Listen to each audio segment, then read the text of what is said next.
Good morning, sports fans, and welcome to another edition of NDB Media's Sports Talk with the Guys, home of the Monday morning quarterbacks on Saturday.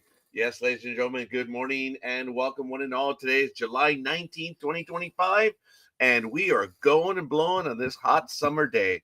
It actually was a nice day yesterday, I have to tell you. It was overcast. I don't know if it was a marine layer per se. The humidity, oh boy, it did not like the humidity yesterday, but it was actually a good day. I was able to turn the AC off at around 2 o'clock in the afternoon, and it was nice, even though it was about 79, 81. There was a breeze, and hell was not too bad. I want to thank Zanku out there in Pasadena. My daughter and I did a last-minute run yesterday, and I'm having Zanku this morning. Zanku chicken. This should normally be hot, but this is the plate. I'm not shilling for them, but yeah, it's that's what I'm having this morning. So not too bad. I have the pita bread as well, which is absolutely, well, I'm sorry, folks. For me, it's absolutely awesome. Oh, oh man, sorry. I'm tasting the rotisserie chicken. His uncle is famous for the rotisserie chicken as well as the shawarma and all the other stuff, but I really go for the tarna flavor, which is quite good. And then you mix in the beans, the hummus, and the side salad with the pita bread. Oh, and then I'm doing the lemon mint lemonade. Yeah, I guess it is lemon mint. Ugh, I'm not into mint, but whatever. But it's not bad. Different taste. I stole my daughter's exercise bike and I've been using it for the last 3 days. I'm up to 10 minutes already. Wow, I've ridden a bike almost my entire life. So I have no difficulty getting back on an exercise cycle.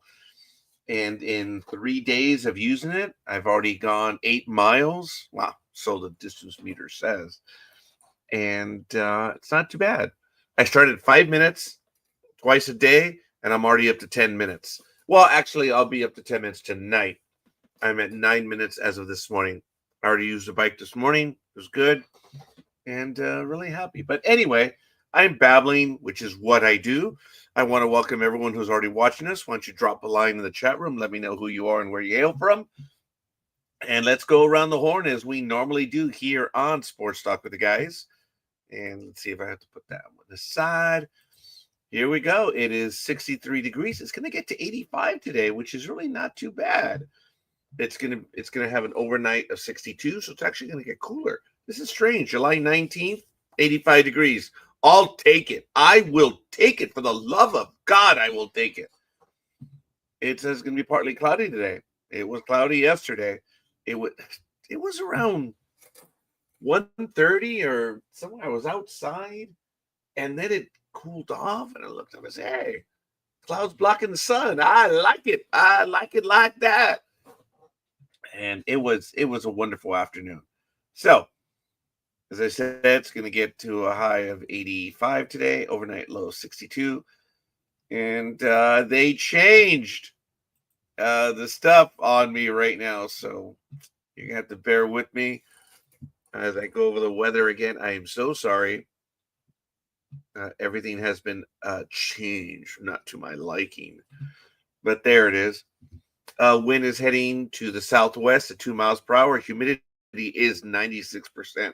Yep, I get it. UV index is 0 of 11. Cloud cover is 47% right now. Rain amount in inches is 0, which is interesting.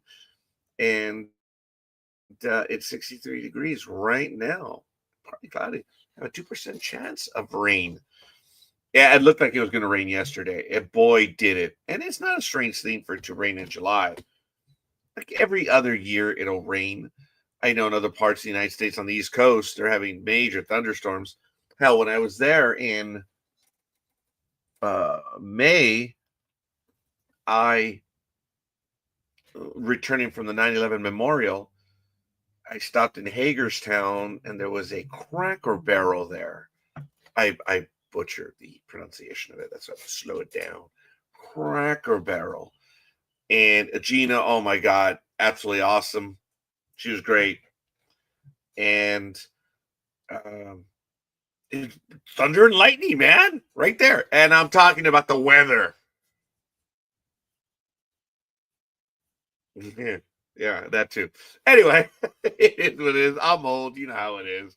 Hey, look, I didn't even want to get up this morning. I was like, hey, I'm retired, man. I don't want to do this anymore. Yes, I know, ladies and gentlemen, I'm old and lazy already, but I enjoy what I do, and it's really cool.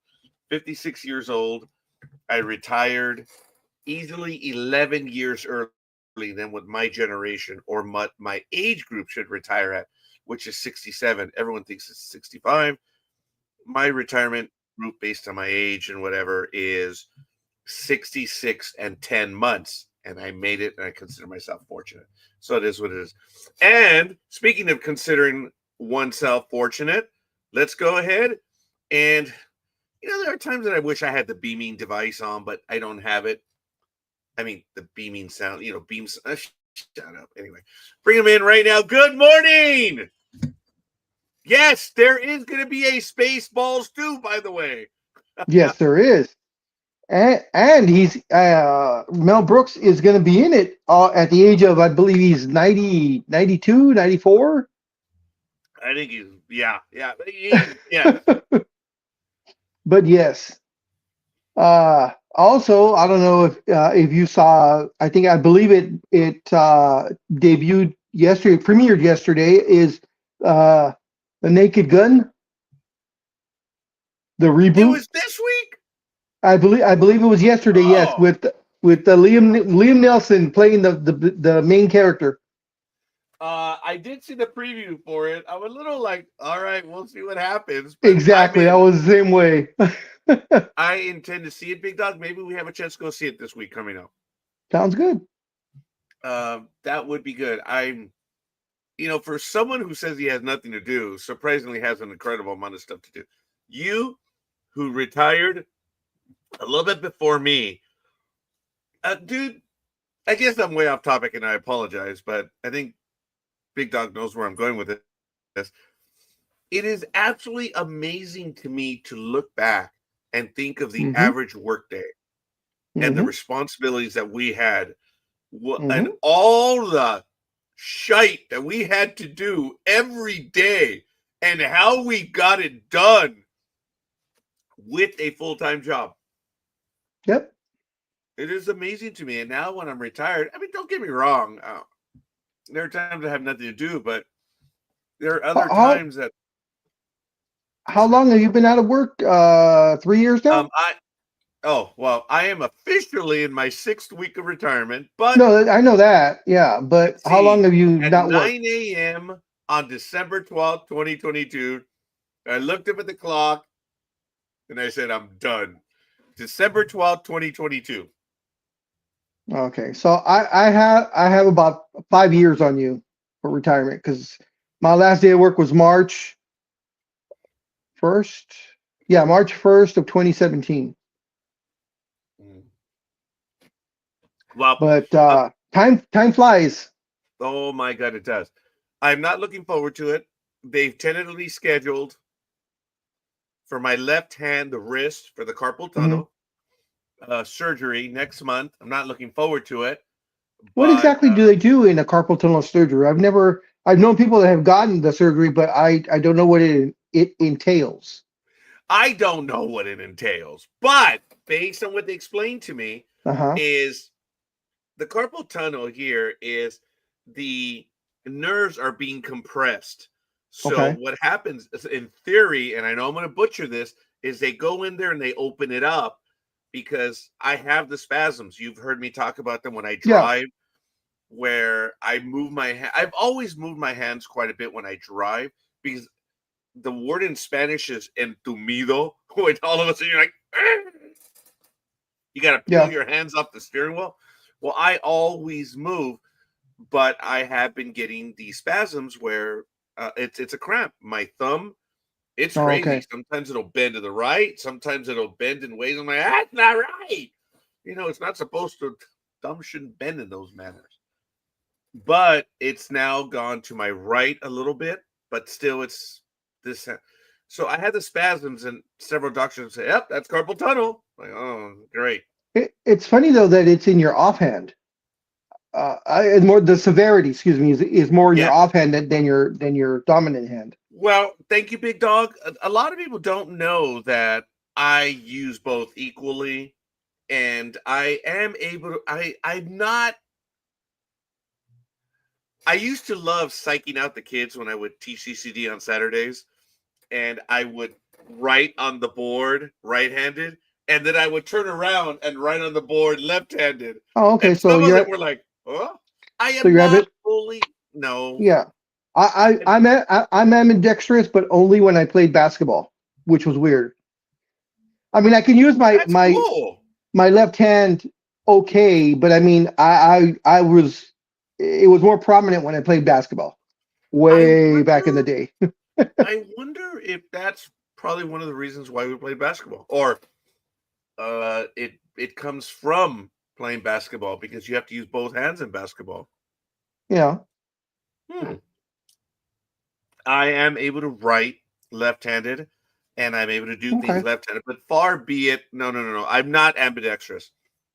I am in baseball terms, a switch hitter, and I can throw a ball left-handed, but I'm not ambidextrous. I am not Mr. Harris from the Texas Rangers of 1985. Speaking of switch hitters, whatever became of the switch pitcher? Remember from about a Harris? year or two ago? Oh, It, there's another guy. Yeah, there's another guy.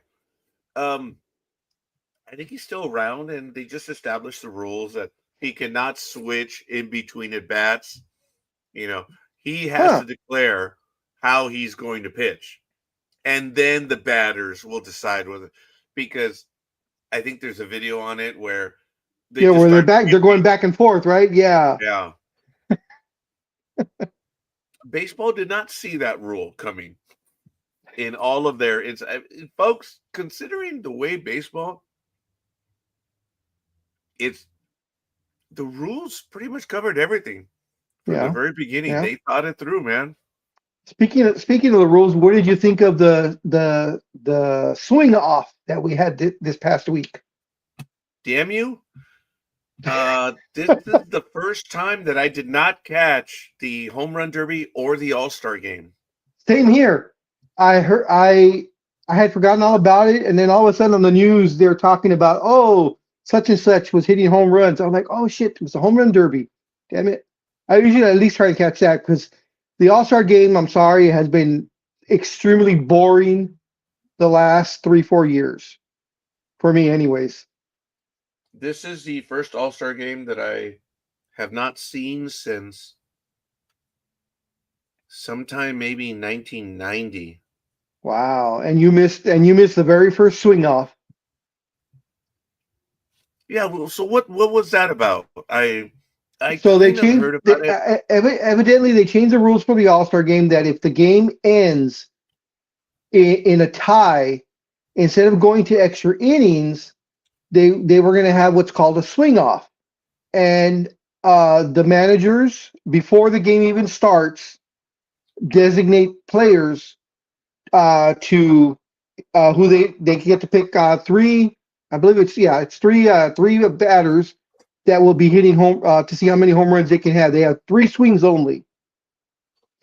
Um, and whoever hits the most home runs is the winner of the game. In essence, it's like a shootout in soccer. Is that what Um, happened in this game? I'm sorry. Is that what happened in this game? There was a swing Yes, off? it ended in a 6-6 tie. Evidently, the National League was up like 6-1 or 5-0, and the American League did a 5-run comeback, I think in the 8th inning or something or other. Hmm. So they tied it. They went to the swing off, and surprisingly, since you had to pre-designate your hitters, they did not pick Shohei Ohtani and they did not pick Aaron Judge because the thinking on both managers' parts were we want guys that are warm, that are already warmed up because they've been in the game. Shohei and Aaron Judge, of course, only play a couple innings and then they're done. And that's at the begin. I know exactly. I hate that too. That's at the beginning of the game, so they figured they would be cold. So neither American League nor National League manager picked, the home run hitters, and they had the swing off. I roll my eyes and I interrupt Big Dog because I will always go to this. 2002, Joe Torre. I respect you. I do not admire you. I respect you. But you effed up the All-Star game. You effed it up, dude, when you made it a beauty pageant. Yep. And what do I mean? Every player has to play. Shut No, up. he doesn't. No, that's why there were usually 3 catchers before. They'd always pick 3. In the game, yes. And there was one catcher that knew he was never going to get in the game. Well, okay, that's fair. For the most part. Or one player. There was always one player that knew that they were never going to get into the games. They were only for emergencies only. There was one guy, usually an outfielder, that would play the entire game. Yes. Yes. And on each side. And then they would work around that, and guys would get a chance to pinch hit, to pinch run, whatever. But they were playing a game to win. Thank you, Joe Torre, you dumbass.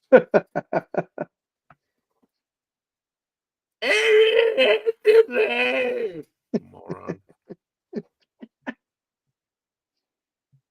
You love him. Oh yeah, yeah. I really expressed my full admiration for him a moment ago. He's right up there with Dave Roberts. Him and Dave Roberts are right up there on your loving the managers list. Actually, I will take Joe Torre over Dave Roberts. I'll sign the billion-year contract. I will. Oh hell, dude! I know. He's a superior manager to Dave Roberts. Not even close. Joe Torre actually went by his gut. He trusted his players. Dude. Yeah, I mean, there were times that I'm like, dude, make the move. What are you doing? Make the move. And the moves went his way. I'm like, wow, God, I can't believe it. I will go with Joe Torre any day of the week. I'm not happy with what he did in the All-Star game. Top 3 managers, since you are the baseball guru, top 3 managers of all time. Oh my God. Well, that's kind of easy. Casey Stengel is probably the best one of all time. Okay. McNamara, not the one that's the recent McNamara in the last 20 years. I was about to say. No. You know who was actually? Oh, it was the Angels manager in the 80s and 90s.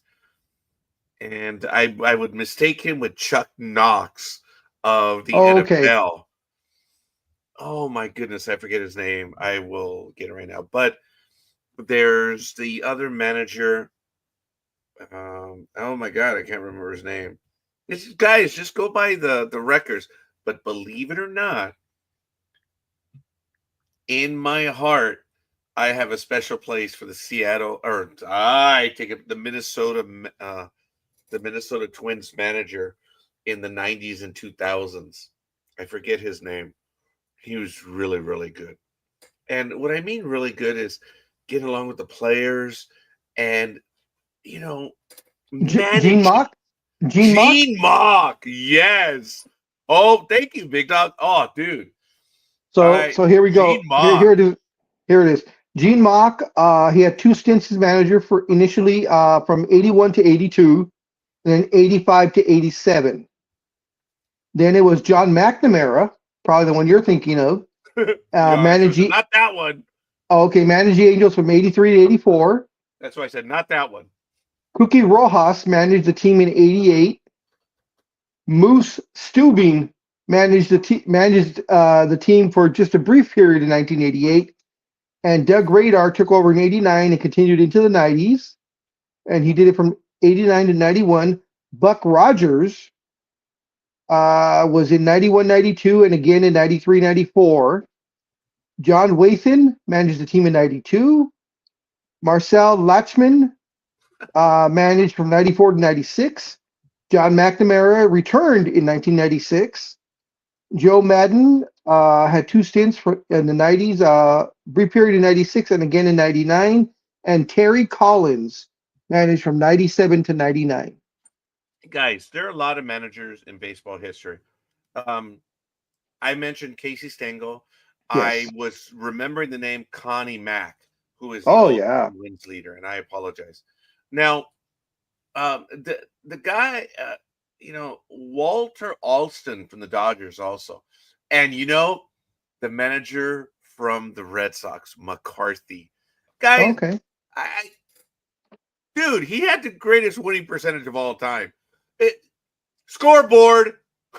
It doesn't matter. It's just shut up. Stop arguing. Scoreboard.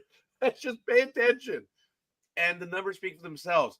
Joe Torre as a champion. Wow. Bobby Cox. There's another one for the That's Braves. another one, yeah. Those are guys that I respect. John McGraw. But, Tony La Russa is probably going to become one of the most derisive names, especially of what's been happening in the last few years with him. But Tony La Russa was another guy that, like Sosha, I apologize. I did like Mike Sosha, but like Joe Torre, knew how to manage players. And begrudgingly, Tony La Russa was willing to do things that other people were not willing to do. And I will credit Tony La Russa in that he did things that are being done today. And I'm not talking about the one inning pitcher. Thank you, Tom Hankey. 1995 pitcher with the Rangers, then went to the Blue Jays, reliever. I'm a one inning pitcher. Thank you, Tom Hankey, you moron. He's the guy. I pitched the ninth inning. That's all I do. That's it. But it is what it is. I want to give a shout out. Our first like of the day. Thank you, Tiffany. Appreciate that. Tiffany Weiss. Thank you for watching us this early in the morning. And everyone else who is watching us, we want to give us a shout out. Give us a like, a follow, subscribe. Doesn't hurt, but it helps us out. If you want to give us a like and or a follow, let us know who you are and where you hail from in the chat room. And we're at it. Where does Tommy Lagordo, I know it's Tommy Lasorda. Where does he rank on your list? Is he up there? Is he in top 10 maybe, or not No. quite? Okay. No, if I had to go by, believe it or not, these. Do you know who I was thinking of also? Ralph Houck. There's another manager, but again, that's in baseball stuff. My top 10 actually do have quite a few newbies. Sparky Anderson from the Tigers, another manager I did not like, but pedigree, scoreboard. Yeah. Sorry, dude. Scoreboard. Oh no, I totally agree. Yeah, Sparky Anderson. Yeah. I'm gonna bore the shit out of you all day with scoreboard. I think that's what there was a lot of great managers when we were young growing up in the 80s, when we really watched baseball in late 70s into the 80s and into the early 90s. There was a lot of great managers. There are a lot of great contenders and there are many pretenders. Yes. Oh yes. But I will go at this. I was compiling. Do you know who's another guy who Terry Francona. Okay. Yeah.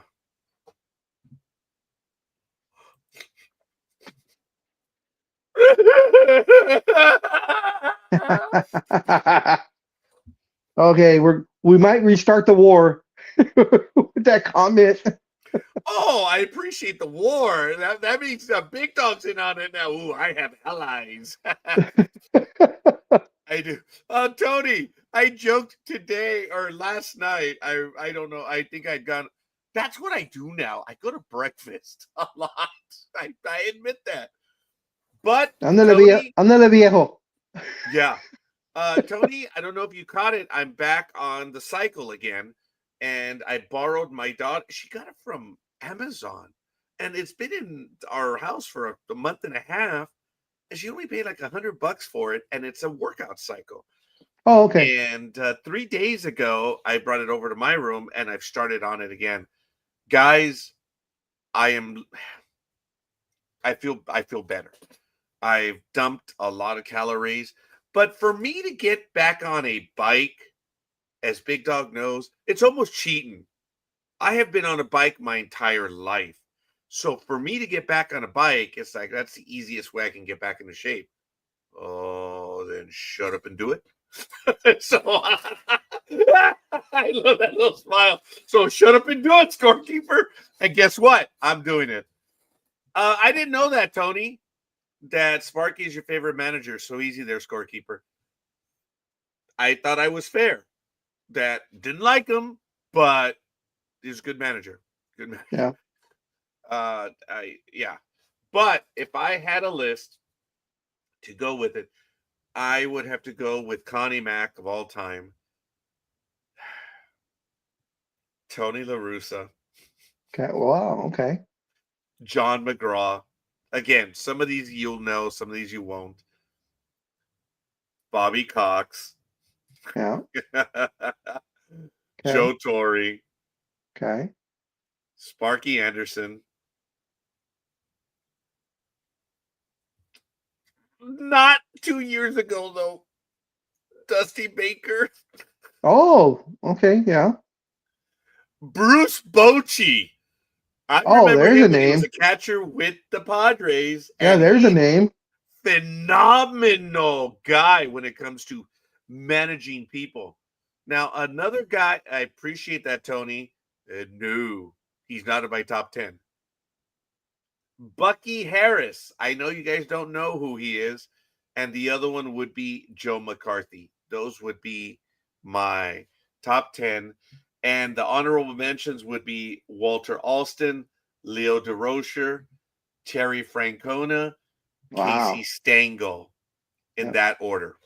So Billy Martin isn't anywhere close to your top 10 or your honorable mentions? No, Wow. but Mike Scioscia would be above him. Wow. Clearly, Lasorda would be underneath Scioscia, and he would still be above Billy Martin. Billy Martin, Wow. guys, Billy Martin.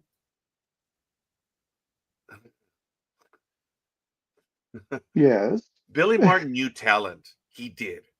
That guy could pick out talent. Look at all the teams he managed. I'm not talking about the 5 Yankee teams because that's just one team. But he knew how to pick out talent. Look, here's another guy that I would give. Hey guys, don't get me wrong. Lasorda is a good manager. Duh. Hey, come on. Let's not be scoreboard. Okay. Yeah. I mean, shut up, guys. Look at what they've done. Lou Piniella. I mean, give me a break. Bob Melvin, I do not like Bob Melvin, but it's okay. Dick Williams. If scorekeeper Oh, I remember Dick Williams. Yeah.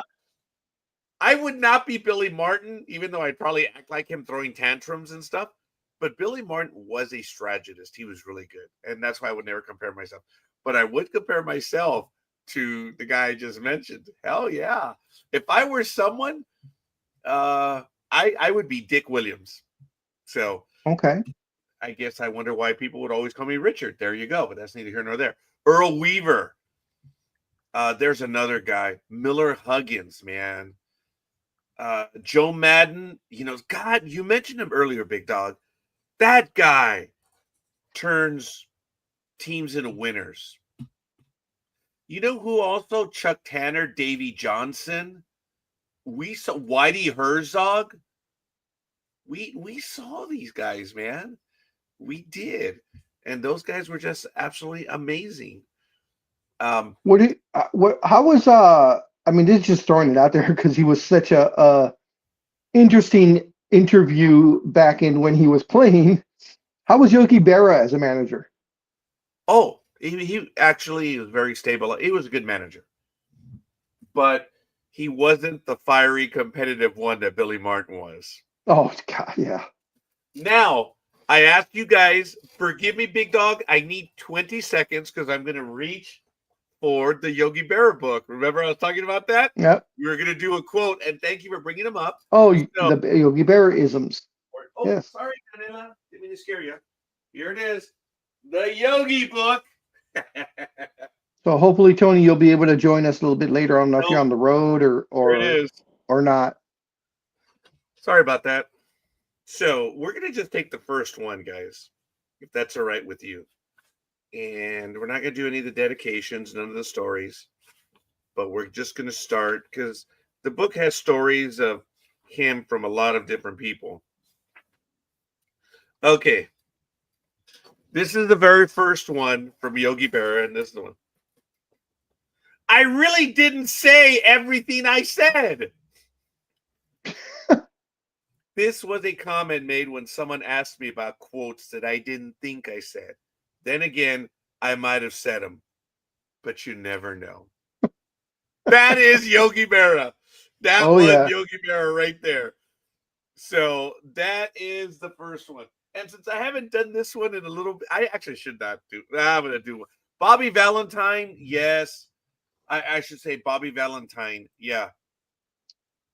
Good morning, guys. I see we're talking about 1800 and Frozen to Death again. Yes, or Suckling Guys, home of the Monday morning quarterbacks on Saturday. Morning, Aisha. Bobby Valentine, yes. And don't get me wrong, guys. Joe McNamara, yes, but that's not the McNamara I was talking about, but that's okay. We've had some good managers. You know who was a dick manager, like a player? The human rain delay? Oh, Mike shoot, I can't remember. Hargrove. Yes. The one that I'm surprised is not mentioned here was the Royals manager in the late 70s, early 80s. He was a former third base coach from the Yankees, and he became the Royals man. He died of cancer within the last 15 years. Now, I was don't he the think his name manager is in Howard. the was he the manager in the George Brett Yes. thing? Okay. Yeah. The name Howard comes to mind, but I don't remember him at the moment. But Earl Weaver, that guy was a tactician, man. That guy was good. Tommy Lasorda,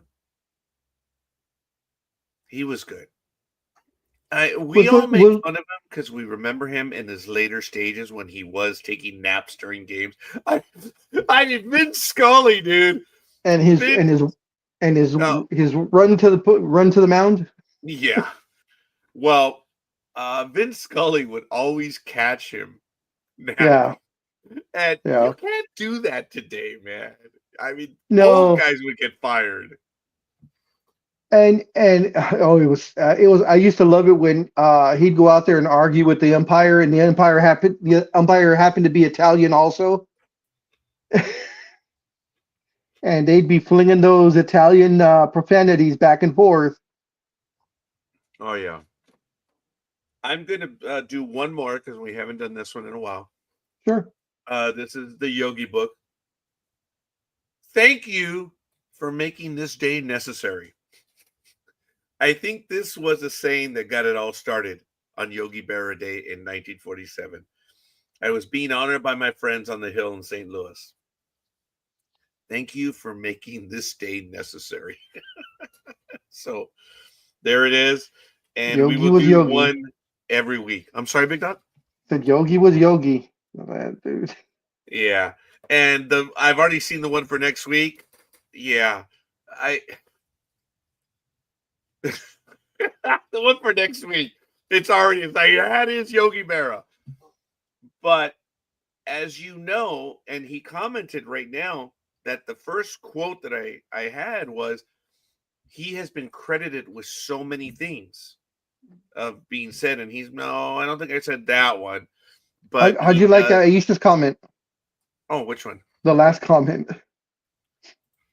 The Little League Baseball is a very good thing because it keeps the parents off the streets. Mm. Yeah, is that a Yogi Berra quote? It sounds like something Yogi would say. Yeah, could very well be. Yeah. Well, in 1985, Yogi Berra was the manager for the Yankees, and the Yankees actually had a very good team in 1985. And Dale Berra, his son, Oh. was playing third base for the Yankees. But On April 28, 1985, Yankees fire Berra as manager with club holding a 6-11 record. And that began a 14-year feud with Steinbrenner. Refuses to go to Yankee Stadium until 1999. Wow. It was almost like the whole thing with the Lakers and their general manager. Oh, Jerry West. Yeah, something like that. It happens from time to time. It's in his top 101. Well, we shall see. We may come upon that one in the future. So that's just a few things. Something that we've added to Sports Talk with the Guys, the Yogi Berra book. I really didn't say everything I said. That's the one on the cover, and that's his first official quote, and that's the one that we read earlier. So hopefully you guys like those as we move along. But hey, it is what it is. Bobby Cox was also another good manager. And we did have some good managers in our day, but I wish I remember the name of, the Kansas City Royals manager, the guy that I'm thinking of. For some reason, I keep thinking of the name Howard, but that's not it. Kansas City Royals manager, what, in the 80s?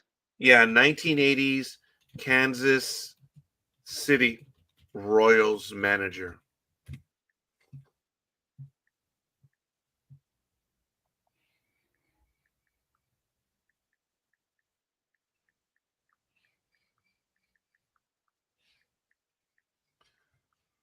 Huh.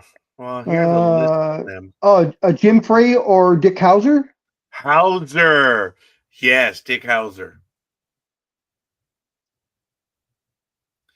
Dick Hauser. Yeah, Jim Frey. I that guy was only a manager for about a year, maybe a year and a half. 80 to 81, and then it says Dick Hauser took over from 81 to 86. After being fired from the New York Yankees as a third base coach because he had a runner go in. I think he was thrown out.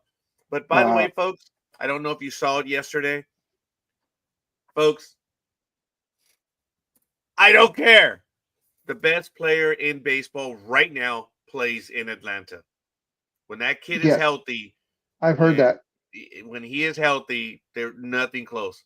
Mr. Acuna, and he proved it again yesterday. Flat-footed throw from right field nails the Yankee runner going into third base. Yeah, they said it was like a 304-foot throw or some shit like that. Yeah, exactly. Some shit like that. Sorry. No, I'm quoting you because I think it's funny. It's Ronald Acuna Jr. right now in Major League Baseball. Look. And he took over from Aaron Judge as far as being the best player in baseball? There really was no one talked about. Well, there are some illiterates that were going around naming all these other little guys in between. Once the Angels center fielder was Trout, no longer Trout, yeah. It kind of like there was doubt. There was mumblings. All the kids were fighting amongst themselves. Okay. And, it happens. And it's come around. Look, Mookie Betts was in the argument for a while. Yes. Guys, if you want a teammate and a leader, scoreboard, Betts, man. Oh, scoreboard. Very good. I have learned much more about him. That dude, that's the guy. You're ride and die guy. I think Mookie Betts was the one. Is he the one that got robbed on the MVP? Was it Mookie Betts? Remember, we were talking about it, and they gave it to the steroid guy. No, that was Kemp. Kemp, there you go. That's right. Remember, you weren't very high on Kemp at all, and I told you, look at his numbers. Yeah, I told you, look at his numbers, and you then went, okay, let me look at his numbers. Then you went, God damn. Kemp was the MVP, and when they named Braun, I was like, but Braun was surrounded by so many good hitters that year. Like, no, Kemp was alone, and he put up those monster numbers. Yeah. But again, my shout out is to Gary Sheffield. I talked about it I believe when he was the MVP, and I think he won it with the Dodgers. I'll have to verify that. But it was the one year that he hit 40 home runs. Guys, I don't believe in clutch. There's no such thing. There's statistical anomaly, but it's okay. It's all right. It's all right. Talk about all you want. And Tony, we can fight about clutch when you get in. Get those damn egg whites and get in here. But hey Tony, I gotta know about those videos I sent you. And Tony and Big Dog. Big Dog doesn't know this, but I complained to my daughter yesterday. Tony will get it. I saw 2 videos that were scary on Facebook, and I forwarded them to Tony. Now the damn, what do they call it? The algorithm. The algorithm. Dude, like every 4th video is a spectral video or a ghost video. I just said that. Or a monster or something like. You realize how long it took me to wash that shit out of my system?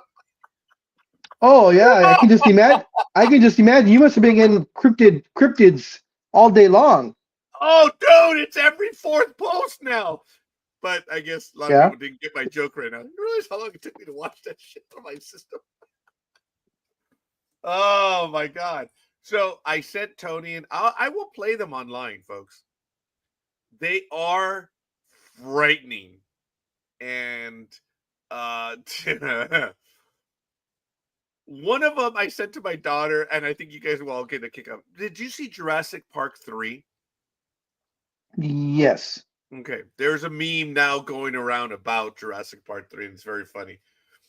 But I will find the one that I'm talking about. I really like it, guys. Have you seen the new Jurassic Park? The what? Have you seen the new Jurassic Park by any chance? Oh, yeah. Yeah. How was it? So anyway, I'm looking forward to seeing Superman and it must have been better than 3. 3 sucked.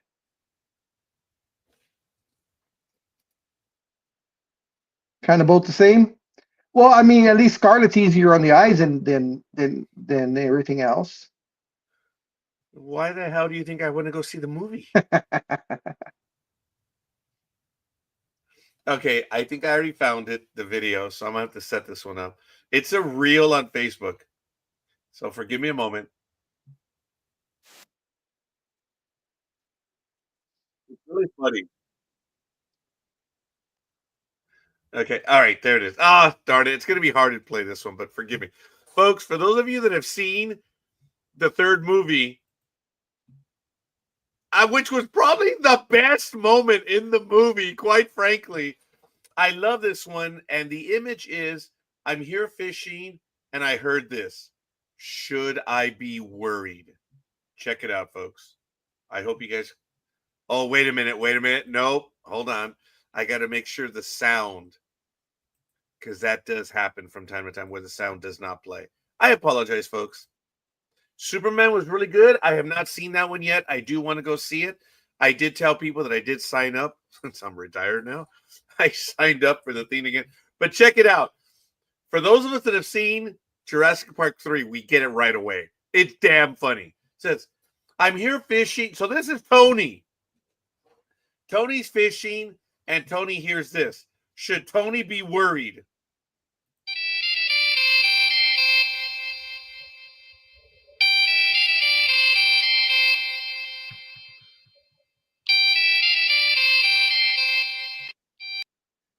Were you able to hear it?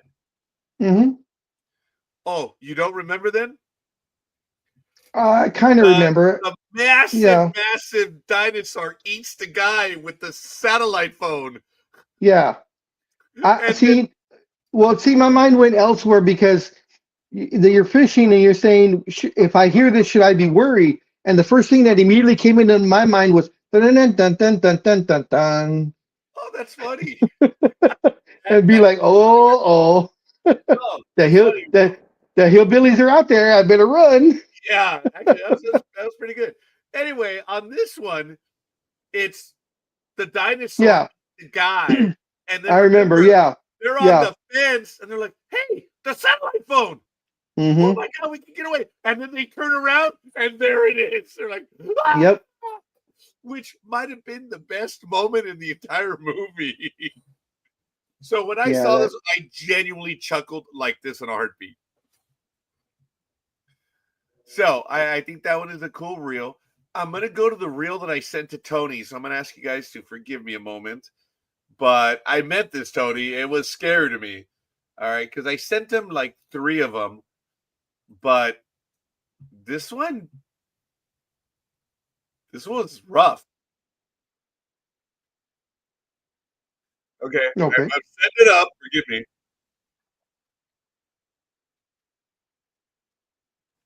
Okay, here we go.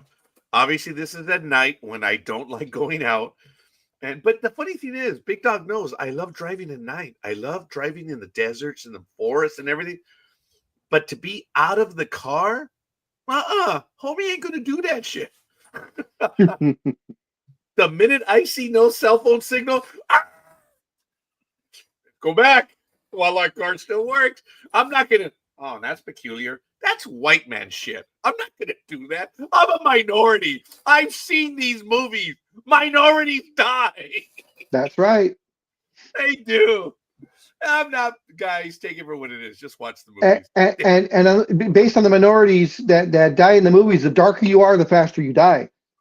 Okay, so I've got a chance to get through. I'm like, oh my god, these are guys. I've got a chance. Guys, I told you one of the funniest moments I ever had was in Alaska when I was on the side of the road in the middle of the day, and I was looking down. I think it was the Matanuska River, and I was maybe about 70 miles east of Anchorage already, and it was absolutely awesome. Where I'm looking down at the creek, and it's not cliffside, but there is an embankment behind me, and I think I finally found the video. So I'm gonna have to play the video. It's funny because you can hear me straight out because I'm recording. I'm over here recording. All of a sudden I hear like a pebble or something, and I turn around. So my elbows are on the back of the truck, the bed of the truck, looking up. I'm like, what is it? You saw Bigfoot. I'm sorry? No, I'm just being an ass. Oh, what? I said, and you saw Bigfoot. Oh, no. No, it was the middle of the day, and my hands were steady. So, no. Because remember, there's no such thing as a steady hand filming Bigfoot. Of course. And there's no clear shot of Bigfoot either. Well, yeah. So, I'm up here saying, oh, what is that? What knocked it down was like a deer, antelope, I don't know, whatever. Or moose. Could have been, no, it wouldn't have been a moose. But I'm looking up, and then all of a sudden, I'm like, and you can hear me on the video saying, oh, I've seen this shit before. I gotta go. Because remember, when Muldoon was hunting the raptor mom, he was going at her, and then all of a sudden, oh, clever girl. That's why my thing is, they made noise to distract me, and I'm like, oh, I see this shit before. And my minority, I think I sent that on video. I ran into the truck from the right. Oh my God. Jurassic Park, America's version of Godzilla, could very well be. But I found the video. That's all. It was on my other phone. It was on my Note 10. And that's why people are like, well, look for it on your phone. That's not that easy, idiot. I have 2 phones, idiot. Anyway, here's the one I sent to Tony. Oh, you're down to 2 phones. No. No, I'm not. I'll leave you had to think about it, though. Yeah, I was like, no, I'm not down to 2 phones. And don't get smart, boys and girls. I don't have a Heine phone. So anyway, I do want to give a shout out to Gridiron Girl. It's not a Heine. It's a Sancha. There's a difference. No, it's a Manuela phone because it's never been used. Good morning, Gridiron Girl. Thank you for joining us. Appreciate the like. Here's the video I sent to Tony because this one scared the living crap. Speaking of Sanchez. Now I'm sorry, what? No, what? Nothing. All right. Gig will be laughing. Gig will either be laughing or she's gonna be pissed. One or the other from that comment. Oh, she's gonna be pissed. All right, here we go. This is the one that scared me, and I sent it to Tony.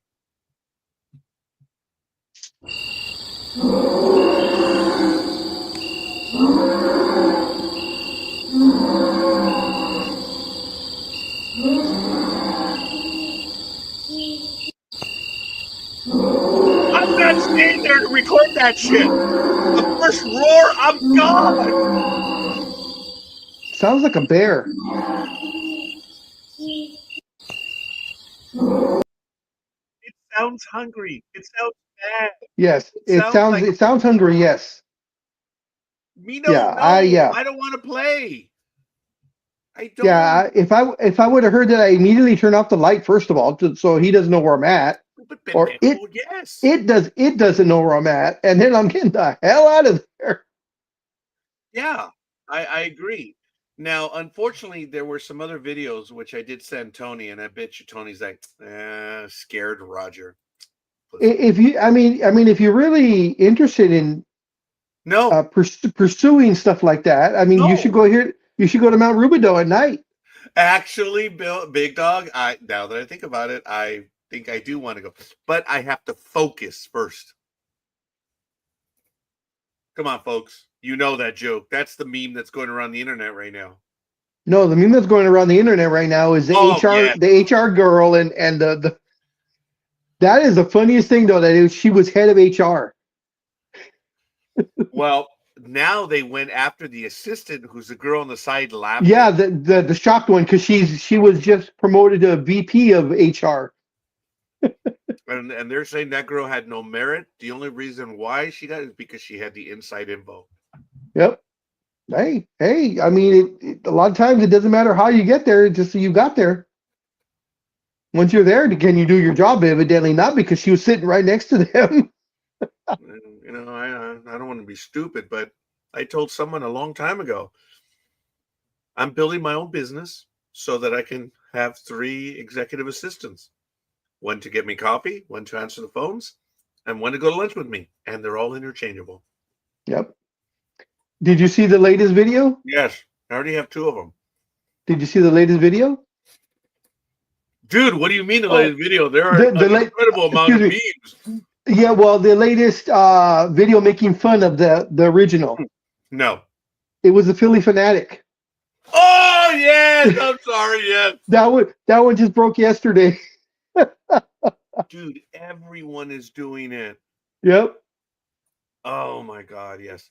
Anyway, the one that I was talking about, here it is. I'm going to go to it right now. It's focus, which I think is absolutely true. I've actually used that phrase before without knowing. But here it is. It says, the next time someone upsets you, just tell them to focus. Oh yeah, I saw that. Yeah, I saw that meme. Get That was off funny. because you're stupid. Yes. And I've said that to numerous people. Now I am getting emails from former coworkers saying, Raj, when are you going live? I'm like, yeah, I know. I have been a little bit tardy about doing that. Yeah, And everybody's waiting to hear the stories. oh, dude, I'm going to be burning everyone. But you see, the problem is, bureaucracy must be served. I actually have not been officially let go yet. And Yes, it's make sure. funny.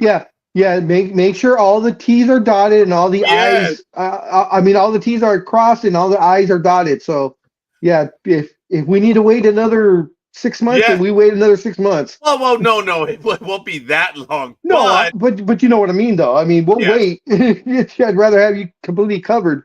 That you're fine.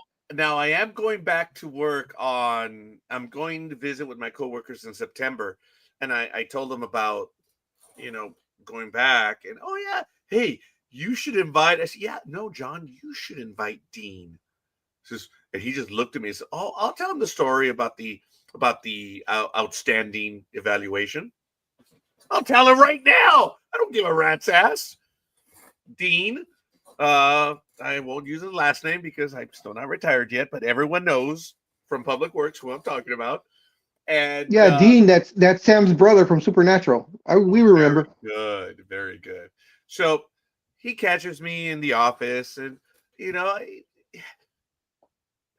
whatever. He's not that smart, but whatever. It's okay. The superintendent, I just sold his ass out. It says, Roger, how does one get an outstanding? And Roger being Roger, oh, well, that's easy. You got to do a whole lot of. And I did that in front of like 4 guys.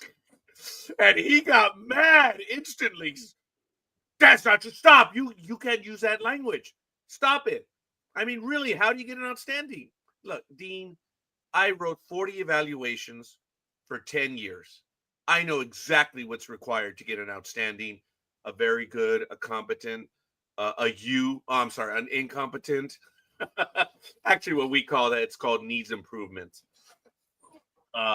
Needs improvement is not good. So I know what all of them are. And for 10 years, I wrote the evaluations. And yes, if I wrote the person's evaluation, they usually got promoted. So anyway, that's neither here nor there. And I did it for 10 years. And since I'm a frustrated writer, I love to write. I love to write stuff. So I learned that it takes roughly 6 months for my words to get into the department lexicon. And I would hear engineers, like, hey, you didn't know what the hell that meant. Because I would write it, and because the performance evaluations have to go all the way through the system. A lot of people sign off on them. HR sees them, and then other people read it. And it would take about 6 months for my words to percolate. There you go. There's another one. Percolate through the department. And I would chuckle when that's my word, because engineers don't know how to speak. They don't. They're numbers. That's it. So when they use big words, they're like, "Oh, are we reading a comic book?" I knew the comic book fans, but anyway. So he's like, "No, really? How do you get?" And I said, "Dude, I wrote 40 evaluations a year. We had an 82-person unit, so yes." I was writing the evaluations. I did. It's just the way it was. The supervisors had other skills. I had mine, and one of mine was writing the evaluations. And I didn't make them completely up. The supervisor would have to hand me notes, handwritten notes, and I basically put it together. That was my job. Everyone knew I loved to write, so I did it. And I think I did it very well. So I got mad at him. I know exactly what it is. And I said this. So I said, well, and then he said, well, really, how do you get an outstanding? And I did it again. I said, well, you got to do a lot of, I got much more. And he says, Roger, you can't do that. You can't, dude, get out of here. Like, I've been told to take a walk by my supervisor before. So that was normal. In my last 2-3 years, supervisors would get frustrated. Roger, go take a walk. I'm being paid for this shit. So I go take a walk. So it was great. In my last 3 years of my county service, I took so many walks. Oh my God. But I'm not going to put that supervisor under the gun because he was actually a good guy. But go, Roger, go take a walk. He was so exasperated. Guys, I told people there was a certain point in my career when I said I could stop working at this moment and they still could not fire me for more than a year and a half. I go, what? I know how the system works. I know how it works. I could just come into work and just sit here. It would take them a year and a half to fire me. And they have no balls. No balls. So I wouldn't have been fired. And I told people arrogantly, I could at this point just stop working. Now, it's not within my makeup to do so. I worked until the very last day I was there because it's me. No one can ever accuse me of anything less than giving 100%, because I was one of the few people that was actually proud of my job, what I did, and I bragged about what I did in my final years of county service. So shut the fuck up, big dog. No, I was just going to say, yes, you were very proud of where you worked because it used to piss you off to no end when I said you were a city worker. Oh, I thought you were going to go with the circles, you little shit. No, that's an oldie but a goodie. But no, you used to get so pissed off when I would say you were a city worker, not a county worker. And at first, it was accidental. Yes. It wasn't being stupid. No, it was an accident. Oh. And then when I saw I got you, I was like, oh, okay. I can stop with the circles and start calling you a city worker now. But the circle one came so naturally, though. That just came so natural. I'm not going to bore people with that one right now. But when I told him again, the only way to get an outstanding in the county of Los Angeles, in the Department of Public Works, is that's what you have to do. So that's the first time I actually named the department. So there it is. And he got so mad. He told me to get out, leave. You can't do that again. And I was like, well, I just did it twice. I mean, what the hell does again mean, you moron? So I walked out, and about 3 hours later, one of the guys that was off to the side came over. He said, dude, Dean got an outstanding.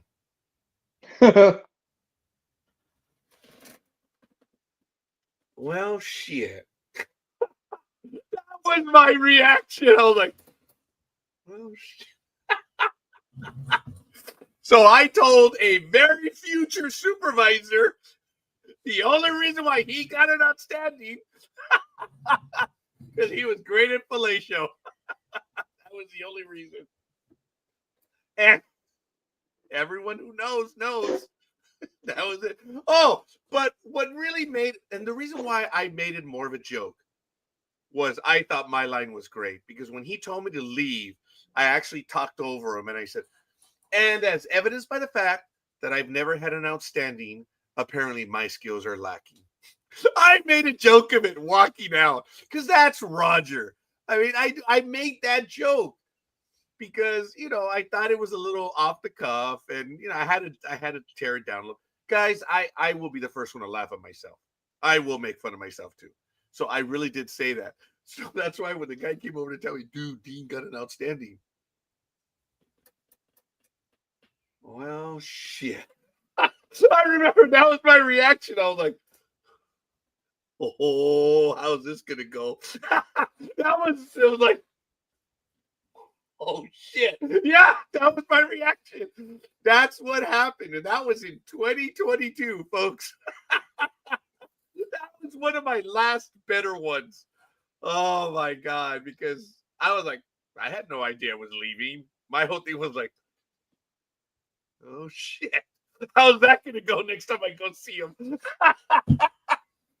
I told him in front of his minions, because I know he says, gentlemen, I got an outstanding, blah, blah, blah, this and this and this. And if you want to move up, this is what you have to do. And you got to do this. And I walk in. Hey, Raj, so how does one get an outstanding?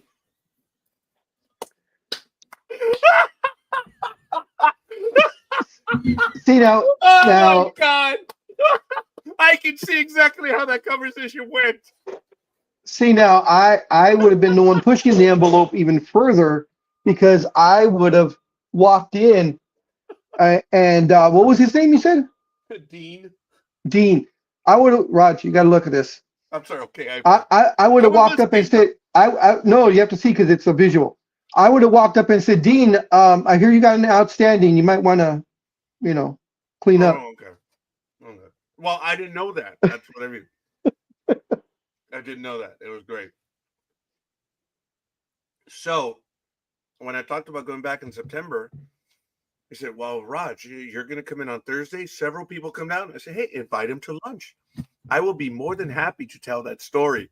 And John, the guy that was there, says, dude, I see the gleam in your eye. I said, I'll tell that story. I have no problem. And speaking of, ladies and gentlemen, we are on a sports talk. Speaking of getting out, be on a Charlie hunt. We're now on an egg white hunt. Speaking about getting outstandings, and then he pops up. Okay, you went that way. I would never have gone that way. I actually respect Tony. I do not respect Dean. I never did. I respect Tony. I mean, he puffs that cigar really good. Wow. Good morning, Tony. Good morning. How's it going, guys? Wow. How are the egg whites? All right, stop. Let's see the cup. What does it say? Oh, that's my Michael Myers cup. Okay. Oh. Have a nice day. Have a nice There you go. I am going to go see Superman. Well, yes, but no, the horror movie. I'm going to go because I'm not really a horror fan. Oh, I know what you did last summer. Yeah, because I heard it's horrible. Yeah, I heard bad things too. Okay, Yeah. I haven't heard anything. I'm going because of who's in it, the two characters that they brought back. Jennifer Love Hewitt. Yeah, baby. She's a close second to Scarlett. So that's the only reason why I'm going to go see it, because of Jennifer Love Hewitt. Yeah, I want to see it too. Yeah. Yeah. But, I want to see F1 too. Even though I don't care for I, racing. I heard that was very well done and is a very good movie. Yeah. They said that if you have a chance to watch that in IMAX, to watch it, to watch it in IMAX. Yeah, for sure. I might go see that today then. Interesting. I may have to see that one in IMAX then. Yeah, racing movie. Duh. Yeah, I guess that would be good in IMAX. I saw 3 movies last week, and this week I had so much to do that I didn't get a chance to see very much. So Aren't you I think I'm retired? going to go again. I'm sorry? Aren't you retired? I was talking about that a moment ago. Yeah. Yeah.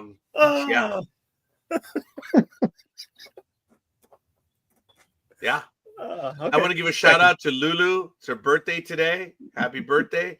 These are people that are in my shared universe on Facebook, so I give them a shout out usually, and some upcoming ones as well. But happy birthday to you. And no, Claudia, it's not the Lulu that you're thinking of. It's someone else, but that's okay. So, Tony, how does the egg white hunt progress? It's not going good. What the hell, man? Good. No egg whites. Are there just too many of you out there? I haven't found any since they pulled them off the shelves for the bleach. That's odd that they would take so long to replace it, though. Usually, It's my luck because it's the one thing I wanted the most in the grocery store. Of course. Totally my luck. I go to the grocery store. I'm not looking for egg whites. Yeah, I know. You're looking for single women, or even not single women. Dude, if they found him, he'd still miss him.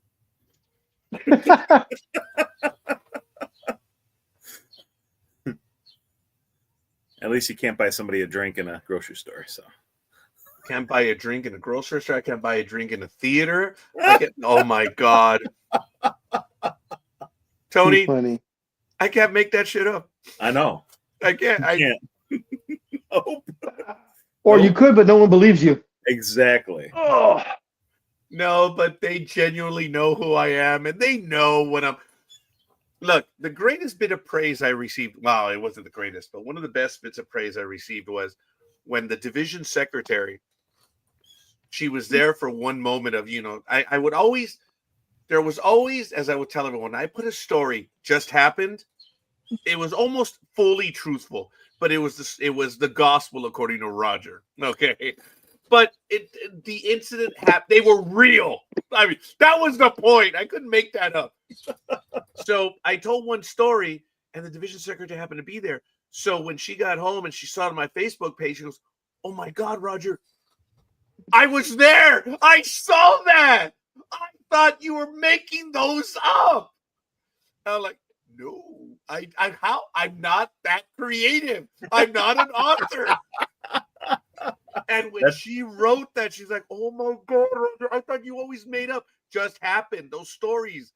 I was there for that one. I saw it. Oh my God, your stories are real." I'm like, yeah, that's the point. That's why I'm like, oh my God, just happened. I want to write that shit as quickly as I could. Welcome to the life of Roger. Yes. Yep. So now when she posted that, even other people were like, you're not kidding? I'm like, no, that stupid shit happens all the time. Remember the other one of just happened where my buddy Keith said, "So what are you gonna I gotta go to Alhambra and I gotta go deal with the illiterati." And the guy walked in. "Raj, are you a Mason? Are you one of those?" And I'm like, "Oh God, the idiot thinks I said Illuminati." I said illiterati, and I'm like, "Elegant proof thereof." And I'm like, really, like, there it is. There's your proof. I wrote that story. And there were so many others. There were just so many. So, guys, all those stories that I wrote of just happened, you bet damn right they were real. I'm not that creative. I'm not a published author, damn it. And how many people actually think you are a Mason, Raj? Ooh, a lot of them. A lot of them. Especially since you have the ring. And then they find out where you got married. Whoa! Not where I got married. Whoa! Because even Tony's like, hey, I'll arrest you next time you prove a false ID, dick. Just kidding. I love that story last week when I messed with the cop. I handed her my ID and I was like, oh, is that the real one? I was like, yeah, that wasn't smart. No, It was not smart. But it was 2-3 in the morning. And yeah, that was not. But anyway, folks, in my heart of hearts, I think I just try to make people laugh. I think that's what I just generally try to do. I do it when I'm in line with cashiers, with waiters and waitresses. Big Dog knows. I'm always muttering in somewhere or another. I think nothing beats when I got you at Target, though. Nothing beats that one.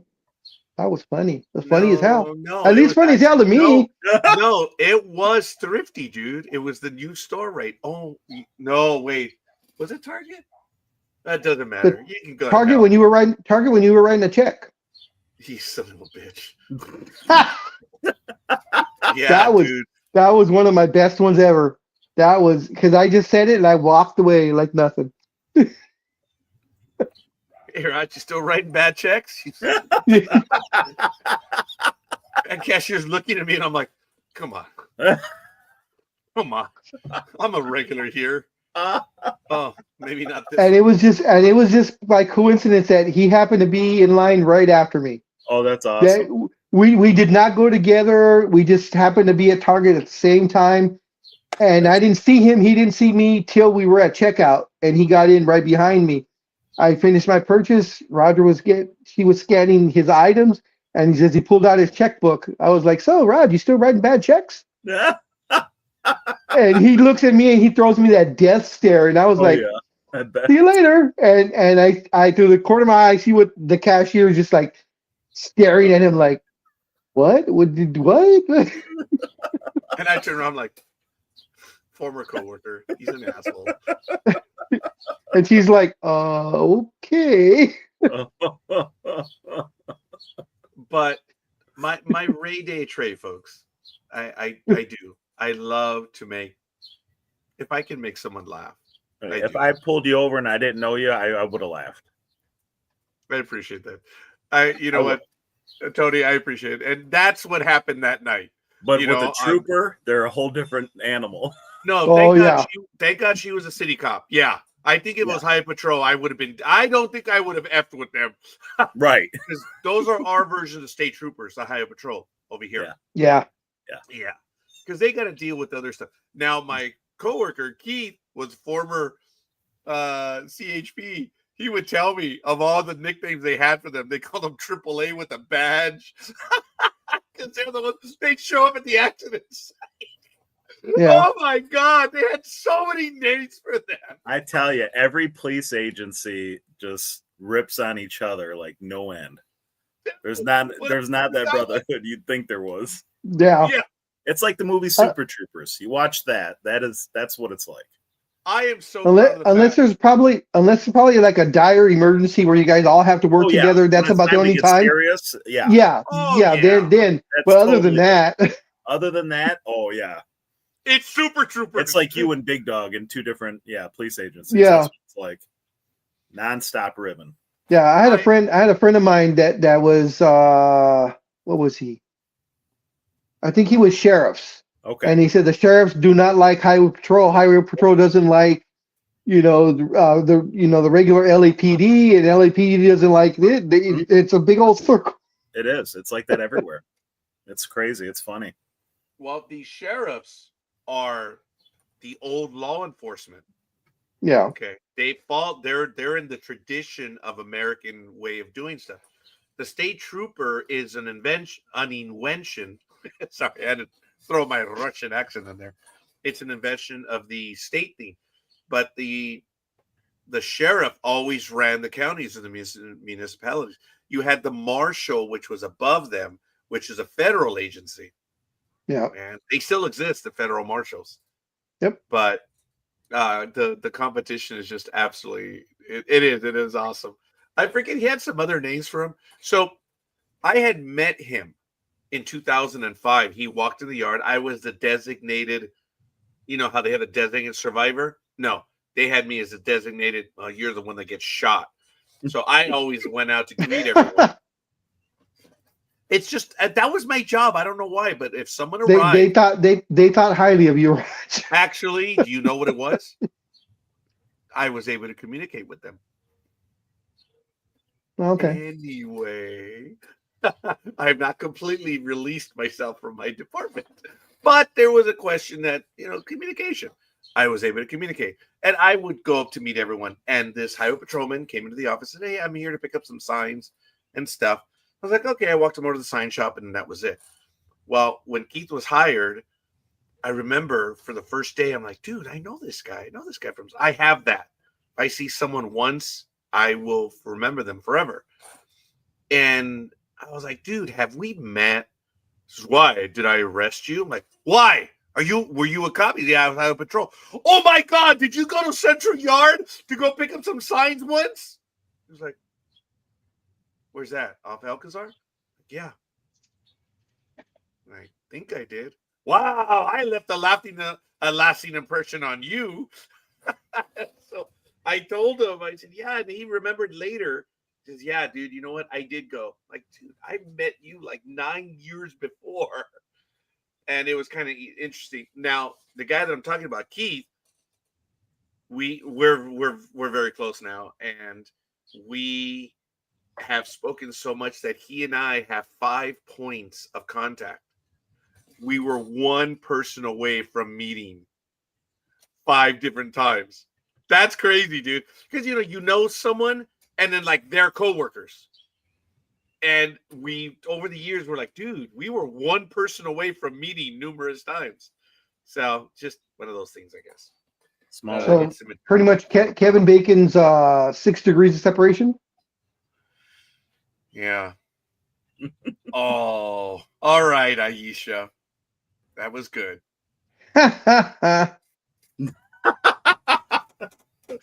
Okay, Aisha, sadly, that is not true. I sadly still remember that one, and I'm still like, just trying to forget. Yep. I mean, the one that happened in Las Vegas. Oh my God. This was in May. No, June. I mentioned the one in May at Cracker Barrel. Gina. Oh my God. She came from behind the counter to talk to me. And you didn't even ask for her phone number. I'm still pissed off about that one. Just throwing themselves at you, and Roger's like, yeah, Roger all of a sudden gets crocodile hands. Yeah, T-Rex. That was a good one, Aisha. Come on, Gridiron Girl. Why don't you come on in? Come on, show some. Come on in. Gridiron Girl, are you still in Laughlin? Oh no, she wouldn't be watching if she was in Laughlin. You know what? She's been on vacation. You're right. It's been some good imagery. Come on, woman. Let's see you on the water. Come on. Let's see some of the images of you on the water. Come on, I'm old. Surprisingly, dude, that works, Tony. You're retired, but you're not dead. Oh, that's God. right. And word has gotten out, so people are coming up and saying, dude, congratulations. I didn't have, I'm like, wow, you're retired. That's so you're thinking I'm 67 now, don't you? Mm-hmm. Wow, you look great for your age. I'm like, no. She's back home. I'm not 67, folks. I'm lucky. I am 56. I've retired early, and I consider myself fortunate. So, and I did have the moment of regret before. I had a long time to think about it. Am I doing the right thing? And then now that I have officially done everything, did I have a moment of regret? It went like 10 seconds. It did. It's like, dude, am I Oh yeah, fuck that. That was a conversation right there. Am I? Yeah, I cannot go, dude. I'm done. I'm done. And it took me, and I'm privileged that I had the time to work through it, and come to the realization that my daughter, my effervescent young one, she said, "I'm surprised you didn't retire years ago." Oh, I mean, she thought highly. She said, "You should have been on your own a long time ago." Okay, dude. I find it amusing, but I don't. Okay, I don't. I know exactly where that happened. That's not even that. I don't even know why you posted. I was there. I've worked there. I've been there. I know the people that were there, dude. I'm not, and I'm acknowledging the comment insofar as that I know. For me, for you to say that I was bored, no.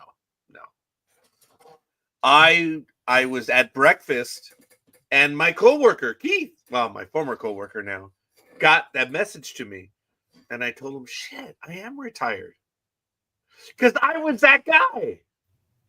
I was a guy that let everyone know everything was going on. So Big Dog says, "Hey, did you hear the?" Nope.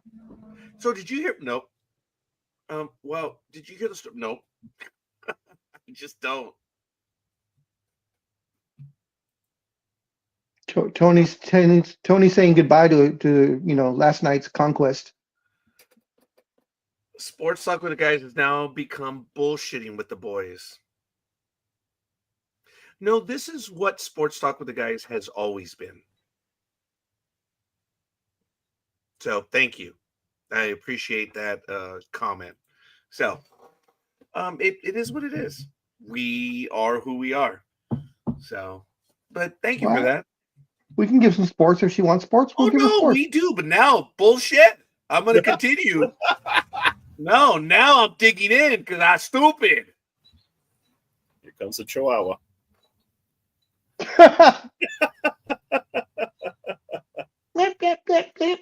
Here comes.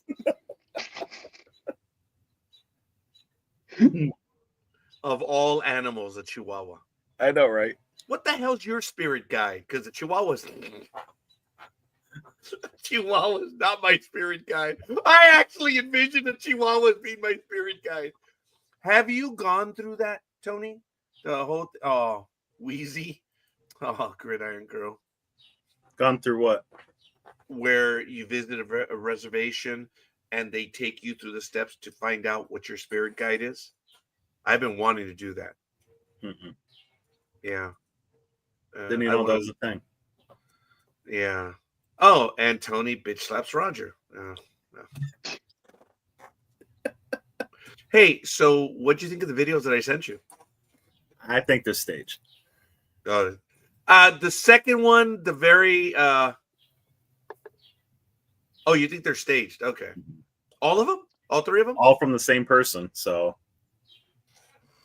Oh, yeah, I guess I got so that. If one is, they all are.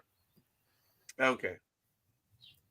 I think they're acting a little too calmly and playing around with. Hell yeah! Especially the one where he has his flashlight and you hear the bear roaring or growling, whatever. Yeah. Hell no! I'm not gonna just stand there. What's I'm that? gonna make some noise and see what's that? Yeah, let me keep my bright light on where the bear can find me faster. Yeah. Okay, I did not hear this. Last night, some idiot ran down people outside an LA nightclub, apparently, and 30 are injured. I didn't hear about that. I did not either. Wow. More and more stuff is happening in this area, and it's like, I think some of it is just coincidence, but it's well then, Roger, now that you're retired, you can move somewhere where it's safe and move to Detroit here with me. You said more and more stuff's like that happening around there, so just come here where it's safe. There are a lot of parts of Detroit where there is nothing happening, huh? No, everybody's dead. They moved out of there, right? Is Yeah. it eerie to drive through those parts of Detroit? Yeah, where it's not. There's a lot of areas that are not populated at all. It's like empty homes and stuff. Yeah, it's Wow. ghost town. Yeah, it's not. That's the first thing I noticed when I moved to Philadelphia. That Philly's just massive, just people everywhere. I'm like, man, you walk around in Detroit, you might not see anybody for a while. You're like, it's desolate. But Detroit is on the recovery, huh? They are. It's better. Yeah, it's definitely yeah. better. It's definitely better. Yeah, for sure. All right. I'm going to switch because I need to take my daughter to work. So I will be switching to the phone in a minute. I will see you guys as soon as I can. All right. So egg whites had bleach in them? That's what they found in the egg whites at Kroger anyway, but yeah. Wow. I Dude, I'm know. sorry, man. That is a bummer. And it wasn't even in the state. I forgot what state it was in, but they just pulled them all off the shelves in Kroger. Okay, that is funny.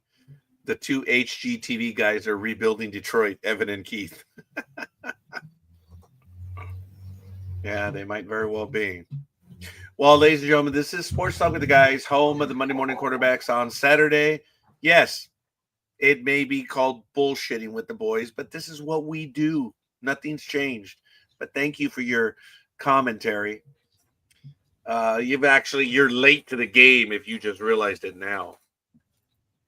So, good morning, one and all. I am the scorekeeper, and that is the Philly Special, who's out of Detroit. Go figure. Unfortunately.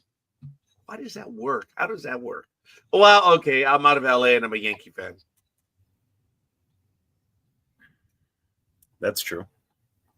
Well, it's my mom's fault. She bought my first winter coat when I was a baby, and hat, gloves, scarf is all Philadelphia Eagles that she bought here in Detroit. She liked the colors, the green. It was Kelly Green back then in 73, 74. So, yeah, she said you stuck with them ever since. I'm like, shoot, I thought it was Randall Cunningham, but that was much later. I didn't know since I was a baby. That was my team. So I have her trying to find that damn photo from 1973, 74. Well, I was Polaroid. In 73. I was 4 years old. Wow. Yeah, we're actually not too far apart, but I'm not going to embarrass you. No, we're not. Just wish I could retire. Here's one of the quotes of the day. I want to thank you, Aisha. This was Arthur C. Clarke was quoted in a discussion with Gentry Lee. I'm sure the universe is full of intelligent life. It's just been too intelligent to come here. And I'm like, yep, I like it. Never a truer word spoken. Yes, thank you, Aisha. So what's going on with your Yankees? They lost yesterday, didn't they? Well, these seem to be falling apart the last, I don't know, month. Yeah. They won like 8 of like 24 games or something. I'll be back. Someone's outside. Uh-oh.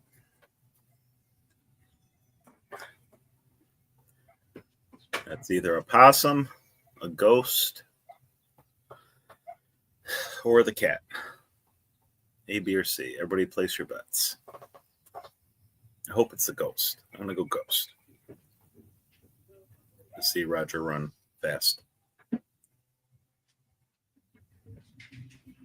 Let's see. How quickly will he be moving?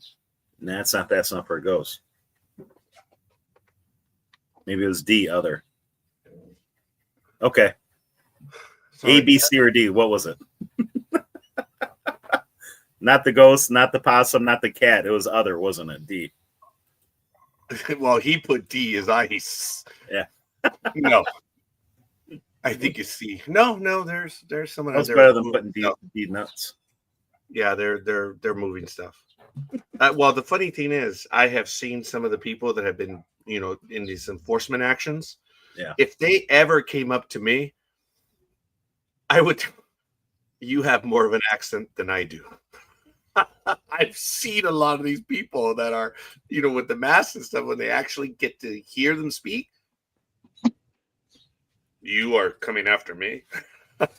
It's kind of, well, Tony, remember the time I was over in Ontario and I was driving, and the guy, asked me for my ID. And may I have your ID, please? Oh yeah.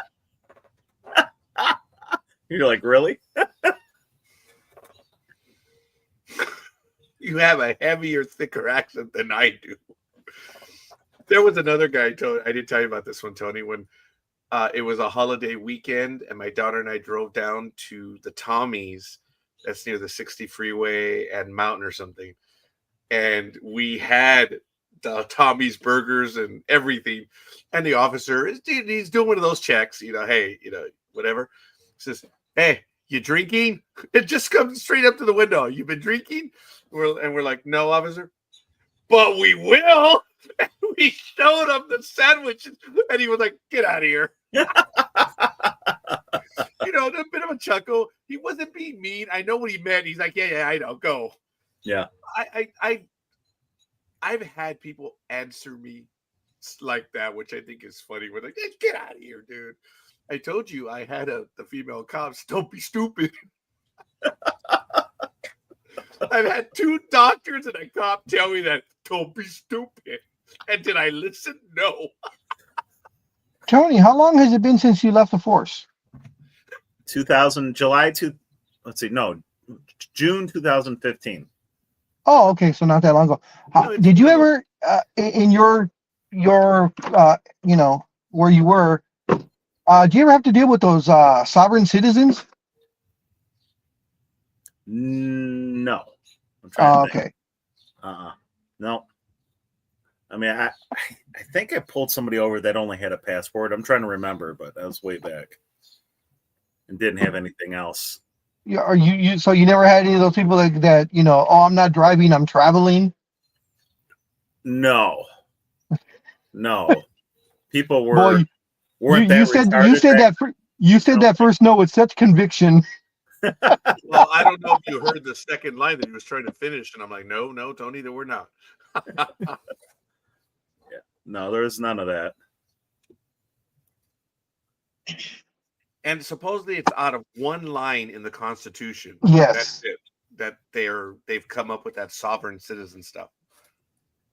And it's absolutely amazing. I love it when the judges have to deal with that. No, that's great. Man. Yeah, they don't have any tolerance for that kind of BS. No, they have no tolerance for any BS whatsoever. No. And they'll tell you straight out, this is what I'm doing all day. They've heard every line. They've heard every joke. They've really heard everything. Yep. So I remember one time I needed an extra month on a ticket that I got. I was driving, and it had to do with the tag on the back. I hadn't put it up there, but they were enforcing it. They were being a-holes about it. So I just needed some more time, and it was obvious that it was a deadline day, and I got into court, and the judge reads the thing. How may I help you, Mr. Noriega? It was just like that. Like, okay, let's hear the story. And he knew what you wanted. Okay, I reached into my pocket. I said, I have a payment, Your Honor. I just need an extra month. He says, how much do you have? I think I told him I had like $50. He says, okay. All right, we'll go 4 months. No, Your Honor, I just need 4 months. Click. That was it. I don't want to see you back here in a month, so we'll make it 4. Yeah, that's what that was.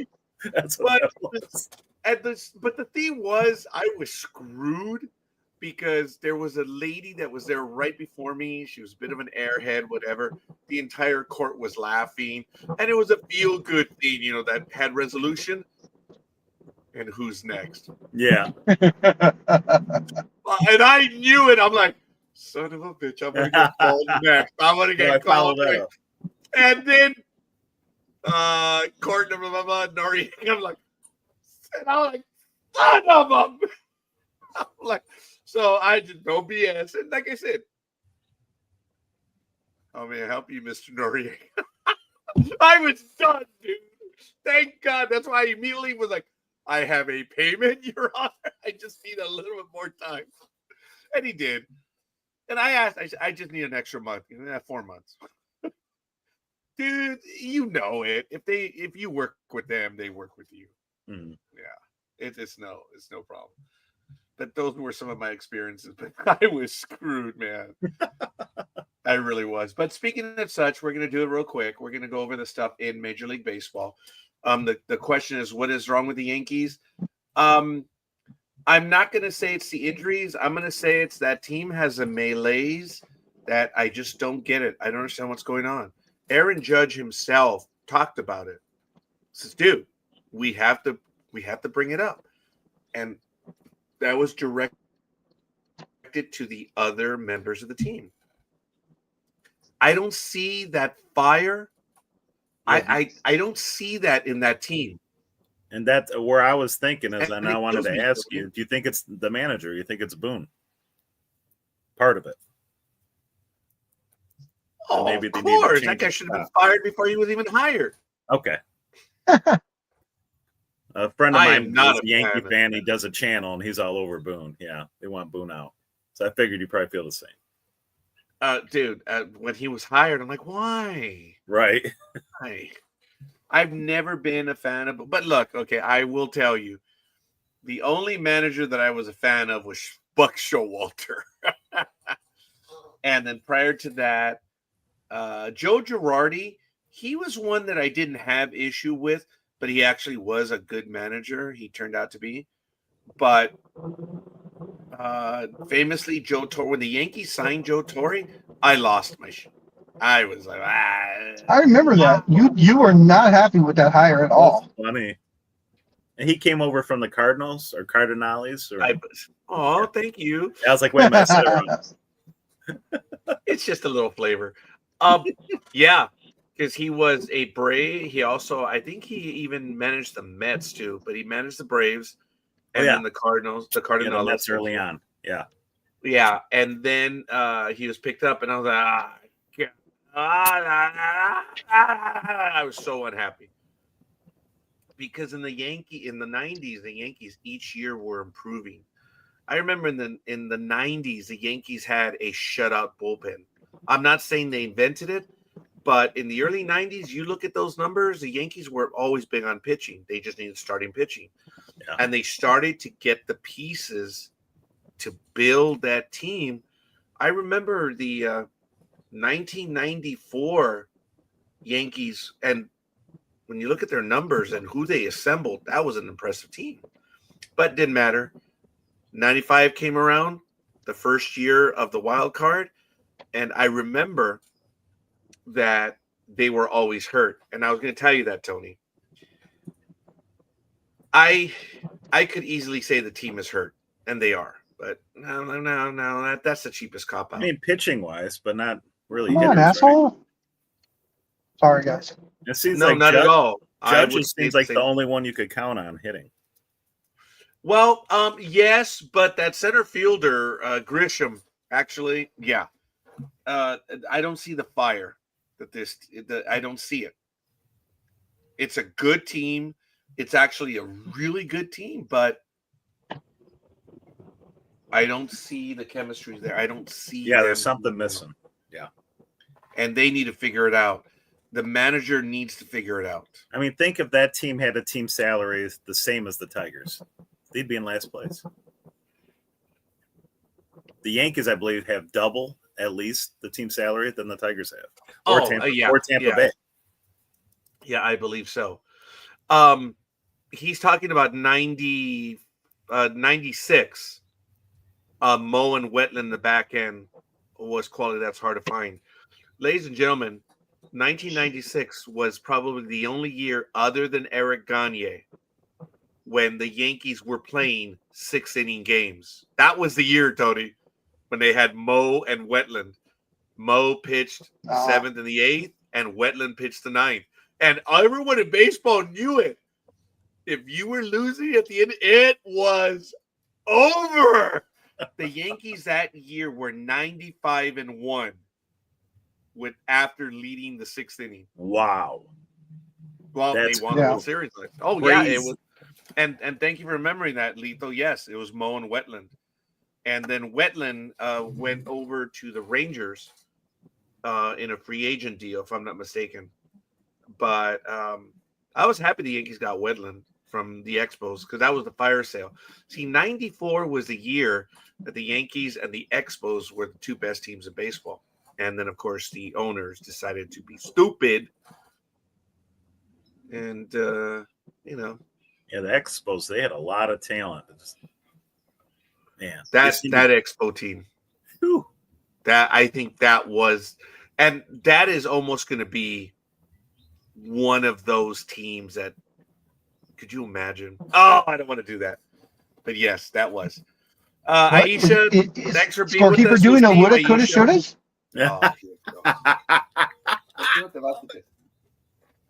I'm not willing to play that game, but unfortunately with the Expos, dude, that was a good team. So, yes, it was. Question to see also what Jay has to say about this. But you're talking about, about the Yankees having their problems right now. The Dodgers are really in dire straits as in the last 10 games, they are the third worst team over these last 10 games. They are 2-8. Who is? The Dodgers. Oh, Warriors. yeah, they're going through a. Tigers are too. Tigers have been having trouble too.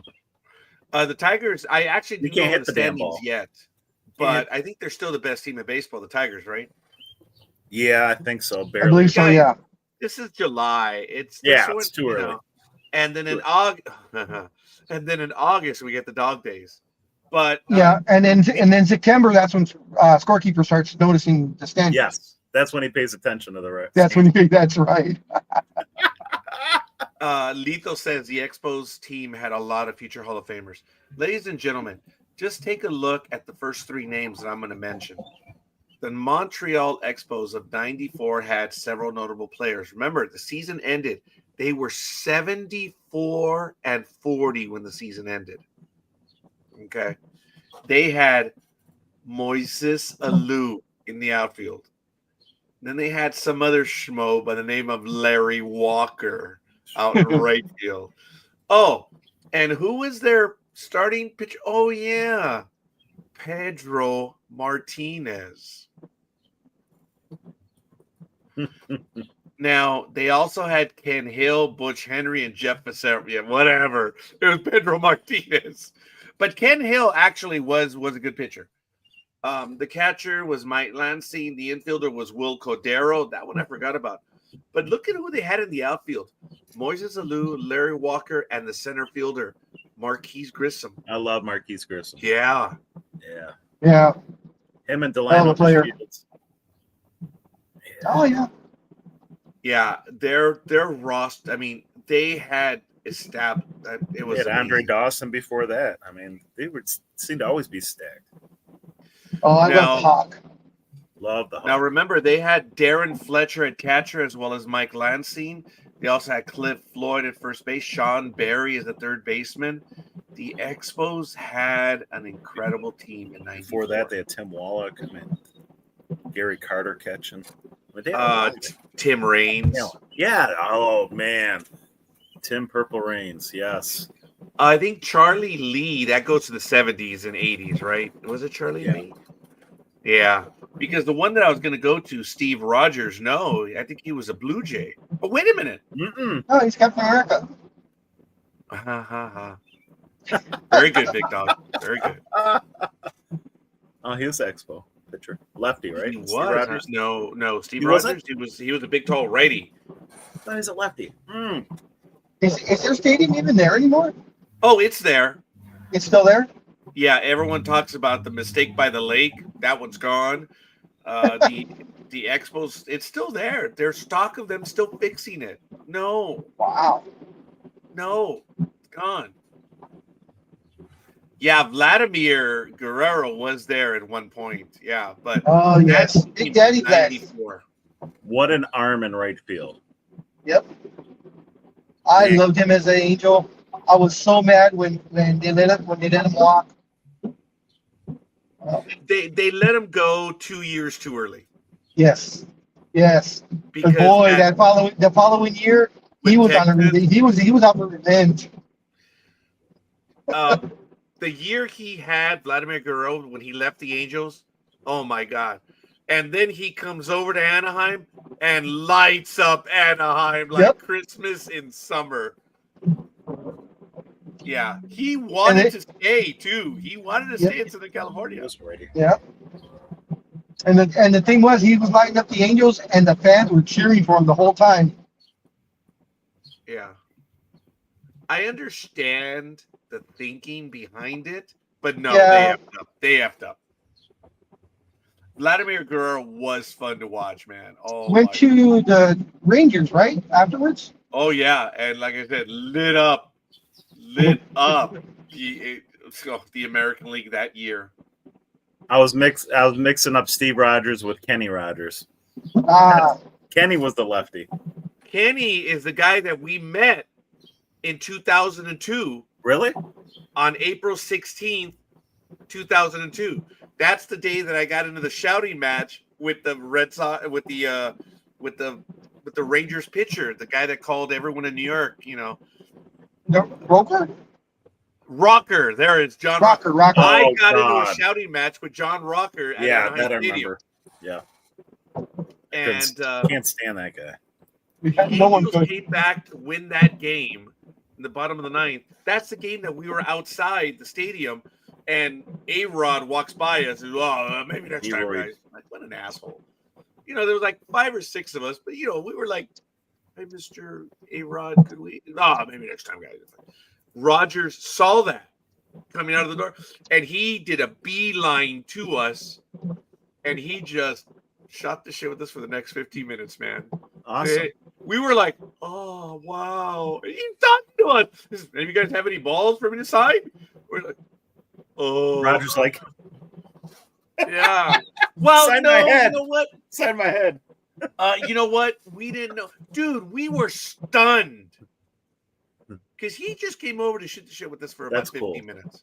That is cool. I'll never, ever, ever, ever, ever, ever, ever, ever forget that. He was so cool, man. It was Mr. Rogers that came over. And you just said, hey, one of the guys like, yeah, we got you guys. Say, yeah, you know what? Angels got the best of us today. It happens, whatever. And he owned up to it, and he just started talking about the game. And, dude, I don't even remember. I was enthralled. I was, wow. He came to talk to us, you know. He saw what we were. Yeah, we were 6 guys. We were effing harmless. You know, he saw the way we kind of asked A-Rod for an autograph, and A-Rod blew us off. And he was like, I know. He was like, what a dick. What a dick. Mm-hmm. You know, that's why he came over to talk to us. That's cool. That's really cool. Was, dude. And we got to go to a baseball game together. I'm sorry? 3 of us got to go to a baseball game together. Really, that'd be fun. Yes, really need to do that. Well, you know what's funny, guys? Okay, gentlemen, the first thing you got to do is travel the minute you retire. I'm being a jerk now. I'm going to Sacramento. I'm not going to Comic-Con this year because I have to go to an insurance event in Sacramento. So I will be going July 24th, 25th, 26th. Well, next week. So I'm going to be there Thursday, Friday, Saturday. So I don't know about next Saturday's Sports Talk with the Guys. I really don't know about it because it's the first time I'm going there, but I have to go. So I'm going to be there. And the next month, I'm using my passport, Tony. I'm going south. I'm going to Hermosillo, Mexico. I have a former co-worker and a client who has said, dude, come on over and visit. Just come on over, you know. And it's about a 12 to 15 hour drive straight through.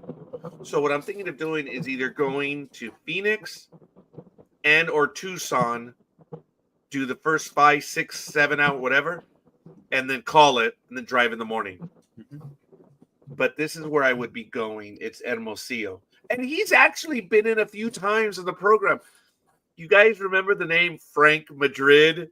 He has commented a few. Yeah. that's him. He's retired and he's in Hermosillo, and he comes up to visit every now and then. Dude, it was so funny. It was so uncomfortable. I can tell this story. His wife, oh my God, she's a beautiful soul. Frank has known me. Actually, Frank Madrid is the one that moved heaven and earth to put me in the position where I was in fleet management. I can say it now. When I got hurt on the job and they wanted to put me back in my own position, I'm like, dude, how can you? I can't. He had come over one day so I could assist him financially. I said, Frank, I need to get out of there. In 6 months, he moved heaven and earth that a position opened up in fleet management. And because of him, I was able to go there. Wow. So that's the guy. But anyway, and he's been in Scorekeeper. the program every now and then. I'm sorry. What was your former position? Was it doggy or missionary? So I'm going to show you on the map. That was for there it Tony, is. because I know it would make him laugh. But anyway. Okay. I'm using my business account. So my usual Google map has all those little points, Mark. You can tell this is my business account. There's not a damn thing on there. So here's where I'm at in Pomona. So I would probably drive down. I was gonna say, I'm just gonna tell you that. I would move this way. I'd go across the 10 all the way to Arizona. And there's Phoenix. And then I would drive down the 17 or the 19. 17. Okay, 19. Yeah, the 19, which is here. But I will stop in Rio Rico, but I believe where's the, oh no. Where the shootout is way east of there. Tombstone's over here. Oh no, no, not gonna happen. Okay, I'm gonna go down the 19, and here's Hermosillo, guys.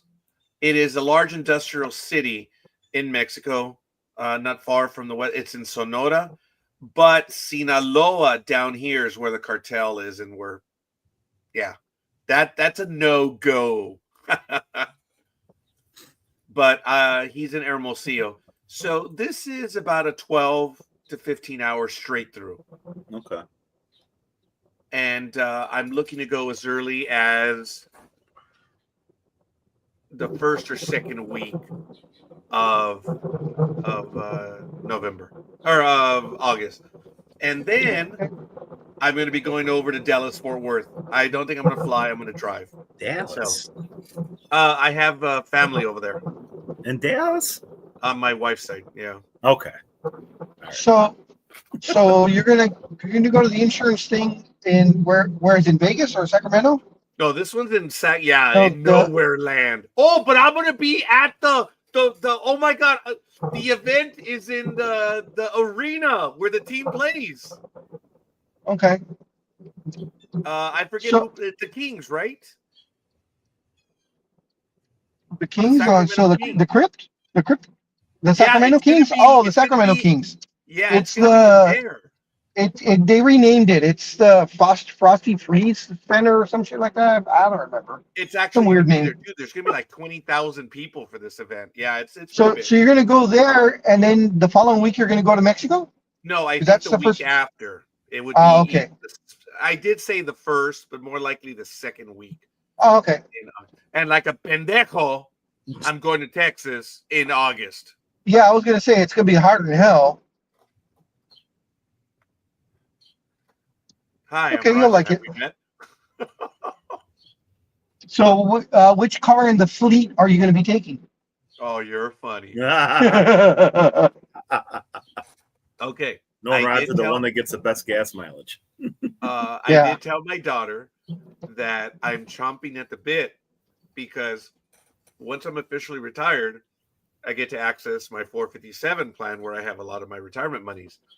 And I told her I'm getting that SUV, but I don't think I'm going to get the town car after all. I don't want to get the town car because they stopped making it. Yes, they stopped making it about 5 years ago.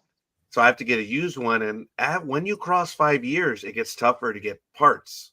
Yep. And I don't want to have that as my executive car. It's a gas guzzler. Big time. Well, Big time gas guzzler. that's executive, yes. So I'm looking to get an SUV so I can do the executive drop-offs and services, which I've been doing with the Celtos right now. Celtos is really nice. It's almost brand new, but it's got a little ass. I can fit 4 suitcases back there, but that's about it, and it's nice. And I picked up a lot of people that I know, and dude, 2 hours, $100, that's easy, easy. And I enjoy doing that. So I'm gonna get the I'm looking at So you want something? So you want something that has a big ass, not a little ass. A Yukon or a, what is the GMC one? The Suburban. Yes. Suburban's a Chevy. Yeah, they have a big ass. Yeah. Lethal Migraine says, just like Roger himself. Easy. Thank you. Dude, if the world knew. Yeah. I should I argue that? No. I don't think I can. So that's the plan, guys. In August, I'm going to be doing that, and I'm looking forward to it. But September's coming around, and I'm going to end up going alone because the family doesn't want to go. Like, oh, they don't want to go. Oh, I'm sorry. So September, you're going where again? Is that when you're going to Texas? No, that's in August. So here's the sad thing, guys. I'm going to squeeze 2 cruises in. 2 cruises? All right, late August, I'm going on a 5-day cruise. Oh, my God. And then in October, I'm going on another one. October during football season? Yeah, I did that 2 years ago. So remember, that was the contention between. Oh my God! Yeah, that's when you missed a Thursday pick. That's right. That's right, and that's why Gridiron Girl will hate me forever. Yeah, because I think you won by that one pick. By half a game. By half a game, yeah.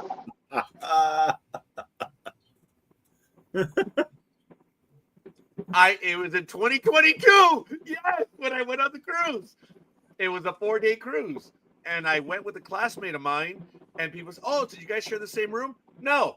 Had we done so, I'd be in what's that? The one in California where they want to put you to death. I'd be at that one. Is that which one is that one, Big Dog? The one in San Francisco? I mean, that's still open. Cochrane's the closest. No, but the one where they have everyone in line that's on death row. Oh, damn it, I can't think of the name of it. Yeah, I know what you're talking about. So I told a few people, I said, "Oh no, had we been together, I'd be over at that one right now." Can you imagine how much that sucks, man? Being right there on the bay in San Francisco, and yeah, it's horrible. Well, if 40, it may be Pelican Bay. It may be. Well, 45, 47 has his way. They're going to reopen Alcatraz. Yeah, I heard about that. Oh, San Quentin. There we go. Oh, yeah. San Quentin, yes. Yep. Yeah, so I made that comment. I said, "Oh, yeah, dude, had we been in the same room, I'd be in San Quentin right now." I'm like, no. So I will be traveling alone on both of the cruises, but I'm going with the one in August. Actually, I'm going alone in the one in late August. So is any one of them a swingers cruise? $415, dude. That's it? 5 days. $415, dude. Wow. Where are you going? Down to La Paz and Ensenada? Yeah, but I think it's La Paz or Bullet, whichever. But yes, it's a 5-day. And then the one in October, my nephew, like 17 times removed. I don't know how that shit works, but actually, I think he's like 2 times removed. But whatever. My nephew, David, the family is going in October, the first week. I'm like, dude, really? So I checked the fares. Dude, it's like $485. Damn. So yeah.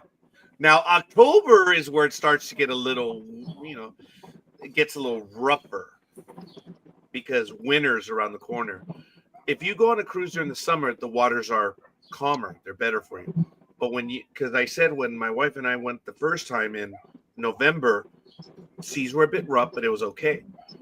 When we went again in January, because they gave me a ridiculous fare. You guys remember that? My wife and I went in November, and then Carnival said, hey, we'll give you like 60% off if you want to go in January. Dude, I was able to take my daughters with me and still pay less than what she and I paid. Wow. So we went like 2 months later again. But that's when we had the 12-foot waves, dude. Poor Gmo. She couldn't. Oh, dude, we're leaving Ensenada and we're at the very top of the ship, right? And it's at night, it's dark, and you see the coastline. All of a sudden, you see the ass end of the ship come up. You're like, huh? Huh? And you see it go back down, and you're like, that's not right. That's not right. And then you see the ass end of the ship come up again. Like, it's those anomalies because, it's really until you've been on a ship, you'll know what I'm talking about. Well, if Aisha was here, she'd say, yeah. And that was just leaving the port because you have your coastline, right? And you're on the ship. So remember your view, So I was concentrating on the coastline and I just see the ass end of the ship come out. Yeah, and we were on the Carnival Imagination at that point. So I'm going to squeeze a 5-day in late August and then another one in October. I do like to cruise. And no, my assistant will not be going with me. She doesn't want to go on a cruise. Dang. She doesn't like the ocean, or she just doesn't want to go on a cruise, or she doesn't know how to swim, she says. And I'm like, well, nor do I. We'll die together. You don't know how to swim? What? No. Wow. Now, here's the funny thing. I almost drowned in senior year at my high school. So you would think that I would know how to swim now. Like, nope. They tried. Oh, dude, they got 3 upperclassmen to, give me lessons. They're like, you know how to swim? Upperclassmen volunteered to, like, dude, I couldn't. I'm scared of it. I'm scared of large bodies of water. You should have done it the old Mexican way. Yeah, I'd be dead. The old Mexican way, right, Tony? Listen to what Big Dog's about to say. You know the old Mexican way, Tony, do you? No? No. You go to the pool or the ocean or wherever you're at, and the dad usually just chucks you in.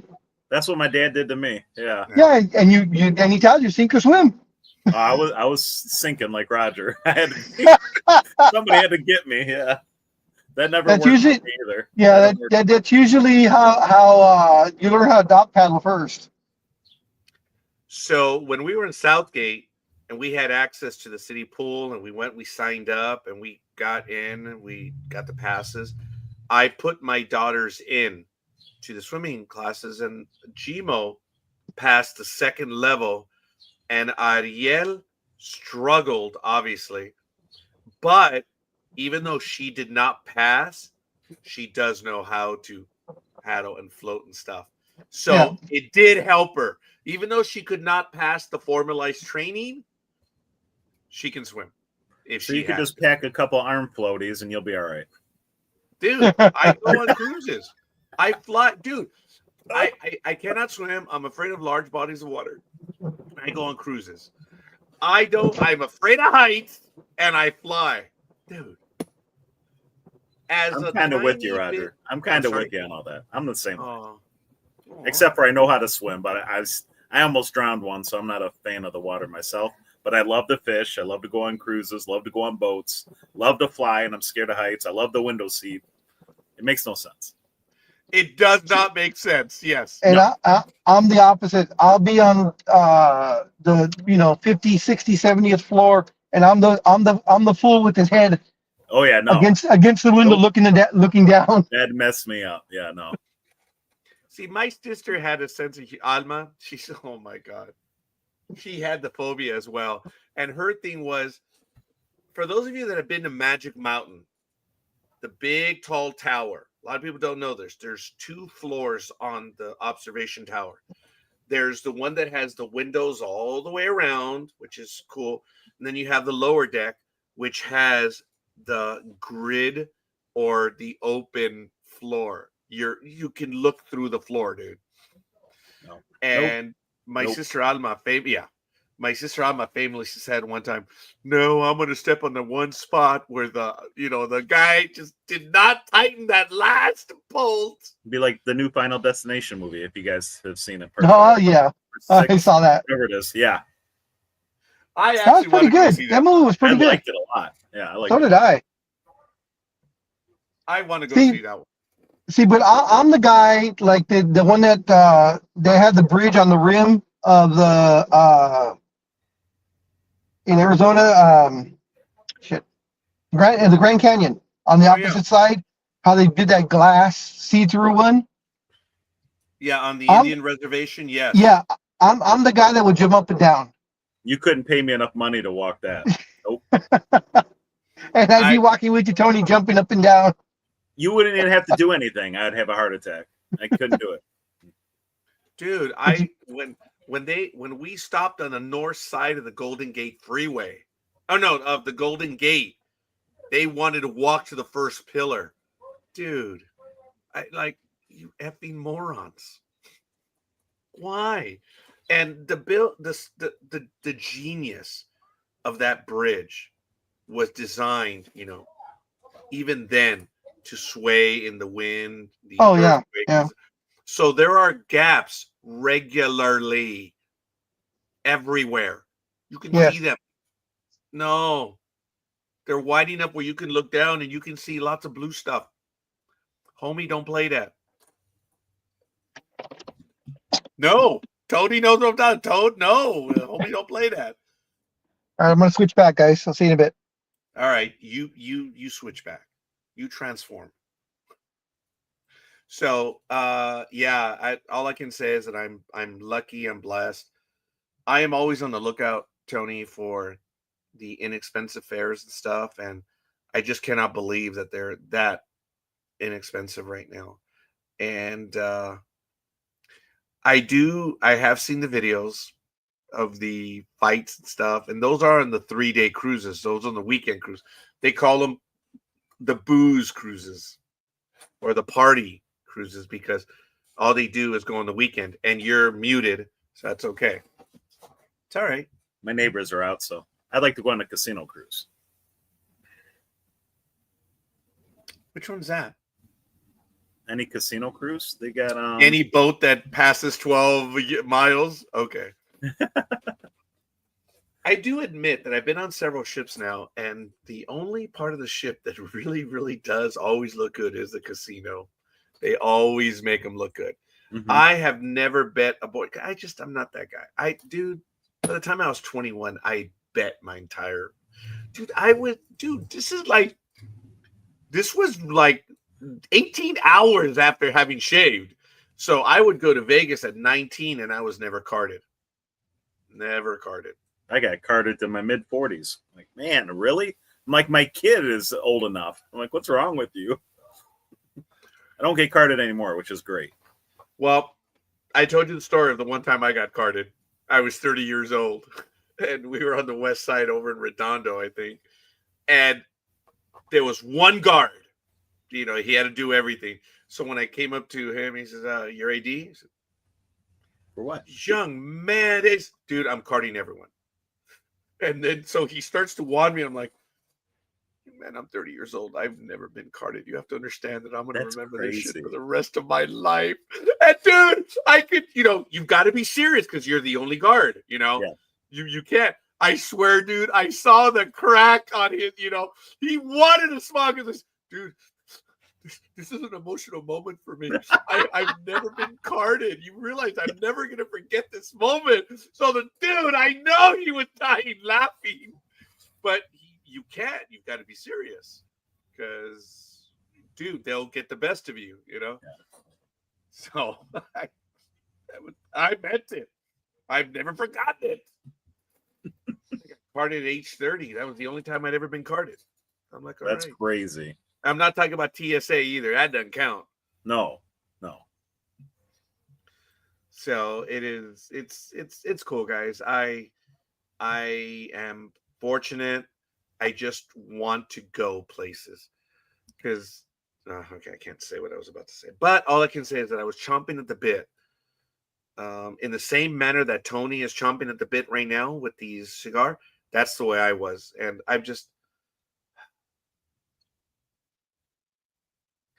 I haven't been able to go places recently, so now I'm going. I'm like, hell yeah. Awesome. And people are like, dude, you've been places recently. Most of my life, I didn't. I always travel close. We used to go to Vegas 3 times a year as a family. And my daughters always knew when we were going to Vegas that they were going to get new clothes. They were going to get toy because the sales tax rate from Nevada to California was that much, dude. So if the girls needed clothes, and we were like 3 to 4 weeks away from going to Vegas because we go October, January, and April. So if the girls we would wait a few weeks and we would just buy it. If we were going to go to Target here, we're screwed. Let's just go over there because the sales tax rate, right, big dog? At one time, It was so far apart. It was ridiculous. And you saved a lot of money. So the girls knew when we were going to Vegas, they were always going to get new stuff. They loved going. I'll never forget one of the first times that we went to Vegas also. We got into the hotel room. It was those simple hotel rooms. The girls both ran in and they fell on the floor like, that was so funny. I'll never forget that. They knew they were on vacation. It was really neat. I'll never, ever forget that. And now, hey, girls, nope. You want to go see them? Nope. I'm gonna go and watch the meteorite. Oh, something happened last night. We went to Zanku Chicken, and at about 9:02 a.m. or p.m., we were driving east on the 10. I gotta get my locations. And Gmo spotted what she thought was a meteor coming in, but it stayed in the air for about a minute and a half as it UFO. broke up. Well, I looked up and I could see the heat shield from it entering the orbit, coming into our atmosphere. Whatever it was burning up. And It took a while. So I wanted to check online this morning if people saw what happened overnight in LA at 9 o'clock. But something came in. I don't think it was a UFO, big dog. But I'm thinking that it was a piece of material from orbit that came in because it took forever to break up. It didn't happen just quickly. But speaking of forever breakup, I don't know, dude. The Yankees have to get their act together, Tony. They do. Philly special, sorry. They have to. They just don't have the fire, and they have to get their act together. Right now, the Yankees are only 3 back in the American League East. Now's the time. Just do it. Just shut up and do it. Yep. Same thing with the Dodgers. The Dodgers have been playing bad now for about 2-3 weeks, and they're still in first place, but only by 3 or 4 games now. 4.5, yeah. Yeah. Yeah, the Dodgers are in a free fall, 2-8, and the Padres are a 6-4. Way to go, boys. Way to go. That's about the Padres' usual. Yeah. And the hated ones, sorry, Matthew, yep, are only 5-5. Wow. Same thing with the Diamondbacks, 5-5. But I will give it to the Colorado Rockies. The Dodgers are in a free fall. They're 2-8 in the last 10 games. The Rockies have gained ground on the Dodgers. They are 3-7 in the last 10 games. There you go. There you go. You knew what was coming, right, Tony? I knew it.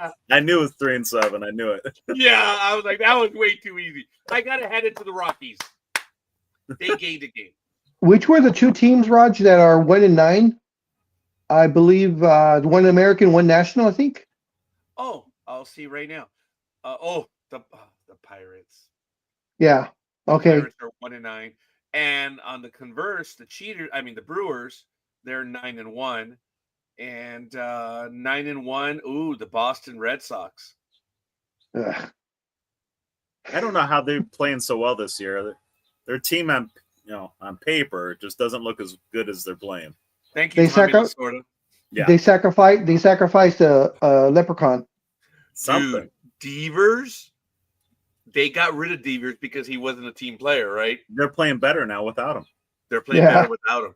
He goes to the Giants, and the Giants are like real happy, and he says, "I'll play everything and anything you want." A week later, he doesn't show up because they wanted to play first base, and he was supposed to do drills.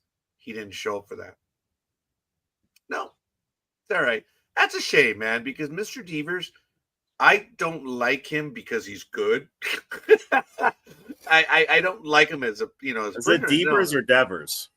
Whatever. I thought it was Raphael Devers. It could be Devers. You're right, sir, and I thank you. But whatever. He's a good player. He tends to beat up the Yankees. That's why that's why I don't like him. Is he a good player? Well, I thought he was. But the attitude that he has now, we don't know. He's not that good to have that kind of attitude. Yeah. He's not Aroyd.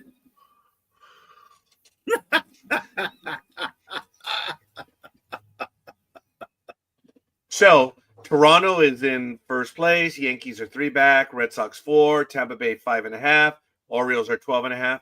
Tigers. They are the best team in baseball at a .602 winning percentage, and then they are followed by the Chicago Cubs at 598. Yeah, the Cubs have quietly playing good ball. Yeah. So General America's happy then. Yeah, and as Terry Zahn's wife as well, because she's a Cubby. Ah, that's right. They're 50-39. They're 6-4, but winners of 3 in a row. But the Brewers are 9-1, winners of 8 in a row, 1 game behind them. So it's definitely a race. Yeah. And in the American League Central, you have the Tigers at 602. And that's the Indians are 11, Twins 11.5. The Royals are 12. Chicago White Sox are on the verge of elimination at 26 back. The A-holes are in first, but the Mariners are staying with them at 4 games back. So they've gained 2 games on the Astros in the last 2 days. So anyway, the Rangers 7.5, the Angels are 8, and the Athletics are 16. And I want to talk about something that the Angels sent me via email, and they're now posting it. And what's your opinion, gentlemen, on what the Angels are now offering, which is almost like, duh. I'm shocked that they're the first team to do it, insofar as no one had done it yet. In the National League East, the Phillies are 55-42. The Mets are half a game back. So Tanya is half happy. So Miami is 9.5 back. The Braves, sorry, Dan, but you did beat the Yankees yesterday. So that's all that matters. 11.5 back, and the Nationals are 17. National League Central, Cubs, Brewers are 1. The Commies, I will never, ever address them by their real name. Well, Scorekeeper's second favorite team. That's how they're known as. AKA. The Commies are 7.5, tied with the Cardinals, which are the Cardinals. 7.5 back. The Pirates. Guys, I know you're like, what is his insane fascination with the Pirates? Think about it. When the Pirates do well, baseball does well. I don't know why, guys, but when the Pirates are a good team, baseball does well. And the Pirates, sadly, are 19.5 back. In the National League West, you have the Dodgers at 50-40. Padres are 4.5. The hated ones are 6. Okay, that's a second team that I will not name. And the Diamondbacks are 10. And the Rockies are also just short of elimination at 34.5 back. But they have gained a game on the Dodgers. There you go. Way to go, Colorado. Way to go, Colorado. And there was news yesterday from the Guardians. Luis Ortiz, his leave has been extended. And of course, it's Cleveland Indians pitcher Luis Ortiz will remain on the non-disciplinary paid leave through August 31st, while the investigation by Major League Baseball continues into the unusual betting detected on individual pitches thrown by the right-hander. It says the MLB announced the extension of the leave yesterday. Ortiz, who was 4-9 with a 4.36 ERA, was placed on leave July 3rd through the All-Star break after a sportsbook reported suspicious betting on the first pitches thrown by Ortiz in select innings against the Mariners on June 15th and against the Cardinals on June 27th. It says on June 27th, IC360, which is a firm that monitors the betting market for abnormalities, alerted sportsbooks and gambling regulators after an operator saw a spike in action on Ortiz's first pitch in the bottom of the second inning against the Mariners and in the top of the third inning against the Cardinals. In both instances, the sportsbook saw an unusual increase in money wagered on the pitches being a ball or hits Batman from betting accounts in New York, New Jersey, and Ohio. All righty. What do you think about that, scorekeeper? Well, the only thing I can tell you at the moment is baseball led the cat out of the bag by letting them know what they're doing. If players get caught betting, it's going to come back to Ortiz right here. They're using AI in the best way. But look, AI caught this, okay, because of the type of pitches. Gentlemen, I've always told you, as a former high school pitcher, and I was never a major leaguer. You guys know that. I was privileged to play high school. Say it correctly, scorekeeper. You are a former high school flamethrower. To get it right. No, I think I was the other way around. I was the guy that came in and put high octane gas on fires. A real Rocket Roger. Rocket Roger. Yeah, there you go. The exact opposite. Dude, the only time I threw hard was when I had 60-mile-an-hour winds at my back. I made a joke of that. They called me Windy for a little while because of the joke. Because since I was on the back end of the bullpen, one day it was windy and the wind was coming. I'm like, woo, I got a good chance to pitch today because I got the wind in my back. I was just being stupid. The entire team heard it. No, they rode my ass for a few weeks. Oh, man. It's windy. Did you guys see the new Philadelphia Eagles Super Bowl rings that came out last night? No, I did not. How is it? Actually, let me back up a moment just to finish my thought, guys, real quick. Yeah, guys, if you want to know if someone is cheating, my point is get a picture. Get a picture to look. Remember how I've told you I can tell when a guy really means to hit someone and when they don't. Dude, it's not that hard. And you know if they're cheating or not. You can tell. So anyway, I'm sorry. Tony, tell me, Super Bowl ring. Sorry about that. Yeah, they had the ring ceremony last night, and their ring has a different feature than any other Super Bowl ring ever made. Okay. They could press somewhere on the ring, and eagle wings come out. Oh wow! And inside the eagle wings, they got the Coach Sirianni's saying for the year.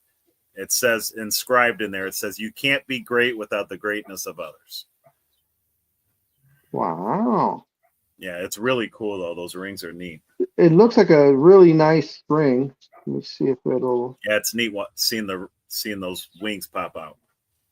That's pretty cool. Because lately the thing is, and I think the Lakers were the first one to do it, was when it's magnetically, it has like a magnetic top, so you can twist it, and then you take off the top part of it, and then of course there's inscriptions or whatever on the inside. Oh, that's cool. That had been going on the last couple of years. I think the Dodgers did it.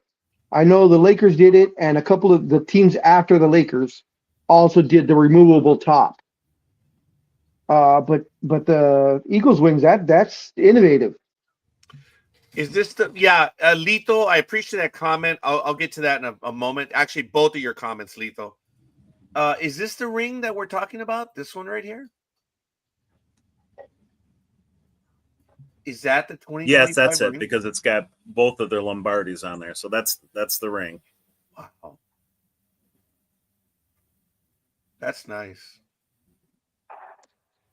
Big Dog and I, a few years ago, when we were obviously not at our best, to quote. Ooh, that's awesome. You see it, Big Dog? Yeah. Wow, that's crazy. Yeah, I know, right? So I don't know if you have a Twitter or not, Raj, but or whatever it's called now. Go to the Philadelphia Eagles, their Twitter, and they have a little a video of the ring when the wings open up on X. Okay, I'll have to check it out. But actually, no, I've dumped. I'm cutting my internet profile, and You could probably find I'm it retired on YouTube. now. I'm sorry. What's that, Tony? You probably could find it on YouTube or something. Yeah, I'm gonna take a look at it. But this still looks nice, gentlemen. That is amazing. Oh. It says the inside panel of the ring features the Brazilian flag because the Eagles began their 2024 campaign in that country against Green Bay Packers. Oh my God. Remember all that? The no-go and the codes for the color. Oh my. Oh, yeah. Much bullshit. Yep. Neither team could wear green. Yeah, I remember that. Yeah. Not a damn thing happened. Oh my God, that's such BS. I love it how people have. Oh well, there are no-go zones, and like what was happening in LA. And folks, don't get me wrong. I'm sorry, this is a political comment, but what happened in LA was bad. There's no doubt. Have no illusion. Please understand that I was sickened and saddened by everything that I saw that was going on. But for them to say that Los Angeles as a whole was a war zone, you guys know that I told Big Dog, I drove through that area. All of the exits on the 101 in downtown, which is 4 of them, were closed. As soon as you made a left or went south on the Harbor Freeway, all the entrances were open.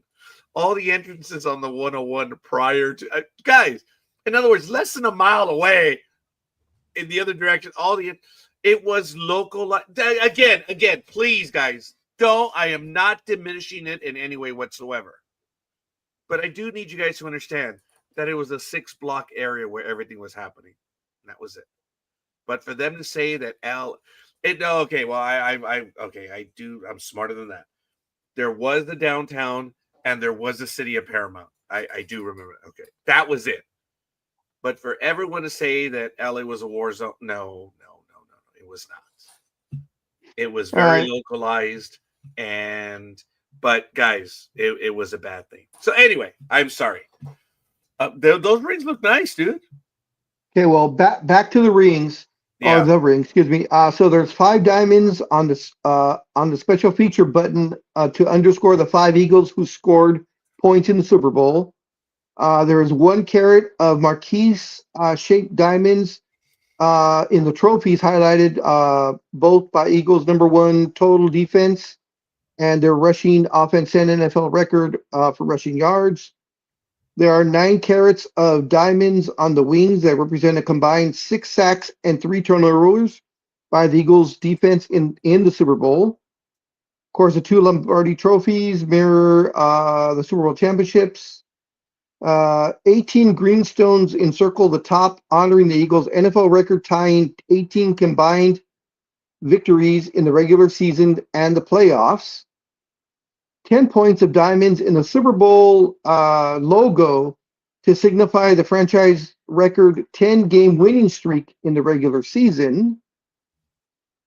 Engraved inside the playoff scores, along with 145, which is an NFL record for the most points scored in the playoffs run in the Super Bowl. Every ring features the player's name and signature, which is the lasting symbol of their achievement. It says the wings open with a hidden button to reveal the message, "You can't be great without the greatness of others." 40 points of diamonds in the world champions stand for the 40 points scored in the Eagles Super Bowl win.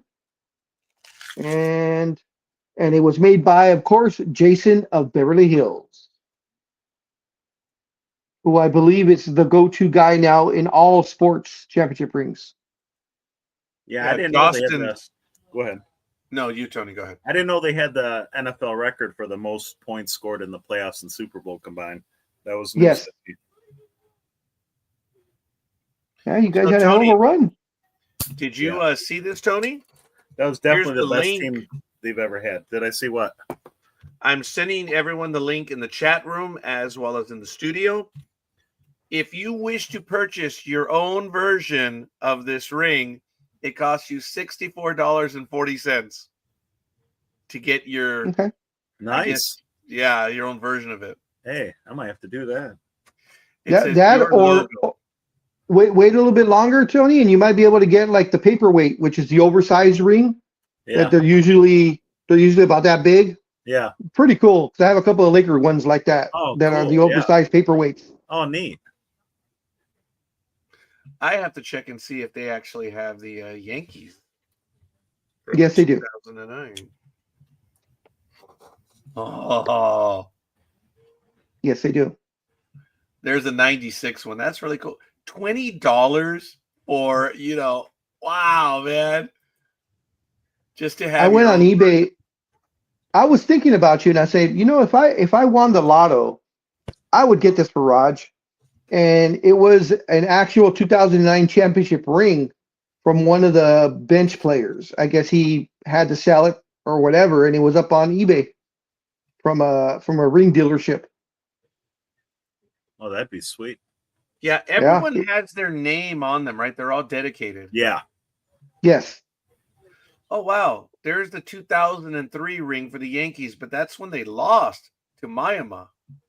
So that would be the American League Championship ring then. Miguel Cabrera. My guy. Was that the one it was? I think so. Oh, no, right. Against them. Yeah. Yeah. Wow. This was the 96 ring. That one actually looks kind of cool. That one, yeah, I like that one better. Actually, Raj, they have a set where you can get all 27 rings. Yeah, but Roger wants to travel. Roger doesn't want a whole bunch. Roger needs It's not that expensive. It's only like $300. Oh, It's not wow. that much. It's not that much. No. And it comes in a nice wooden case with the glass top on there. And it says, I think it says New York Yankees 27-time world champions or something like that on the glass. And it has all the rings. Now, of course, the first probably 12 or 15 of those rings look almost exactly the same because it was just a generic ring that didn't start getting fancy until like the 80s. Yeah, there's some really nice designs. I didn't know they had I did not know that the Yankees had a 1927 ring. That's crazy. Yeah. But That's there sweet. it is. That's yeah. awesome. That really is, man. No one wears that one. Now these are some good stuff. So It would be interesting. It would be interesting to try and find out what happened to Babe Ruth's rings or who has them. Actually, if we go to one of those collectible shows, Mhm. it'll probably be there in a sports memorabilia place. I believe the rings are there. They're not in like the Hall of Fame or anything? I don't know, but we'd be able to find out by going to one of those places. What was I going to tell you guys? I don't know. I forgot. I wish I had the money about 5 years ago when Kareem sold or auctioned off all of his his memorabilia, because he says he's not a guy that keeps or likes to collect that kind of stuff. I think he said the only one that he did not put up for auction was the 85 ring, which was the first time they beat the Celtics. Okay. Because he said that had sentimental value to him, but everything else, all his MVP awards, his playoff MVP awards, the ring, I think he auctioned off like 5 of his 6 rings, so he kept the one. But all the other ones, he said they're just collecting dust. He said he doesn't even have them out on display or anything. Wow. So a couple people got. Go ahead. But dude, that's Kareem Abdul-Jabbar. Remember Yeah, your that is him. story? I mean, and nothing personal, folks, but knowing what his belief system is, it's not a shot against anyone. I understand Same here. why he could have that thinking. Yeah. Okay. And he actually invested in other things. I know he was real big on Persian rugs. I know he had a big collection of that. And of course, records. That was his big thing. Which, when his house burned down and he lost that record collection, that's kind of when we saw the shift in Kareem, where he realized that he was beloved by fans, because fans were giving him records that were actually very, very valuable, but they wanted him to replace his collection. So people were actually just handing him their record collections to him. That's cool. Well, it was also a different time Yes. when several Laker players had issues. Kareem, one of them, James Worthy, another, and the owner took care of them. Oh, yeah. Yeah, when they had losses, significant losses, and he's like, I've made more off you than, that he paid them ungodly amounts of money to do like little things, whatever. That was Jerry Buss. Mm-hmm. Whole different. Oh, yeah. He made at least 100 times over. Yeah. There was a reason why, and if I interrupted you, Big Dog, I'm sorry. No. But remember in the 70s, 80s, and 90s, a lot of players would never talk badly of George. They never did. Now, if you were part of the administration staff and worked in the stadium, they talked about him all the time. But there are stories, and you have to look for them. But players, long after they left the Yankees, would receive checks from George Steinbrenner. Oh, yeah. He was famous for that. Wow. Because he was so grateful that they played on the team. And there was some executive. I think I wish I remember the name of the player, but someone admitted that. He says the reason why Yankee players that may have even left on bad terms will never talk badly of George Steinbrenner. Wow. Because he would take care of his team. Now, I do want to give a shout out to the Dodgers. That I think you guys have heard about the player that they've been signing for the last 5 or 8 years. Yeah, he's got some mental problems. Yep. And he will never, ever, ever play a game again in his life. But the Dodgers every year sign him to a contract. And he has what? He has mental problems? I believe I can't remember if he's bipolar or he's schizophrenic. But the Dodgers, once they found out about it, they started signing him so that he would have enough money to, I guess, go into a facility that would help him with his problems. And I know the Dodgers sign him, I think, to the league minimum, whatever the league minimum is, every year. Wow. What they do is they sign him to a deal so he has medical coverage. Yes. Which is, for those of us in the United States, know that medical coverage can oftentimes be more valuable than a paycheck. Yeah. And I can tell you, I am eternally grateful. Look, when I spill the beans over the next rest of my life, I'm going after people, not my job. You guys need to understand the difference. I am eternally grateful that I had what I had for 33 years. That's why I gave what I did. I was chosen to be a part of that family, and I consider myself fortunate. And the only requirement for me was to do what was asked of me. I remember in the last 10 years when I would do an interview, and that was one of my last lines. I'd say, so if I understand you correctly, if I ask you what, if I do what you ask, I'll get a paycheck, right? I would say that. And a lot of people were like, realize I'm kind of like messing around a little bit. They're like, yeah, that's the drift. Like, I'm in. I'm in. I'm in. How hard is that? And, You know, and, come on, man. and I've noticed over the last year or two or three, a saying has been coming around. I hear it more and more often. People don't quit their jobs or leave their jobs. They quit or leave their managers because the management is so shitty. And I'm like, okay, I can see that, because if I had to work for Shavira all my life, I would have definitely quit. Actually, you would have been a postal worker in disguise. Are you young enough to know that, Tony? Are you old enough to know that joke, Tony? I don't know. Ooh, he does not know what we're talking about. He is a tad younger. There was an awful joke in the late 80s and 90s because of stuff that was going on in our economy and everything. That the joke was, what does it mean when the Postal Service has their flag at half staff? New job openings because of all the shootings that were going on in the post offices. Dude, it wasn't a rare, it was a regular thing. Right, wow. Big Dog? Yeah, going postal. That's where going postal came from. Going postal came from the 80s and 90s. Wow. Yeah. The postal employees would snap and they'd come in and shoot up the place. Jeez. That's where the phrase came, going postal, came from. Yeah, I can relate with what you said, though, because my best job I ever had also became the worst job I ever had. Just change at the top. Yes. Yep. Definitely.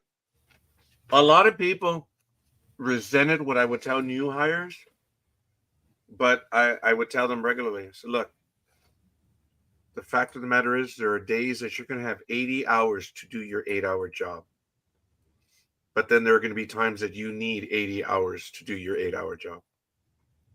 And until you've been there and you understand what I'm saying, you're like, yeah. There are times that you're not going to have anything to do. It's just a fact of the matter. But when there is, you just shut up and get to work. And that's what irritates me, that when the moments arrived, those same SOBs wouldn't do it. And those are the ones that are like, well, you got to get rid of those guys. Yeah. And I would tell new hires, it's, look, guys, you're going to have time to F around. That's just a fact of the matter. But when you have to, I equate it to what they teach linemen in football, Tony. What's your job as a lineman? Hit the first guy in front of you, right? And then what do? Hit the next guy. That's it. That's your job. When you have to do what you have to do, you put your head down and hit the first guy that comes in. And then you hit the next guy, right? That's what a lineman's supposed to do. That's it. And I would tell, or I'm sorry, Tony, a little more than that?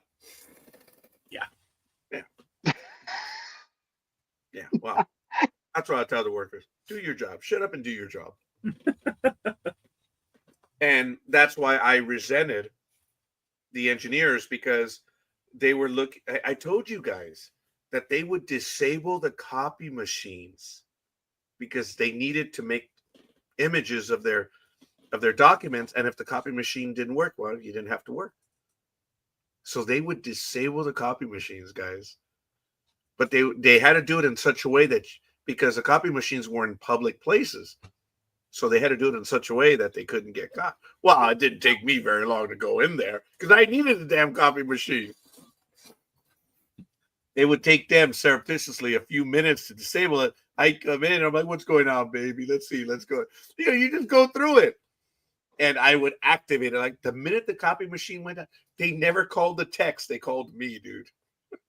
I'd have that copy machine up and running in less than a minute. Oh, dude. The engineers disliked me. Of course they did. Engineers?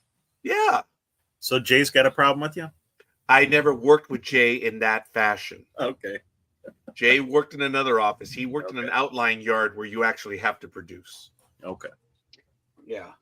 I worked in the sections that, they They're worthless. Speaking of linebackers, I don't know if you guys heard the news. I know Tony probably did. Of course, the Steelers made history when they re-signed or gave an extension to TJ Watt, who is now the highest paid non-quarterback in NFL history.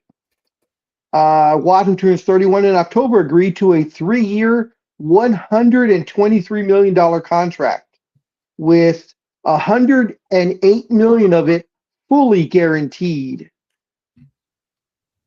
So, of course, he'll be averaging $41 million a year. And that just passes the $40.25 million average salary given to Cincinnati Bengals star wide receiver Jamar Chase, and the $40 million awarded to Cleveland Browns standout rusher Myles Garrett. So TJ Watt, $41 million a year. That is a hell of a lot of money. And you know why that's music to my ears. Why? Because that record will not last long. Because since the Cowboys waited so long to extend Micah Parsons, who demands to be the highest paid non-quarterback in the league, now they're going to have to pay more. Oh yeah, his price tag just went up from $40 million now like $42 million. So he was doing backwards when he saw TJ Watt getting that contract. He's like, yeah. I'm so glad, yes. So glad they got him before Micah got signed. So now what about that guy, the guy from Cincinnati, the pass rusher? Has he been signed yet? I don't think so. It says the wide receiver. It doesn't talk about him, but the wide receiver, Jamar Chase, he got $40 million. He's getting $40 million a year. And Myles Garrett, which is a rusher, doesn't say how much he's getting. But man, they're starting to hand out money to these non-quarterbacks. As a matter of fact, I did read this week, and I don't know if you guys can help me out. Did you hear about this? The NFL, this is the first time ever, so many picks are unsigned right now. Yeah, I've seen that. Like second-round picks, weren't they? Do you know why? No. One team. Because they're stingy bastards. Yes. Anyways, I'm sorry. One team effed up and guaranteed the contract for all 4 years. Right now, okay. They're not guaranteed. And guys will be cut in their 4th year regularly of those rookie contracts. Well, now everyone is saying, well, look, we already have it, and we're higher up than this guy, the one that got it. And I forget who did it, if it was Cleveland. So it's probably Cleveland. West teams, one of those Cleveland. Oh, actually, that would be South. But anyway. I'm pretty sure Cleveland is the epitome of that joke saying you're so ugly. I would shave my dog's ass and have him walk backwards. That to me is the Cleveland Browns. No offense, Almighty. Yeah, dude, no offense, Almighty, but that's funny. That's funny. That is, gentlemen. We're gonna get back to that. I found the throw. I want you guys to check this out. No sound on it for obvious reasons, but this one happened last night. Yankees, Braves. Oh, okay, yeah, I want to see that throw. Oh, yeah, I haven't seen that. Check it out, gentlemen. No sound. Obviously, no video either. Okay, here we go. Ah, yeah, worthless. Come on. Hija de tu mendiga madre. Siempre me tienes que hacer ahorita cuando te necesito. Pero no, hijo de puta. Estabas lista, pero no. Yep, just like a regular woman. That's right. Yes. I understood. Yes. I understood all that. But like a regular woman, the minute you need them, they're like, no. All right, I'm going to have to set it up again. Sorry, gentlemen. What up? All right. What up? So, second and third rounds across the league have not been signed yet. And this is significant. It's never happened in the NFL. And a lot of it has to do with the guaranteed money. So, yep, we have crossed the damn it, that river in the one in Italy. We have crossed the Rubicon. There's no turning back. So, for those of you that know in history, anything south of the Rubicon, Roman soldiers could not be armed. Well, Caesar didn't believe in that. Okay, I don't know what's wrong with the video. I noticed the video is being dumb. So I'm trying to reset it right now. I'm sorry, gentlemen. So So, it remains to be seen what's going to happen. well, since you're on football and you are talking about players not being signed, this doesn't quite talk about that, but the Players Association doesn't have a leader right now. I don't know if you guys have heard about this. So the NFL Players Association leader, Lloyd Howell Jr., resigned at a spur of the moment, I believe it was Thursday, after an outside investigator hired by the union received documents. Yes. They received documents showing Howell charged the union for 2 visits to strip clubs, including a $738.82 car service that took him from the airport to one of the clubs. Says the documents are union-approved expense reports and receipts, which ESPN began asking questions about hours before Howard abruptly resigned late Thursday night. You moron! It's called Uber, Lyft, or Roger Car, whichever one. It says one receipt obtained with something. It says one receipt obtained by ESPN shows Howell was picked up in a sedan by a car service at Fort Lauderdale International Airport on November 2nd, 2023 at 10:26 p.m. The car's first stop was at a nearby Miami Gardens address. The receipt shows only one other stop, nearly 8 hours later at 6 a.m., when the car dropped Howell off at his luxury condo in Sunny Isles Beach. A union finance worker noticed the car's service exorbitant cost. The employee searched online for the Miami Gardens address and discovered it was Tootsie's Cabaret. It is a 76,000 square foot venue that bills itself as the world's largest strip club, fully nude and #1 rated. Says the employee flagged the receipt to the union's travel department for a higher level of review. 2 people with the union operations told ESPN. The head of the union travel forwarded the documents to compliance for review by union lawyers. More than a year later, Howell had 2 union employees visit a strip club in Atlanta, according to the expense report also obtained by ESPN. During this year's NFLPA Summit, February 21st, Howell accompanied the employees to Magic City Strip Club for an outing that incurred $2,426 in charges, including cash withdrawals ranging from $200 to $525 from the club ATM. Court documents show they used 2 VIP rooms. According to the expense report, the purpose of the strip club outing was player engagement event to support and grow our union. It grew. Something grew, yeah. Oh, man. One of the employees who accompanied Howell submitted expense reports for this outing.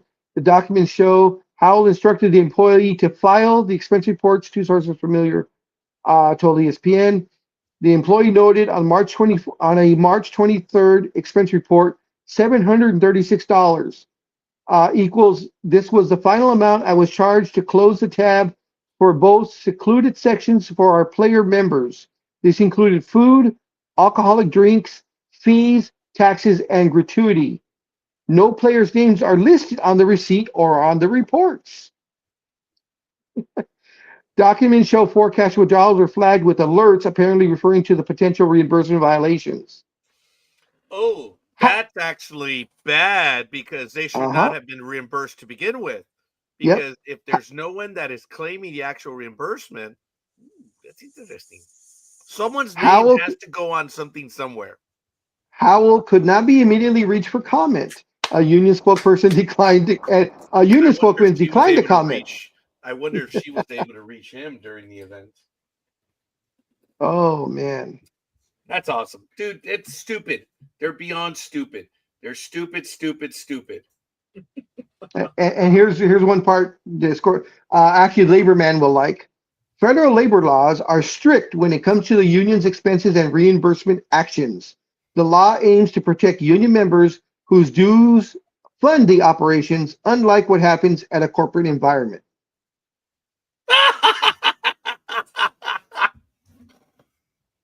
The NFL Players Association has its own set of strict guidelines on reimbursements of all kinds, but particularly for entertainment, former union officials say. A former union employee said there are no specific exclusions for venues like strip clubs within the union's entertainment category. But I do think that anyone in the right mind would think that this is an optically good scenario. In light of this, clearly that aspect of the policy should be revisited. Okay, what again? There are expenses that are allowed that are reasonable and necessary, and I know you guys tried to make fun of me and get under my skin one time when you guys were talking about that moron that spent $70,000 trying to make it rain. Oh, but he can no, and again, no. If you can get a receipt, hey, then maybe. But, James Harden, when he was trying to claim it on his taxes. Yeah, well, if you don't have a receipt, you can claim whatever you want. But you have to have proof. You can say whatever you want, but you have to have proof. And what they can do then at that point is, okay, give us something to work with. Okay, do you have the name of the place? Do you know what time you went? Do you know this? You're done. Then the penalty becomes that it's denied, so you owe the interest and the penalty from the difference, and then they can nail you for a criminal one. I forget what it's called. I don't have those. I've never had those, because we don't. So, but they can nail you for it's an underreporting, which is kind of funny. Underreporting. Anyway, so there's a lot of things that they could do on something like that. I know you guys are trying to get into my skin, but in that lifestyle, I don't give a shit if that's a lifestyle. If you're willing to if the hooker is willing to give you a receipt that you got, hell yeah. No, seriously, it's deductible. You know why? Because you paid her for services. Yes. Tony's rethinking his expense account right now. I'm sorry, what? What? Almost made him spit it out. Almost. I was so close. I said Tony's rethinking his expense reports right now. Okay, just understand someone's got to take responsibility for it. That's all. That's all. Damn it. And I did joke with someone that now that I'm going to go to Latino Tax Fest next year, since I'm not going alone, I will be taking all of my preparers that are licensed. I'm taking them all. So I was telling one of my guys, shit, now I got to program an entertainment budget. And he just looked at me and says, is this because it's in Vegas? Yeah. And he couldn't believe I said that. I was obviously screwing around with him. Actually, I already have an idea what I'm going to do. I know what's going to happen. We are going to stay at the MGM Grand. The conference offers Danish, like those continental at the conference. Yeah, continental breakfast, yeah. Yeah, coffee, chocolate, water, orange juice, which is really not bad, and the continental. So my thinking is, okay, they've got their breakfast. Lunch, I'm going to give each person $200. I already know that. For the 4 to 5, depending on how many days we're there. Oh, okay. I'm going to give them $200 to cover their lunch. I was about to say $200 a day. Right. Not a day. No. I'm going to give them $200 for the trip for food, and then dinner will be the team together, which I will be taking them out. We will meet somewhere. If you don't want to go, Dave, Merry Christmas. You can do whatever you want. But that's what I'm going to do. The conference is going to be paid for. They're going to get the stipend of $200 for food, and their travel is going to be paid for as well, obviously. And I'm already budgeting that for next year. I did like the conference, other than being left hung out to dry at the pool. Damn. Maybe next time don't wear the Speedo. Put regular trunks on. I actually think I'm wearing today what I was wearing at that event. Yes. Guys, this is how I dress now. Polos and shorts. That's it. That's And if all you I do I- wear a Speedo, get a Brazilian wax. No. Well, no. What I was gonna say is, yeah, he wore the thong speedo, No, I did not. I the did not. banana hammock. He wore the banana hammock. I realized that I could work with some of these women in the future, and I did not want to scare them away. So, Oh God. but I You now didn't know want what it's like. you didn't want to scare them away. You didn't want to scare them away from Big Raj. Well, I'm not overtly concerned about that because I just wanted to dance with one of them that night, which I didn't know how to dance. But that was going to be my line, dude.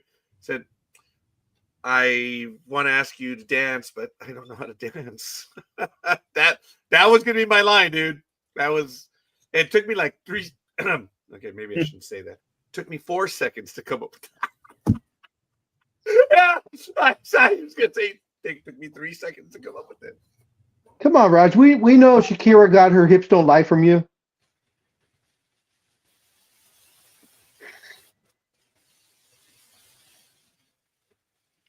You insult Shakira. Oh my God. Ladies and gentlemen, here's the throw. This is last night's game. Cody Bellinger is up at the plate, and it's top of the third. Runners on first and second. There is 1 out. What an You guys have Cody Bellinger? I didn't know that. Yeah. He's having a good year. Yeah, and Good for him. Goldschmidt is too. Oh God, yeah. All right, here we go, guys. No sound though. Sorry.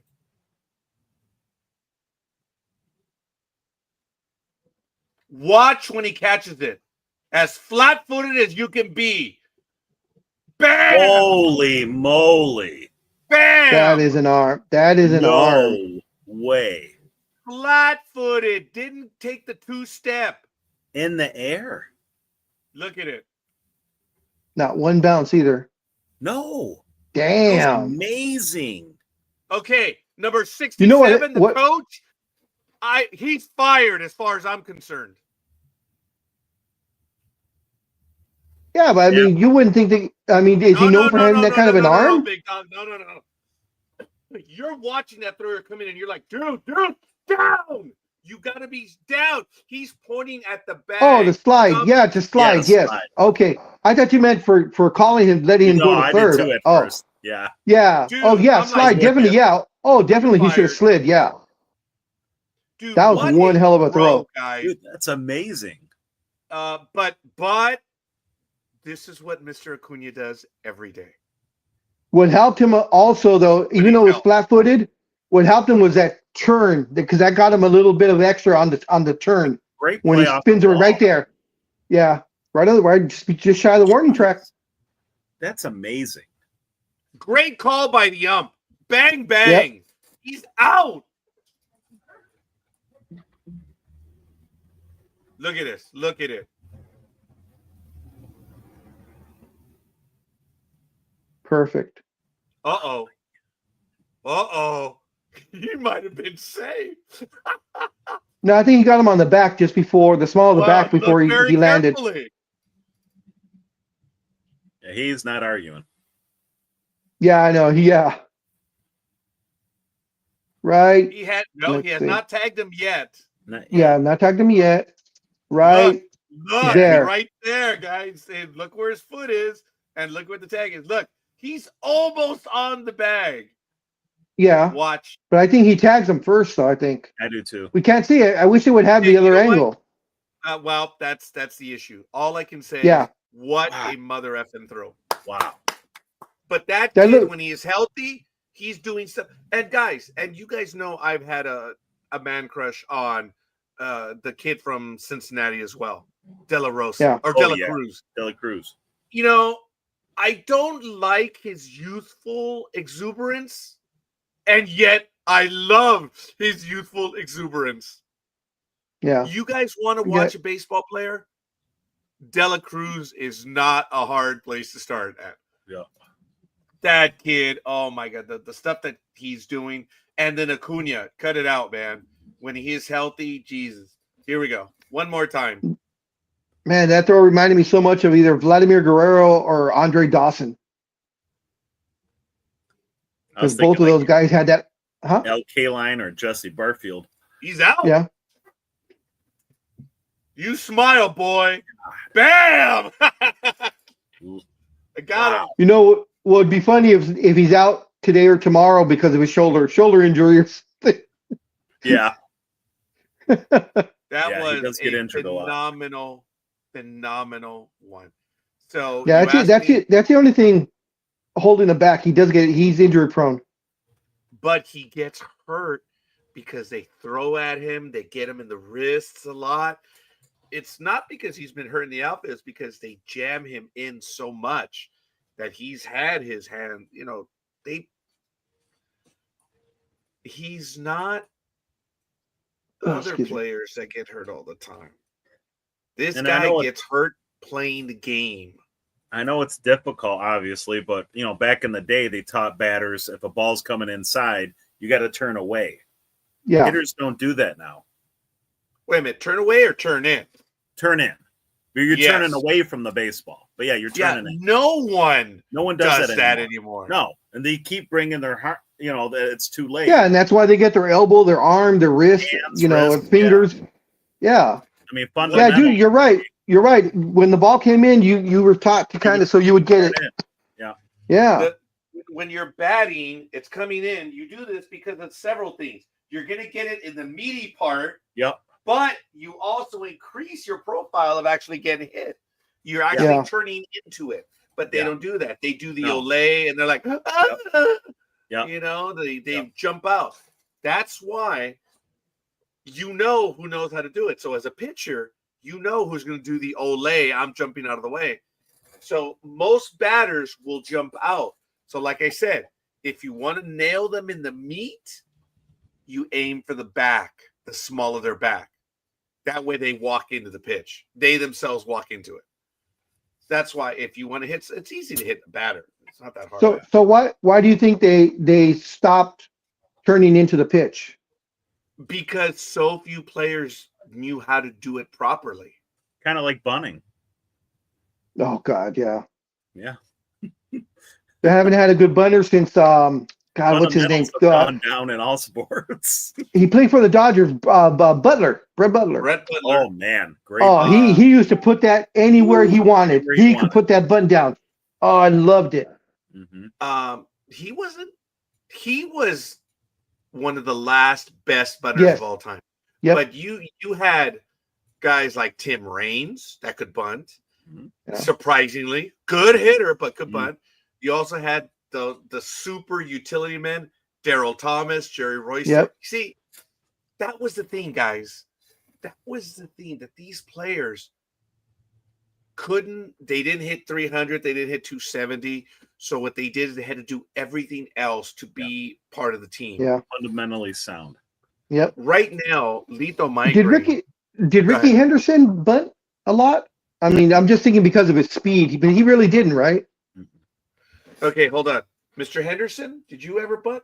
Let me ask Ricky. Ricky never bunt. No. That would be his answer. Rod Carew. Oh yeah. I think Rod Carew bunted more than. Mm-hmm. But look, Rod Carew is one of the. Okay, there's 3 averages. No, there's 2 averages in the last 50 years at the highest ever, and Rod Carew was 388. Wasn't Tony Gwynn up there too? Damn it, you got the trivia question. Who? Okay, what year? Jeez, I don't know. It was a strike year because Bingo! to this day, 1994. Wow. To this day, I swear up and down that if he would have played that regular, if we would have went the entire regular season, he would have hit 400. A lot of players have said, due to the nature. Look, I'll give you an example. When you start the season, you get a base hit, you're batting 1,000. Okay. The next at bat, which is just your second at bat, you get out, you lose 500 points. You're batting 500. Yeah. When you get into August and September, you need 2 at bats for it to go up 1 point or go down 1 point. So someone smartly said, if you're going into August, if you're going into August and you got to be hitting like 390, 390, then you have a chance. And that could have been the year. Tony Gwynn was hitting 390. Very good, Tony.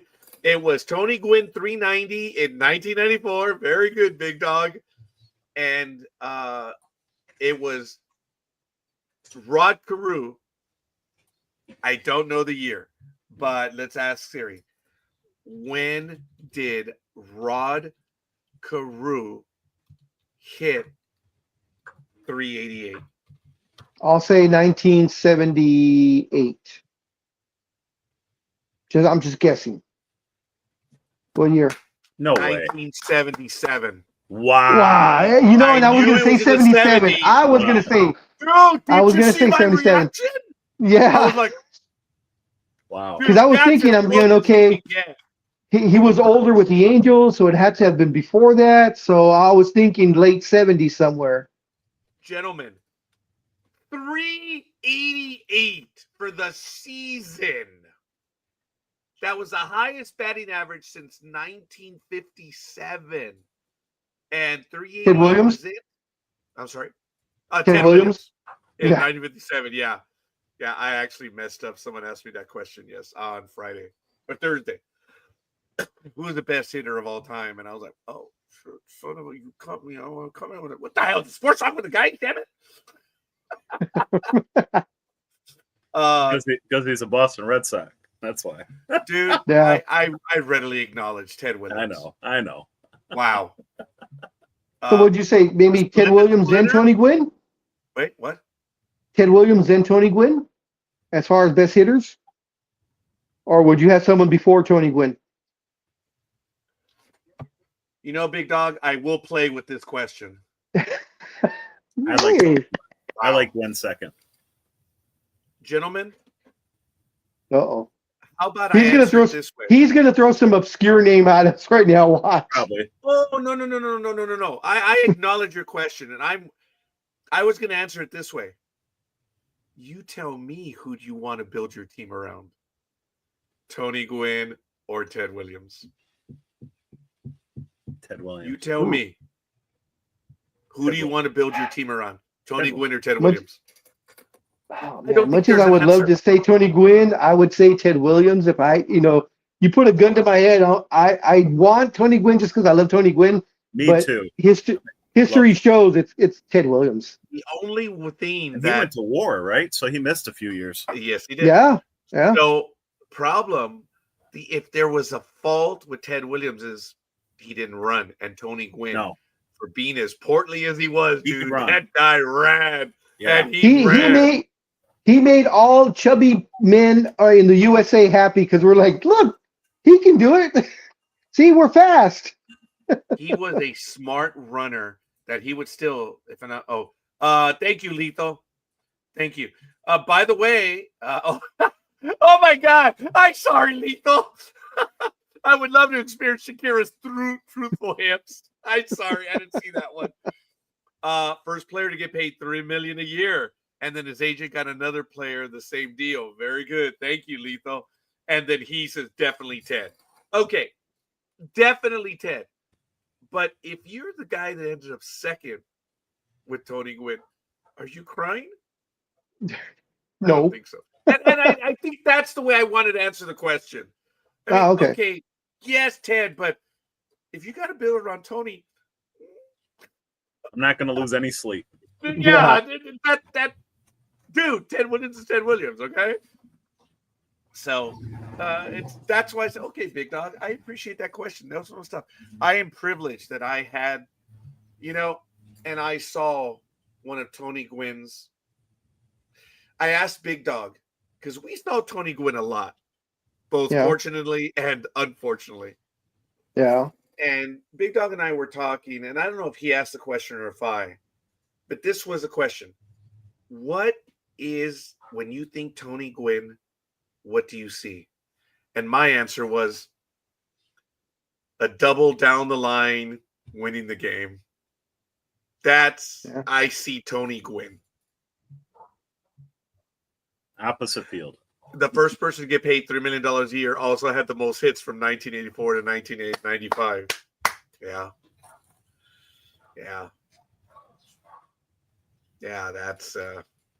I Look, think the most don't the lose one very much. Tony Gwynn. yeah, the one story I love, and you told it, and I know I've seen the video of it.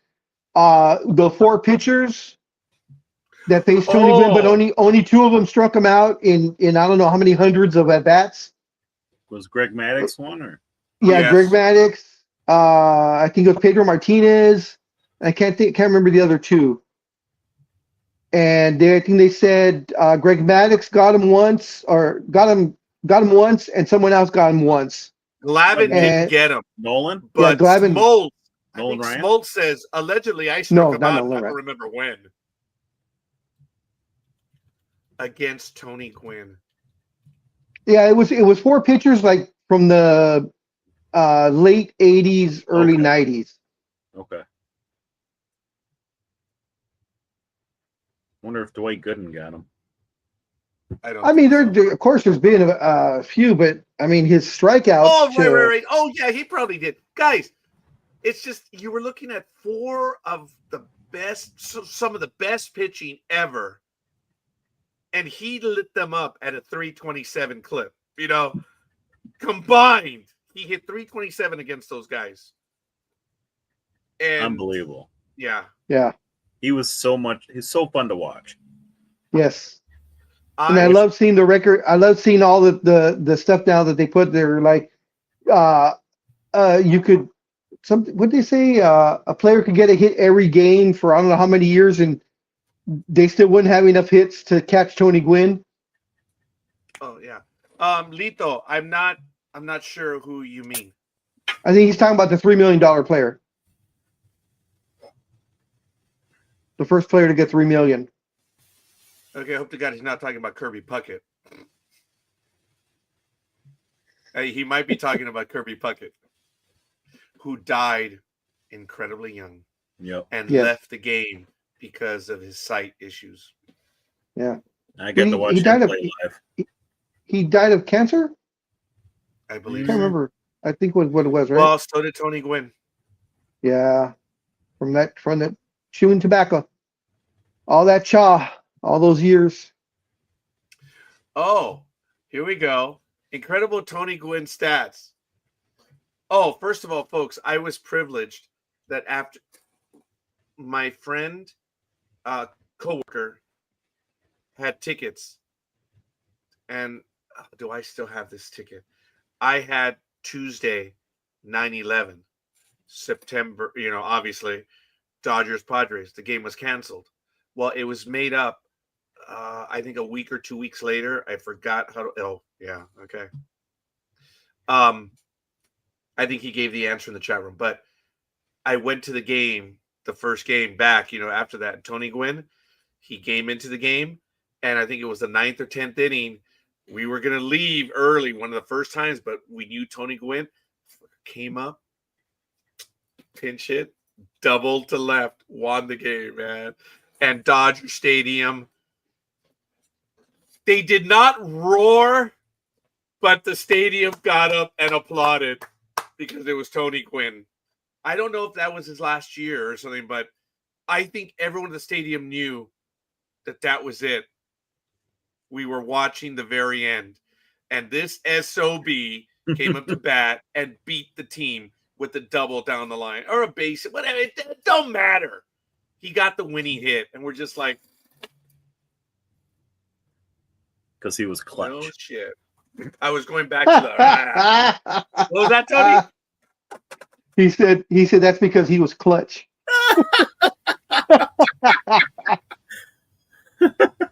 Okay. In the history, and this is from slamstation.com, done in 2023.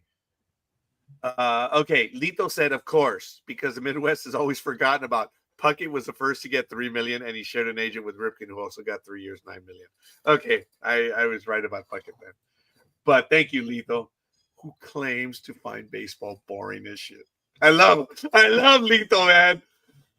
Anyway, in the history of Major League Baseball, perhaps no batter was better at putting the bat on balls than the late, great Tony Gwynn. It's no secret the modern game is littered with strikeouts, making how little Tony Gwynn actually struck out more impressive.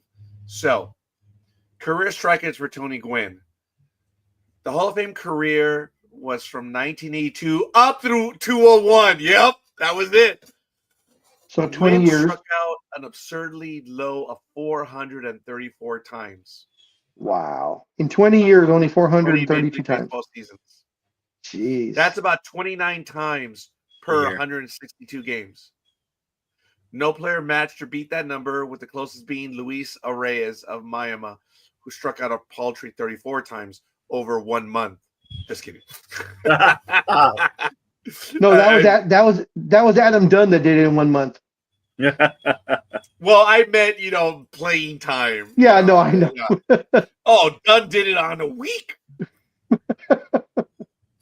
Puckett had multiple 6-hit games. All he did was hit, yes. And he was not a bad outfielder either. Great fielder. Oh, my Yep. God. That guy played right behind second base, and he'd still burn you. So, Tony Gwynn strikeouts per 29. It was most recently bested by Placido Polanco's 2005 season, where he struck out 25 times. But that was on average. Okay. Reggie Jackson leads Hall of Fame with 2,597 strikeouts. At his career strikeout rate, Gwynn would have to play approximately 12,221 more games Wow. to strike out as many times as Mr. October. In 1992, Tony Gwynn's strikeout hit an all-time high. He finished the season having played 128 games and 520 at-bats. He struck out 16 times. Wow. The last time a qualified batter was bested was in 93. Felix German with 14 strikeouts. His strikeout rate was 2.8%. The closest batter was Juan Pierre in 2001, coming in at 4.2. Tony Gwynn strikeouts with 2 strikes. One of the things that made Tony Gwynn so dangerous was how difficult it was to get one by him. Unsurprisingly, Tony Gwynn's stats show he has the highest average in baseball since the batting average with 2 strikes was recorded. As of 2021, the second closest player to Wade Boggs hit 260. That's Wade Boggs, the second closest player. In 1988, they started tracking how often players struck out swinging versus looking. From 88 to the end of his career, there were 271 total by Tony Gwynn strikeouts. Of that, 75 were caught looking. Wow. And the strike zone, the umps called a bigger strike zone back then, so that'd make it even tougher. Yeah. With the career start in the 1980s that stretched to the beginning of 2001, plenty of pitchers registered Tony Gwynn stats. The pitcher who racked up the most strikeouts against the con artist was Big Dog? Smoltz? No, I thought one of you guys said it earlier. Greg Maddux. Nolan Ryan. Oh, I got there it. you go. That was All that right, was Tony. all right, Tony. You struck him out a gargantuan. Okay, there were 67 matchups. How many times? Okay, did Nolan 67 Ryan strike him matchups. out? I'll say he struck him out 12 times. Philly? 7. Numbers wise, you're closer, Philly.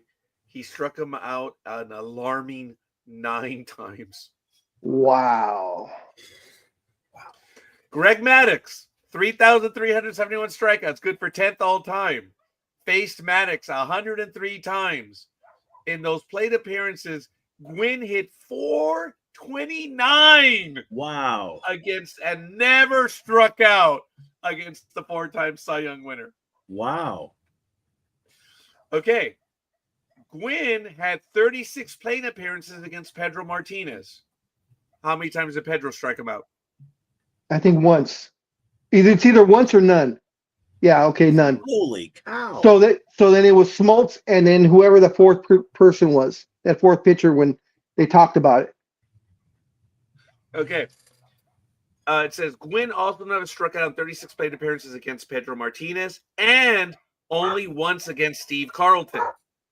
Derek Randy Carlson. Johnson had some of the most success against Gwynn, striking him out How many times and how many at-bats? Statistically, this is one of those. Nolan Ryan struck him out the most, but it was 63 at-bats. How many times do you think he struck him out, and how many plate appearances? That would be tough. That's not fair. Struck. I'll say seven. I'll say seven because it's got to be less than Nolan Ryan. So I'll say 7. 5. Oh, he struck him out 4 times in 12 plate appearances. Oh, wow. Oh, okay. So statistically, he had his number. The big Randy unit. Johnson. Yeah, statistically. Those are just a few of Tony Gwynn's numbers goes. And Okay, if there is a that's man fine. that I will relent and to speak the vernacular, the language of the people, Tony Gwynn was clutch. Yes. And would you have said? You know why? And, Scoreboard, baby. and would you have ever called him a future Hall of Famer while he was playing? Oh, of course not. I would have. Damn. I know. Damn. Willie Mays was a 301 lifetime hitter in the big leagues. Tony Gwynn was a 302 lifetime hitter with 2 strikes. Wow. Oh, Wow. damn. And the closest player to that was Wade Boggs at 260, Wow. who was no slouch himself. No. What was Tony Gwynn's career average? Like 367 or something like that? No. 330s, right?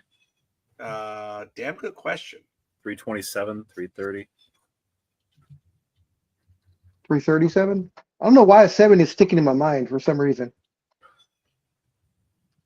I mean, if you say 360, dude, that's someone holds the record at 360. That's a record one. So let me go to it right now. Baseball Reference. His 338. See, that's yeah. Career. Folks, 1 out of every 3 is 333. Mm-hmm. Yep. He had 34 hits out of every 100 at bats. So when he was in a slump, he was 1 for 3. Yeah. Yeah, pretty much.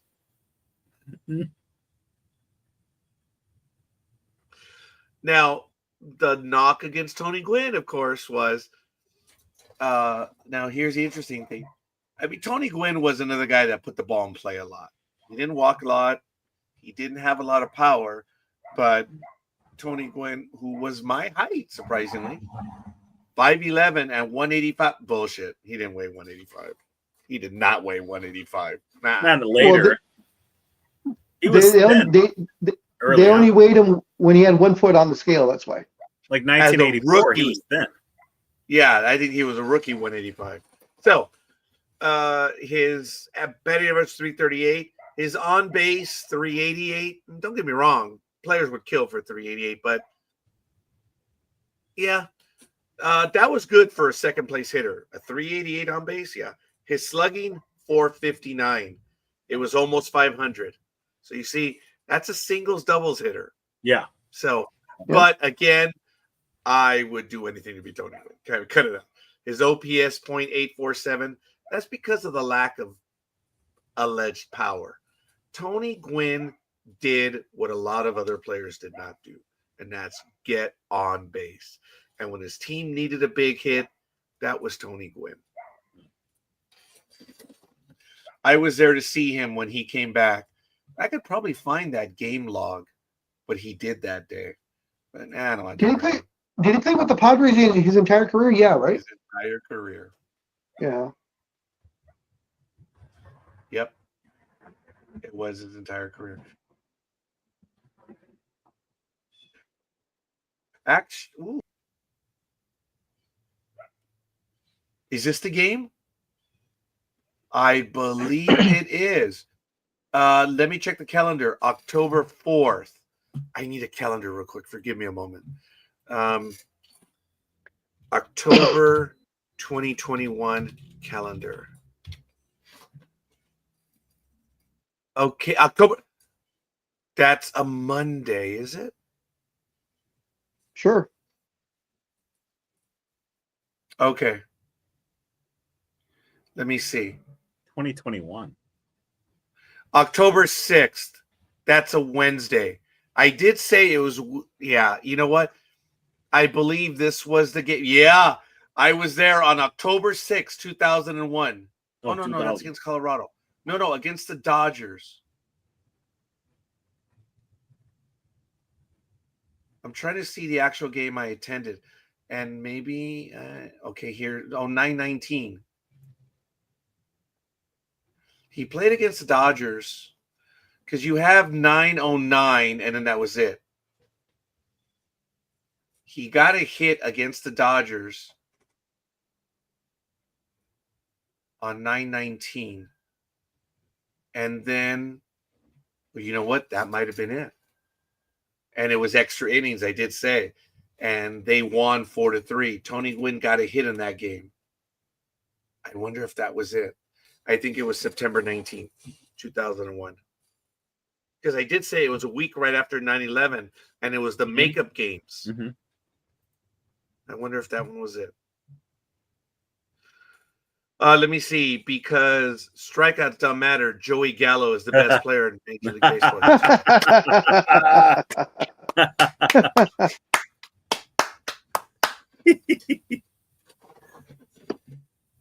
Why are they the Dodgers? I don't know. Why are the Dodgers the Dodgers? Folks, I don't know why, but today became an impromptu bromance for Tony Gwynn. We miss him. The That's guy was actually a fun to good watch. question. Why are they the Dodgers? Because they dodged New York. Well, they were the Dodgers in New York. Dodged They were Brooklyn. the Brooklyn Bums. That's what they called them. They Okay. were the beloved Bums. The Dodgers. I have the answer. I believe I have the answer. I'm generally curious why they were named the Dodgers. The Dodgers are called the Dodgers due to the historical association with the term trolley dodgers, which originated from fans needing to dodge streetcars while attending games in Brooklyn. Huh. The name Dodgers has its roots in the late 19th century when the team was based in Brooklyn, New York, initially established as the Brooklyn Atlantics in 1883.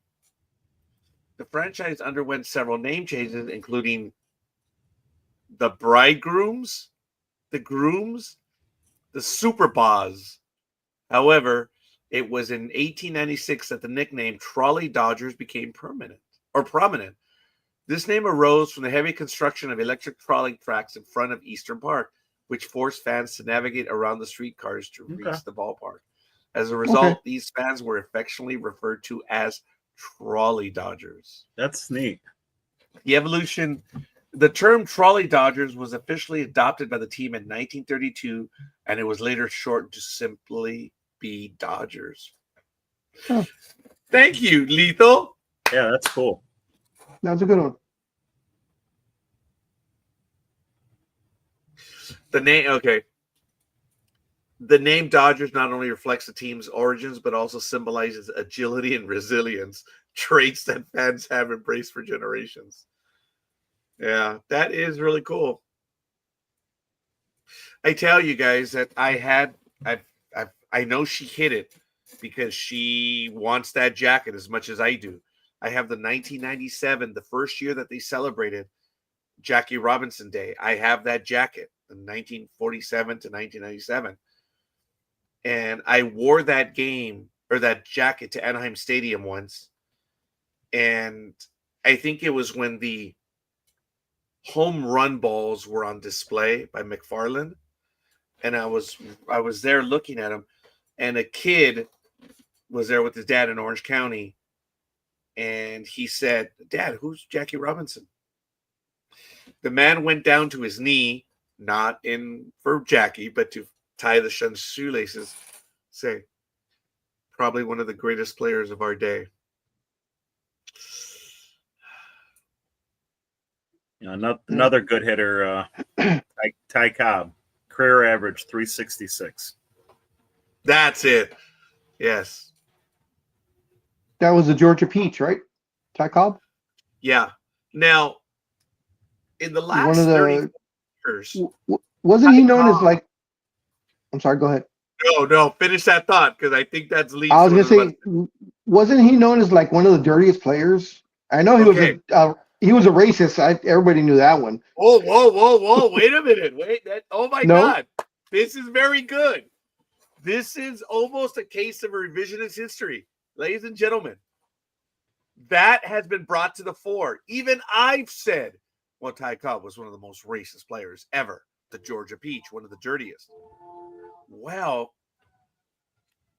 the internet is so powerful that everyone has been spending time scanning everything in. And, it's there. We can look back and see when words were first used, with the etymology, which is really Okay. cool.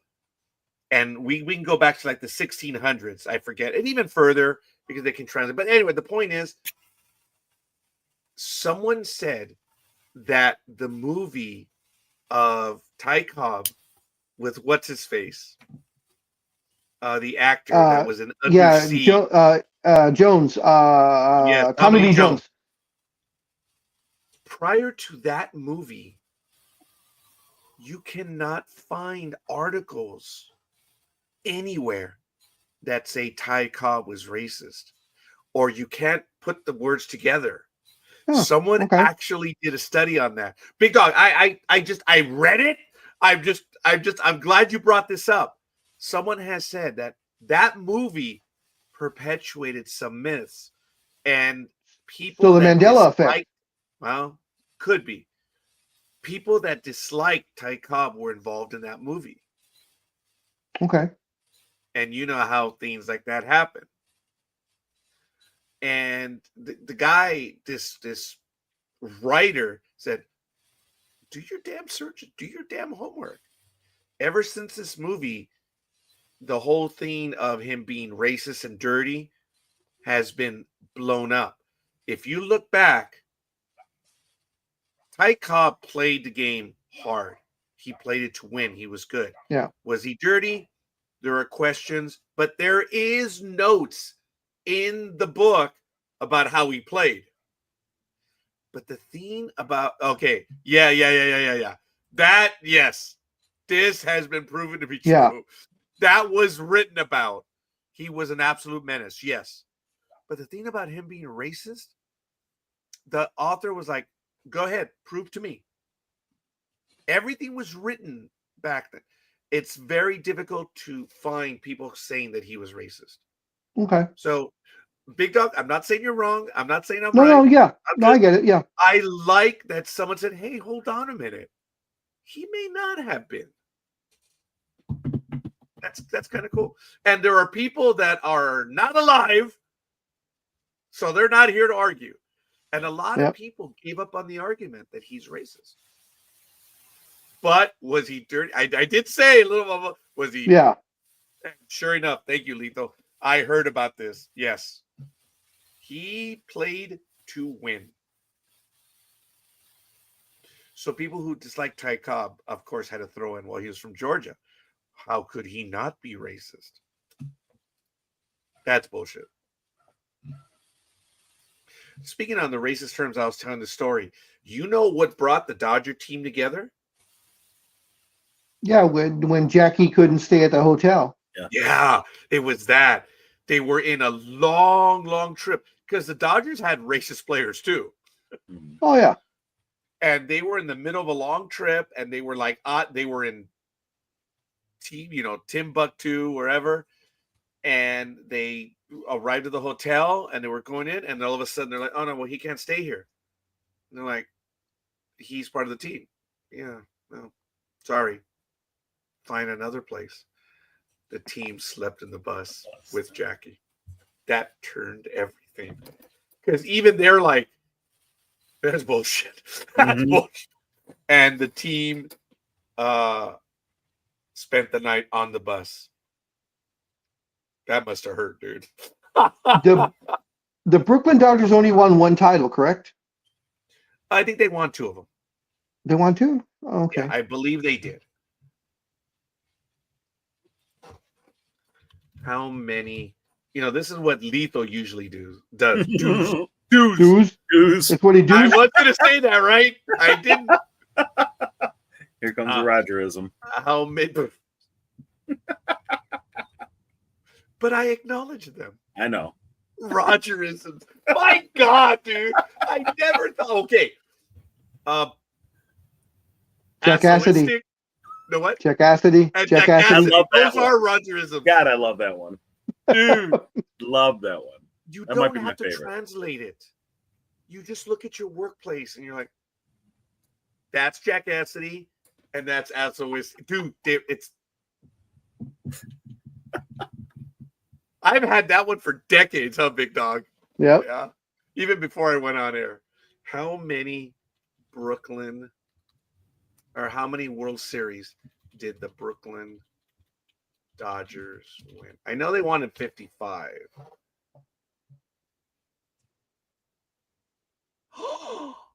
Just 55, right? You bastard. Yeah. I think thought so, they had, because yeah. in 59, they were already here. Yeah. So 55 they won, and then a couple of years later they moved.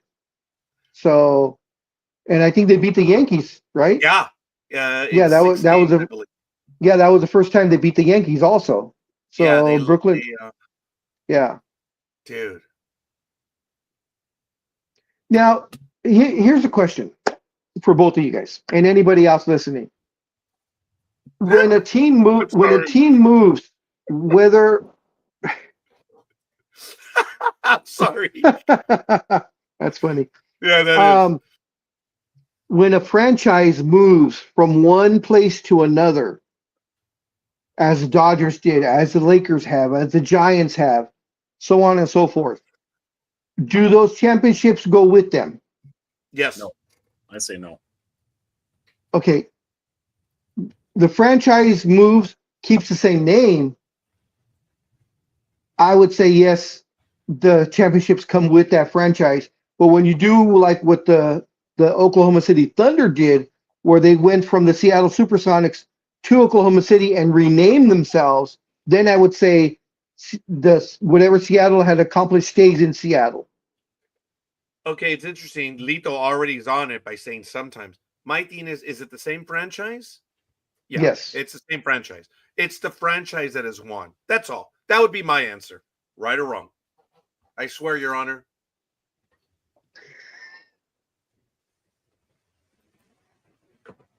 Okay. So Philly says no. So Philly says no. You say yes. I say yes. I say if they keep the same name, yes. Oh, interesting. So in other words, like So then what is the it? Los Angeles Lakers, their victories don't count because the team was the Minnesota Lakers. Yeah, that's what I'm saying. So you know what it's no the friend. In other words, the Dude, wow, franchise, what's your definition? the team name, the Dodgers, the Minnesota Giants, Lakers, the Lakers. The Lakers still stayed the Lakers. They just went from Minnesota to Los Angeles. The Oklahoma City Thunder came from Seattle, who were the Supersonics, and they decided we want to start everything brand new, so we're going to call ourselves the Thunder. Well, if they That's what said I'm that, saying. then it would be. It's the same franchise, though. See, but okay. So would you say the Baltimore Ravens are they can claim the Browns championships because that's the same franchise? No. What was the deal in Cleveland? Didn't the city have some ownership to the name? I don't remember the reason why. I don't remember the reason why. I know they moved to Baltimore. Actually couldn't take the team name. They couldn't be the Browns because it was owned, I believe. It had to do with the deal at the stadium or something. But It's like the city. That's a unique one. That one's different. That's just the name, though. Same franchise. Okay. No, I just think the city and the team name are together. Oh, so Okay. then Minnesota Lakers and Los Angeles Lakers. So that would be cut. That Separate. would be. Yeah, they're separate. Oh. You see, my team is the same franchise. So this is cool. We're all on different pages. Yeah. Okay, Lito says, in hockey, when Arizona moved last year, Utah, the NHL considers Utah a brand new franchise, and they have scrubbed Arizona. Yeah, but Arizona never won a damn thing, so it doesn't But even if matter. they did, Well, but the records, everything doesn't belong to. In other words, they're winning their whole seasons that don't belong to the Utah team. See, now I would understand that. Now, if the Arizona was Coyotes, wasn't it? Coyotes? Yep. What are they being called in Utah? The Stars or something like that? Or No, I think they're the Utah Hockey Club. oh, that's right, they are. They haven't gotten an official name yet. So yeah, see that I would consider two different franchises I because wish I had the they changed video names. on that. Yeah, they actually had some finalist names. Too bad they were these obscure companies that had the trademarks and the patents. now if they Oh, stay in the geez. same city and change their name, I still think then it stays. Like the Washington Commanders, Uh, Washington oh yeah, Redskins. that to me, yeah, I think the Yes. city is yeah, that to me that would be yes, because they're still in the same city. They just had to rename Right. because of stupidity. right. They're stupid. And I love the fact that now What is my the doctor Indian, tell me? Don't be stupid. Right. I love now that the Indian nations are saying we never had a problem with Right. with the Redskins.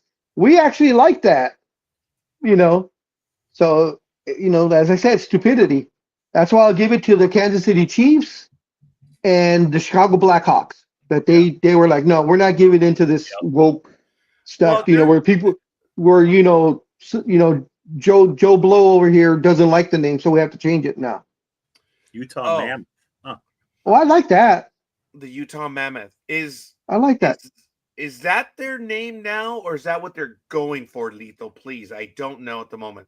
But they had come up with like finalist names. And they found out that one or two of them were already owned, and I don't think they were going to give up the trademark or the patent. Well, it would be the trademark. So we'll see what he says right now. But hey, Yes, they are. The new team are called the Utah Mammoth. Thank you. The team was previously known as the Utah Hockey Club before officially adopting the Mammoth name. The name was chosen after a fan vote and a 13-month process. I think they should add an S to it. It should be the Utah Mammoths. Yes. Because saying a mammoth. There it is. They wanted Yeti. Yeah. Yes, that's correct. That would have been cool. That. Yeah. I like that. The Utah Yeti. That would have been good. Utah Yetis. Like you said, should be plural. Yeah. And with that, I mean, so many things go with that because the mascot, of course, is going to be the Yeti, the abominable snowman, whatever. Kid friendly, that kind of, lots of stuff there. Mammoth, a little bit harder. Well, actually, it can be done. Knowing what? No. Knowing what? Oh my God, no. What were you going to say? No. He's going to be politically incorrect somewhere. Well, see, first thing for me, of course, my mind just goes that way. But I would have called them the Utah Mormons, and Well, and wait, I'm not done. Utah Mormons, and what you do, because kind of that's the way the faith is there. You would not just have one manager, but multiple managers. Now you're being a dick. Okay. Yeah. I actually suggested that they could be the Utah Mormons because you've had other names at colleges and the Crusaders are number one. Yeah. You've had the Comanches, Cherokees, and stuff like that. So it's not a strange thing, but it actually would not work as the Mormon team. It really wouldn't. It'd be way too. They all come out in white robes, skating first, and then they take it off. Tear it like Hulk Hogan style. Be respectful, big dog. And they play the cult of personality. There you go.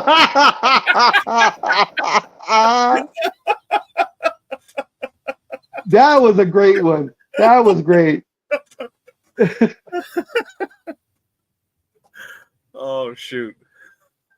I got a buddy from Utah. He said he got out because of the cults. Oh, really? Yeah. Oh. Well, like I said, I am willing to engage everyone and anyone. I am famously, I am willing to comment, slur everyone and anyone except the one church in Southern California. Oh, hell yeah. Don't mess with them. Uh-uh. Dude, I've said it on air. I will not. I don't want to even mention them. I will talk about terrorist organizations, which I have in the past. Oh, F them, this and this, Hezbollah, hi Scientology, not a word. Yeah. And what's funny is, from me, their rebooting compound is right here in Hesperia. Oh yeah, on Highway 70. Yeah. Yeah. It's just before you go over Before you go over right? the mountains. Yeah, Hemet. Yeah. Yeah, that's where Hemet. That's right, Hemet. That's the main base. That's their headquarters. I've read gold base. I've read that that's where you get sent when you're not doing what you're supposed to be doing, and you get sent there to relearn. And I know for a fact, don't because know I had anything. Thank you. I know for a fact that you're not allowed to even break down. Your car breaks down in front of their compound. They have a tow truck there within 15 minutes to take you away. Because I had a friend of mine that his car broke down. He lived in Hemet, and he broke down going down that highway. And he if I said ever within had a breakdown, I would have stopped. I said, guys, it's a genuine breakdown. I have no cell phone service. Can you call AAA for me, please? I'm good. I need to get out of here. I don't want to F with you. Yeah, he said I know where I'm at. Please help me to get out. Yeah, he broke down, and he said within about less than 10 minutes, a couple of people came out and asked him what was going on. And then when he said, "Hey, my car broke down, it's overheating," I forgot what it was that was wrong with his car. And he said and he said like less than 10 minutes after that, a tow truck pulled up. He hadn't called them, so he knew they did. Yeah, it's because they also have a lot of people that mess with them. Hey, look, it goes both ways. Yes, they do. It's just all I said is, ladies and gentlemen, I will not mess with Scientology. That's it. That's all. I want to know to this. Not a word. I want to know why to this day, although I haven't gotten in about the last year and a half, 2 years, I would get their quarterly magazine. I don't know why. I don't know how. But all of a sudden, this magazine, and it had my name on it. It didn't say resident. It had my name on it with the junior. So that's even more surprising. And I was like, what magazine is this? And I flipped it over, and it said and I was like, oh, no. I threw that away. And I still, to this day, don't know how I started getting this magazine. Someone signed you up. It's not arbitrary. It's your name ended up somewhere somehow. That's crazy. Well, yeah, because there's not that many people that know my address. And I'm speaking to one of the very few people that knows my address, and I know it wasn't him. So I don't know. It's okay. We know play. He's all good in the hood, so they say. Yep, that's right.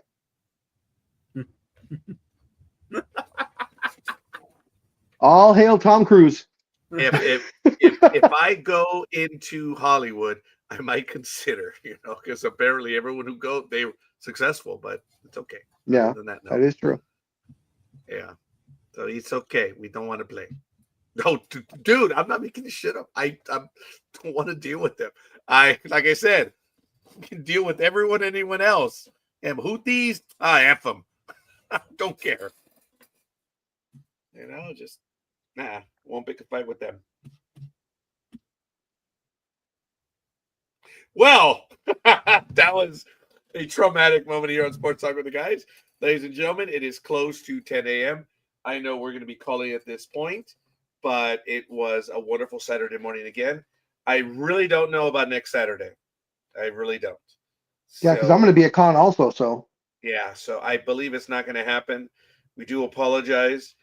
The next program on Saturday will then unfortunately be the 26th. No, it will not be the no, 26th. It would be that's next week. August 2nd. Uh-oh. Oh, no, yeah, I'm going to be here. I think it'll be, if I leave, it'll be that week or the week after. Oh, good. Philly's back, so I can give him this news. I don't know if he's heard it or not, since he is a Philadelphia 76er fan. Eh? But this comes as no surprise to me, because LA has been dealing with him for so long. Paul George surgery.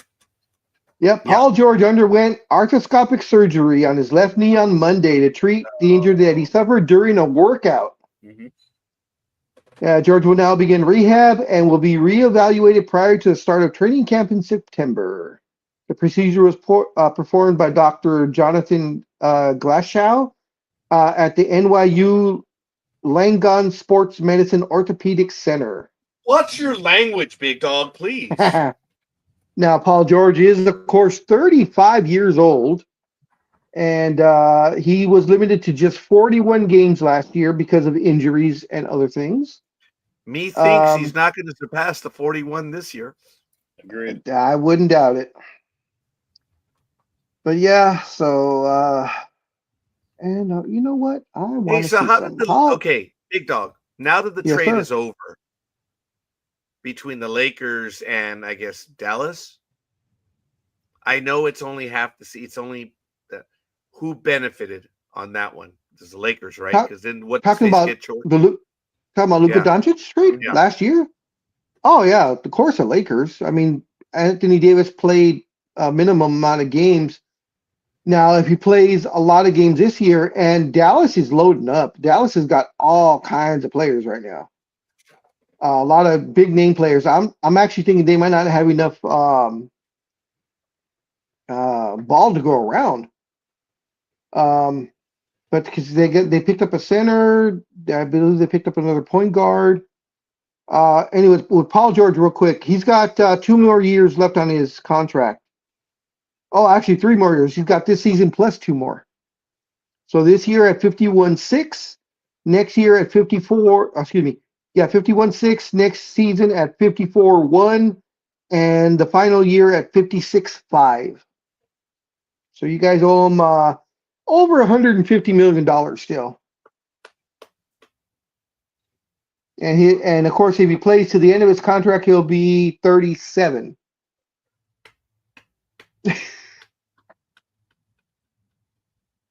And of course, you have Joel Embiid also.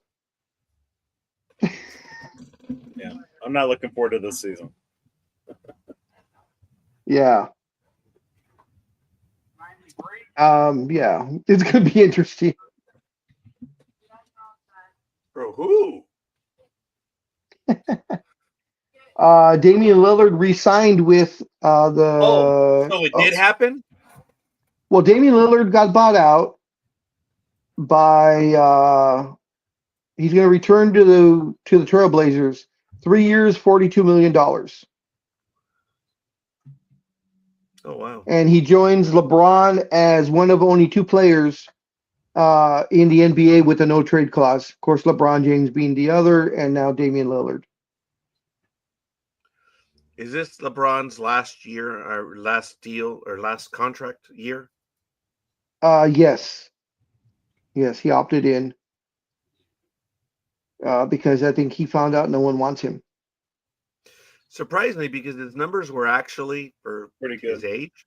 He actually did very good for his age. No one has done what he's doing at his age. All players 40 years or older. I think Kareem had the best of all those guys who were 40, and he averaged about, I think it was like only 9 points a game. Wow. When he was 40. Whereas LeBron is still averaging 25 or 24, whatever it was. Which is... It's phenomenal at his... Yes, it's phenomenal. But then, of course, they say he spends anywhere from $1 to $3 million a year having his body the way it is. Yeah. You know, so, and he's got the money since he's a billionaire. Also, Bradley Beal also had a no trade clause, but that was before he got bought out by the Phoenix Suns. And bless you. And Sorry. he has signed a 2-year, $13 million deal, so $6.5 million a year, to go to the San Diego Clippers, going to the Ah, LA Clippers. So the Clippers get Bradley Beal. I was kind of hoping we might get him, but I guess not. So that was one of the biggest busts of all time for Phoenix, as far as signing a big name player for a ton of money, because Bradley Beal did absolutely nothing for them. So in the span of 1 year, or not, excuse me, in the span of an off season, they lost Kevin Durant and they lost Bradley Beal. One by trade, one by buyout. So all they have is Devin Booker right now, pretty much. wow. Yeah. That's not much.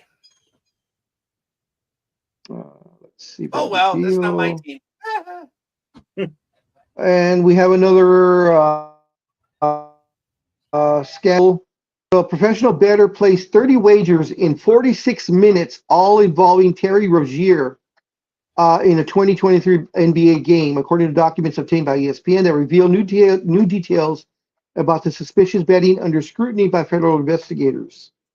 It says on the morning of March 23rd, 2023, a bettor at a sportsbook in Biloxi, Mississippi, placed $13,759 in bets on the under on Rozier's statistics in a game that night between the Charlotte Hornets and the New Orleans Pelicans. This is when he was a Hornet, according to documents. All 30 bets won after Rozier, who at the time was an 8-year veteran with the Hornets, exited 10 minutes into the game citing foot issues. I do remember talking about this about 4 or 5 months ago. There was another, I think it was 2 different games. So, and both games, one of them was a foot injury, and all the unders, of course, won. And I think the second game was he played 2 minutes and exited the game saying he had a stomach problem. And all the unders hit on that. Wow. So, methinks there might be something going on there. Guys, Lethal said it earlier about all this gambling being involved. Dude, it's going to get worse. Yep. Oh, yeah, definitely. And I meant to go back to that, Lethal, and I apologize that I did not. But your comment of having, you're going to see more and more of this. It is the way it is. Oh Yeah. We just went. And the funny thing is, you're seeing all these investigations and such, but yet, Major League Baseball is sponsored by Sports Kings, NBA sponsored by, whoever. All these sports betting places are sponsoring the sports. It's the league's fault. Quit being in bed with gambling. And then over Exactly. here, Minnesota Wild now are on FanDuel Sports playing games in the new sponsor, Grand Casino Arena. I want to get rid of gambling, quit getting in bed with gambling. When I watch sports, I just want to watch the game. I couldn't give one single shit what the line is or what the prop bets are available. And I agree. Big Dog and I have been to games at Anaheim Stadium. We're Yankee fans. Oh, my God. Yankee fans are massive gamblers. In between innings. In between. Oh, that's right. I remember that. Yeah, yeah. You're betting with Angel fans at the game. Dude, you got that's stupid. Yep. You know what's stupid? I mean, and I don't know how people are actually betting on this. It's stupidity at the ultimate level. No Trace Candy. It's appalling. Sports Kings. Oh, thank you, sponsors. Lito. Yeah, he did find it, which I did as well. Sorry, go ahead. Sorry, Big Dog. Sports Kings sponsors this company, and I find it idiotic that people are actually making bets on this. You can bet on WWE matches. You can bet on professional wrestling. The ultimate of We know the outcome, people. You know, even the wrestlers are now telling you, yes, it's predetermined. But yet, Sports King sponsors this. Especially, they really go crazy on any of the pay-per-views. WrestleMania, SummerSlam, all those Royal Rumble. Who's going to be first? Who's going to be last? Who's going to be surprised? Who's going to win? And I'm like, really, guys? You're betting on who's going to win, who's going to lose when it's predetermined? And it's not like, I mean, if you're not popular enough, but I mean, if you know a couple of people on the inside that know what's going to happen in the matches, Yep, that to me, that's just the ultimate stupidity. it is. God bless America.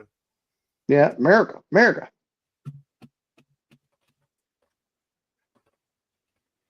Why are we so stupid? I mean, the world laughs at us. I've been privileged. I spend time interviewing people from around the world. And these are young kids that are in these programs in entertainment. They're artists. They're in school. Their basic education outclasses our basic education out here. Just flat out. Just by dealing with them, knowing how worldly these people are. They're in their early 20s and they have a high school diploma. These aren't college graduates. And it's the pussification of America continues. Yep. I am saddened.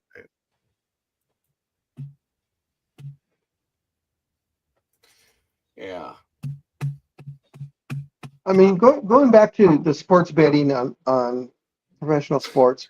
I mean, having these companies sponsor whatever particular sport you're watching. I mean, how can the commissioners or whoever runs the leagues not have the mind? I mean, I know it's all money. It's because of all that money they're getting. But how can they could not have seen that? Hey, now that we're in bed with these guys, it's not going to be hard. You're going to start seeing a lot of gambling scandals come out. And sure enough, these last couple of years, that's all we keep reading about. Because they're going to come down very hard on the people that are caught. That's what they're going to do. That's the only thing that they can do. But they've allowed it to become mainstream. They themselves allowed it. Yeah. Look, I'm going to say something which sounds a bit odd, but I told Big Dog this. My department, Public Works, a lot of the money that we would receive is from the gasoline tax. So every time someone fills their tank with your fuel, damn fault. We get a little bit of money. And the way I'm going to describe it is kind of odd, but I think you'll get me. If an employee is caught, and this is a criminal thing, if you are caught taking a gallon of gas, it's like the department goes schizo. Dude, you're done. It's it. Anything, and you're done. But yet you can have idiots roll trucks, equipment, do other things, and you just get transferred. But you take a gallon of gas, and ooh, dude, it takes a dim. It's like it goes psycho, and it's just I find it amusing. I said, well, can it go psycho on everything? But No. I knew, and I would warn people. I said, guys, don't be stupid. I'm sure your mamas and your daddies taught you, but if you ever hear the stories about gasoline in this department, dude, I know schizophrenics. I apologize. I'm not trying to insult you. Margarita, forgive me. Well, no, schizophrenic. Anyway, my department would go schizo on it. It really would. There are two things that my department would take a dim view on. That's time card fraud and gasoline. Because it comes down to trust. If they could not trust you, dude, come on. And I get that. And I would tell people about that. What? So they go crazy about if you steal a gallon of gas. But you can order furniture like crazy, desks and chairs and stuff, and by the thousands of dollars, and no problem. As long as it was authorized by management, life is good. Because I believe I know someone who was in charge of ordering furniture. Rumor has it I never ordered furniture for the board of supervisors because number one, their furniture would have been a lot better. Oh shit, they would have had awesome furniture. But I know nothing of that. So, but yeah, dude, there's the department. It would, like I said, it would go schizo on those things. So baseball, I think it's probably going to do the same thing. It's going to go schizo on gambling. It's going to take a dim view, and you would just pay the price. And I've had people, but it's just a gallon of gas. Dude, he stole. Cut it out. Don't tell me it's just no. He or she stole. That's it. But they're like, but it doesn't fit the crime. Well, okay, that's what I'm trying to explain to you. When it comes to gasoline and time card fraud, the department goes schizo. And I would tell everyone, time card fraud, dude, if they can't trust you. And I always reported on time and I left. I worked overtime for decades and it was all word of honor. Okay. And I remember I finally got my one check and I was there, baby. I was there. I worked a Saturday from 6 a.m. to 4:30 on a Saturday. How many guys are at the office the full 10 hours? This guy was. On Saturday, I'm at my desk. I'm starting to, I forget what I'm doing. I'm inputting. And at 4:10 in the afternoon, my supervisor walks in and he's got his family in tow with him because they were out and about, you know. But he said he just wanted to stop in to see. And dude, I was like, he wanted to check to see if Roger was. Yeah, he wanted to see if Roger was still there. And Roger was there at 4:10, and that was it. And I told everyone, now I can do whatever I want. No. But I told everyone they're gonna check.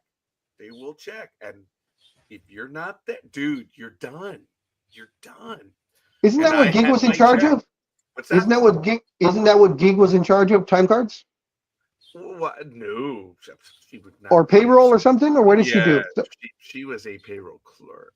I was a timekeeper. So yes, I was. So you worked under her. You were under her. Yes, I was under her.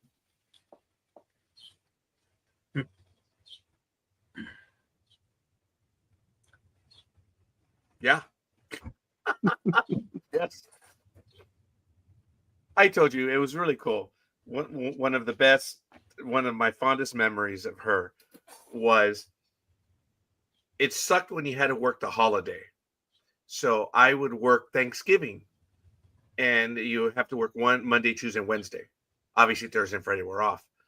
And so then you didn't work the holiday. Coming from 30 years of retail, you did not work the holiday if you had Thursday and Friday off. Screw you. If you had to work during that week, oh no, that does not count. I don't know how many Christmases I had to work for that. Never mind. So the point to the company that doesn't exist anymore. Right. They're almost all closed. I think there's only a handful that I've seen that are still. Beverly Hills is still there.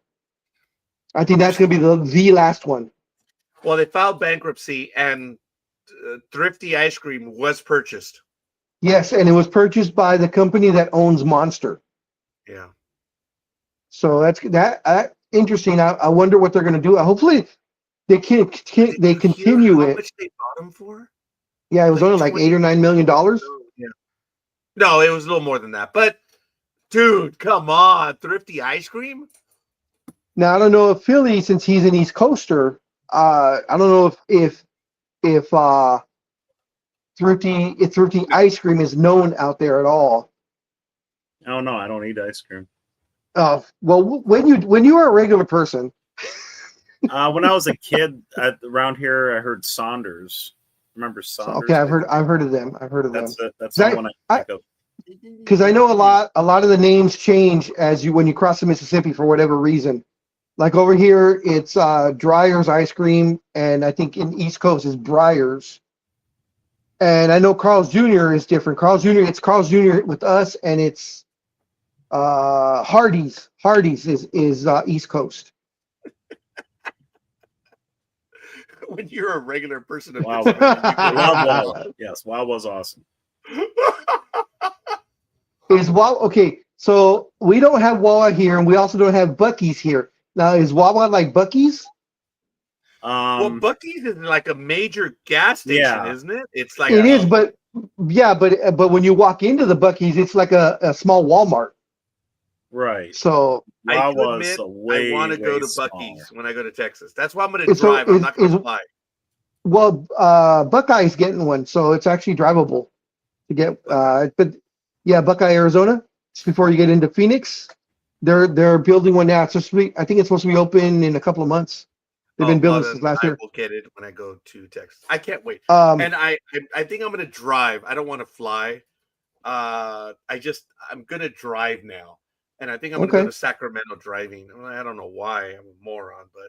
So Wawa, is that like a retail store, or is it a gas station that has just a bigger gas station, convenience okay. store? Okay. They'll make I guess it is like a Buc-ee's breakfast.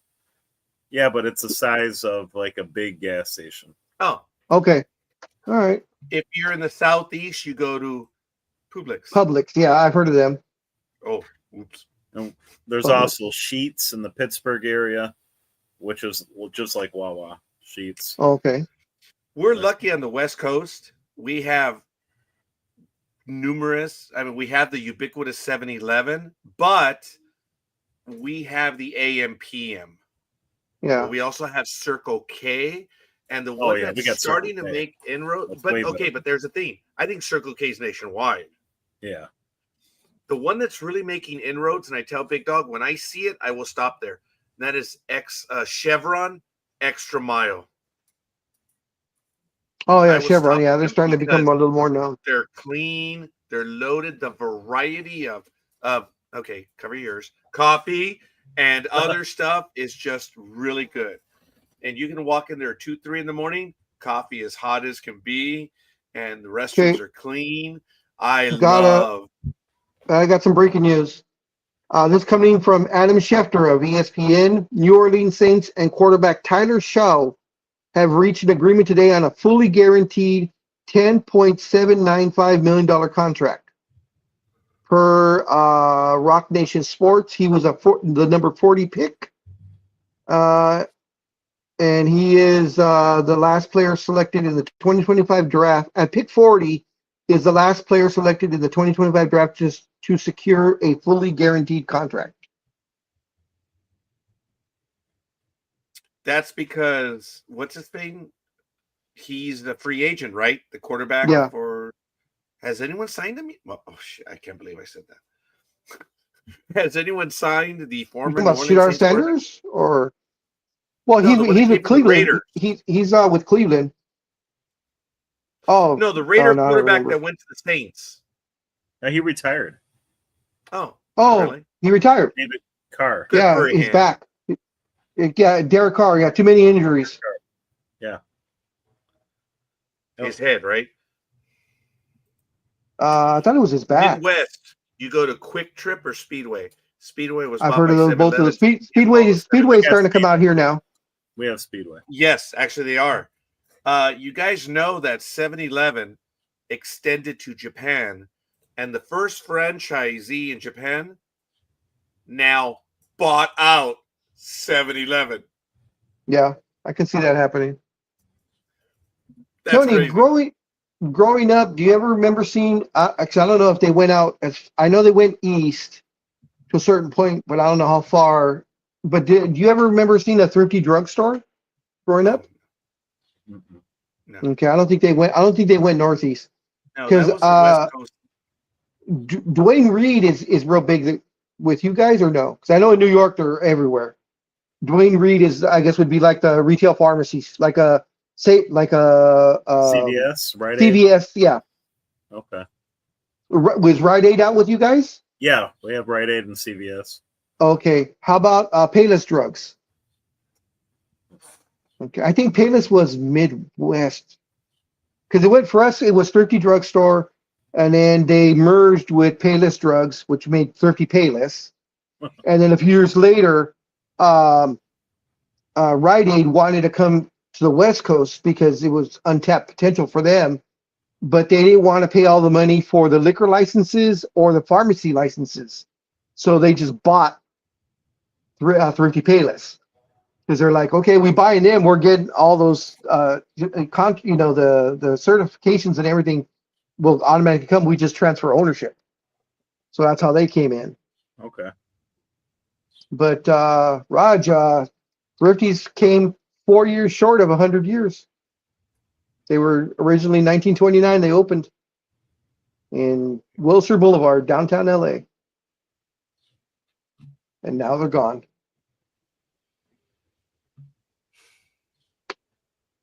Simple concept. Yeah. Buy ice cream up in front. No, actually, go take your pharmacy to the back. And while go you're get an waiting, ice cream, walk the while store you're waiting, yep. Yep. And pick up some things that you needed. Well, Walgreens is about to disappear too. Oh yeah, we got Walgreens.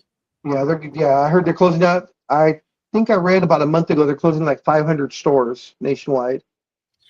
Surprisingly, the one I had never seen before ever happened that I know of, Bank of America was closing like 50 branches, and I've never seen a bank close up. Yeah. It's just, dude, the debit card accelerated bank closures, but that was it. Yeah. They accelerated what's really, really killing banking is Venmo, PayPal, all that, person to person. The need to cash a check to take out money, it's coming to an end. There was this kid at Thrifties, of all things, in 1988. Actually, 1989, because I got my first debit card from Security Pacific Bank in 1989. I remember Security Pacific. Oh, I love Security Pacific Bank. I had a debit card, an ATM card, and he was telling me, he was a few years older than I was in college, and he said, dude, money will be gone within 10 years. Huh? Huh? Took a little longer than that, but yeah, pretty much. Yeah. Money's not, everything's electronic now. I told him he was crazy. I don't know what to do with cash if someone pays me that way. It's a foreign item. Well, for me, I still know what to do with it, and I'm real good. If Lisa Migraine, if you're in the mood to really mess with someone, go to McDonald's and pay with a $2 bill. Oh my God, yeah. Because they will absolutely flip out. Really? They'll think it's fake. Yep. No way. I actually had that happen to me about, oh God, this was 10, 15 years ago. And I was still using some cash. I walked in. I don't know why I didn't go to the drive-thru, but anyways, I paid and it was like $10 or something, or $9 something, and I had 5 $2 bills. So I gave 5 $2 bills, and the girl was like, "What's this?" I go, "It's cash, $10. $10." She's all, there's no such thing as a $2 bill. Come on. She's like, it looks real, it feels real, but there's no such thing. I'm like, I just looked at her and I knew at first I thought she was kidding. Then I saw her eyes and she was absolutely serious. So I said, no offense to you. I go, but you're a little too young. Call your manager on duty. And she's like, why? She's like, these are fake. I go, just call your manager. Manager comes up. He's like, yes, can I help you, sir? I said, yeah, I'm trying to pay, but I'm paying with $2 bills and she thinks they're fake. And she's like, yes, look at this. There's no such thing as, and he's like, I'm sorry, sir. And she's like, kind of pulls her aside, and the girl's like, what do you mean they're real? She's like, they're real? Wow. Yeah. Okay. The funny thing is, if it's $6.05 and you give $10 and then you say, oh, I have $1.05, dude. Oh, it throws their smoke starts coming out of their ears. Dude, I love special children and all, but they're smarter than these cashiers. Dude, it's an instant train wreck. It's like DEFCON 1. I'm like, whoa. They don't know how to give change. They don't even know the concept of change. If we used to make jokes of this 20 years ago, it's worse now. It's worse now. Yeah. I've had to talk them through, where I say it's 605, right? And then I'll just say $10. And then they start giving me the change. I'm like, okay, how much you going to give me right now? $3.95. Okay, well, how about if I give you a nickel? That 95 cents becomes what? $1 net. Just give me $4, right? And they're like, oh no. They get scared. Dude, yes. I'm like, I'm not making fun of it. What the heck? Dude. I do that all the time. That's funny. And if you really want to screw with them, it's 23 cents. And what do you do, big dog? Give them a quarter to nickel or something. And oh my God. No, give them a quarter and 3 cents. My best one was I forgot where I was at some fast food and it was $11.65. And I gave the cashier $21.15. So I wanted $5.50. It was like $11.65 or $11.65 or 11. I can't remember how it went. It was right. $11.65 and you gave $12.15. Well, I gave $21.15 because I had a 20 and I was like, oh, she looks at me and she's like, you gave me too much money. She starts handing me back the $1.15. And I'm like, no, just punch it in. You'll see. And she's just like, oh my! And then she hits it. She's like, oh. I said, yeah. No. That's it. They got it for that moment. Though, if it happened the next sale, she would. Oh yeah. Too much money. Dude, it's sad. They don't know how to give change. They don't. That is a skill like handwriting. It's gone. Yeah. Oh, there was some. I went viral for all of like a week or so, but I guess all these stupid TikTok things that they try that that they supposedly found out about. So for a while, the TikTok thing going viral was writing your name with the pen without lifting the pen. Like in other words, because you're just writing regular, just block letters, so you have to pick up the pen. Well, when you do cursive, of course, you don't lift the pen. Right. So that was a whole new thing to these 15 to 20-year-olds. Then look what I can do. We're like, yes, stupid, it's cursive. They don't even, they don't teach that in school anymore. Honestly, in elementary school, they do not teach cursive anymore. How do they sign their name? Just block. Yeah. Blockwise. That's what they teach. Yeah, I couldn't believe it either when I heard about it. I was like, you're kidding. What would you have to sign your name? You don't, when you sign your name on something official, like you buy a car or a house, you got to sign your name. You can't block write it. I can now get away when Gen Xers or Gen Z or Gen Nothings, as I refer to them, they get mad when I say a bunch of Gen Nothings. Place your mark on the document. See, for us, that is insensitive. It could even be racist. It could, but now I guess I can get away with saying that again. Yeah. Just place your mark on the document. If I have a 70-year-old in front of me, they would slap the shit out of me. Yeah. Right? Yeah. Place my mark. Because placing sign my name. And for people out there who are listening that are under the age of stupid. That are under the age of 40, 30, placing it X on whatever to sign meant that you didn't know how to read or write. Yeah. So you just put an X, and then someone would sign below that to verify that was you placing an X. Yeah. And that's as they say, your mark, which was the X. Yeah. Mark. Yeah, as they say, history repeats itself, and unfortunately, this part is repeating itself. Wow. I made Gmo sign. I taught her to, you know, Well, she yeah. has a signature. But my older daughter, who has autism, she doesn't sign. But I mean, she'll sign her name in block lettering. But Yeah. that's a little different. But Gmo, I made her. Oh yeah, Well, she has. Gmo's almost 30, so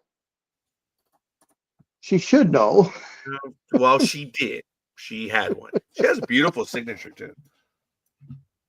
But she's a Noriega. You know, we're into outward appearances and stuff. So You shaking someone's hand or? So anyway, Tony, Oh, what's okay. what's the weather like over there, Tony? Because it's humid today. It's humid. It's definitely humid.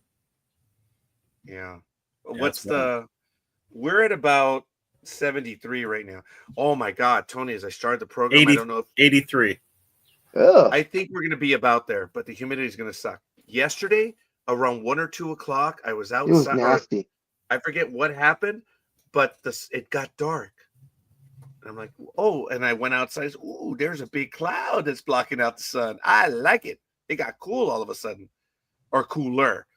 And then it wasn't a marine layer, but we were cloudy all day. So at 3 o'clock, I turned off the AC. We were at about 80, but we had a solid wind coming in. Yeah, I'm it like, was a nice cool I'll breeze. take that. So over here, Roger, it's going to be 89 today Oh, as sorry. a high with 62. You broke up. Sorry. You went all computer on me. What? Yeah. I'm sorry. 89 today with 62% humidity. Yeah. Yeah, this morning it was 90% humidity and I felt it. But for right now, it is 78 degrees in here and it's 85 degrees outside. Ooh. So I think we're gonna put the AC on. Yeah. Yeah. Oh wow. So you're a lot warmer than me because it's 77 outside, but it says it feels like 81. I'm okay in here right now. It's 78 right now, but I'm starting to feel it because the fan's not on. See, this was, I know, forgive me, this was up earlier, but now I removed it. So, Man, my AC's been on for 2 months straight. Shoot. dude, if it would have been 2 months for me straight, I would be, because unfortunately, yeah, it's starting to get expensive. And I have the AC on all the time. So I remember last year in the summer in July, I got a bill of $800 for Wow. 1 Holy month. moly. Wow. Oh yeah, that one sucked. That one sucked. Damn. Well, remember my joke, guys, when February rolled around and I finally got like the bill that said, "Okay, you're done. You got 21 days. You're going to be disconnected." And I famously said, I out-bureaucrated. No, wait. This bureaucrat out-bureaucrated the bureaucrats in Southern California. I extended an $800 bill from July to February, pulling every trick in the book that I could to extend. And I just laughed because I was like, son of a bitch. I was like, wow. I made it go 7 months. And February, I was right in the middle of tax season. So, I was like, okay. So I'm just watching it now because I know it's going to be expensive again. So, because unfortunately, we do use the AC quite a bit here. Heck yeah. I'm a simple guy. It's hot, put the damn stuff on. It's Yeah. cold, put the heater on. That's it. It's 80. Like The season. air's on. Yeah. Oh yeah, I don't know if they put it on. I don't hear the machine yet, but the house might still be cool because it's 10:33. But I'm gonna go in there and tell them, yeah, you should put the AC on. So, but hey, it is what it is. So Tony, I was just I don't know why I'm just thinking about this now, but with your new job, you don't have to have two places anymore, right? So I No. remember you were staying in Detroit, and then you would stay, of course, in Philly. Yeah, no. Private investigating. I was bouncing all over, but no, I'm just covering Ohio, Michigan, and Kentucky now. So Yeah, no, but I'm saying with the previous job that you had, I remember you would drive to Detroit or something, right? no, he is in Detroit. yeah, Okay, That's so home. then, I think So- he was staying in Philadelphia, is what you were saying. The second place. Yeah, I guess I have it backwards then. Yeah. Yeah. That's all right, big dog. You're an okay. I would never shave you down and have you walk backwards.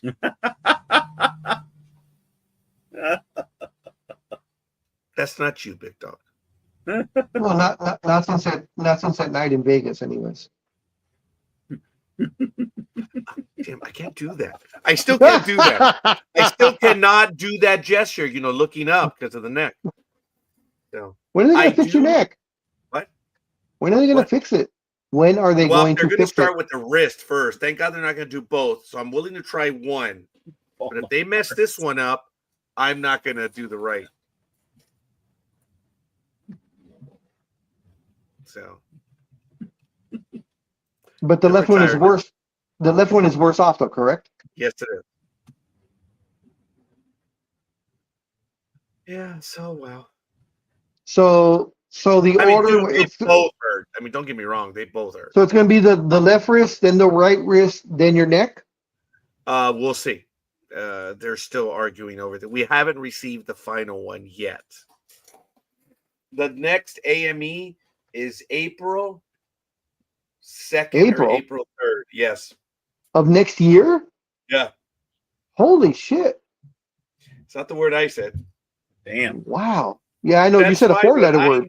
That one actually was. I'm like, that's it. I'm done. I'm retired. F the shit. I'm done. Yeah.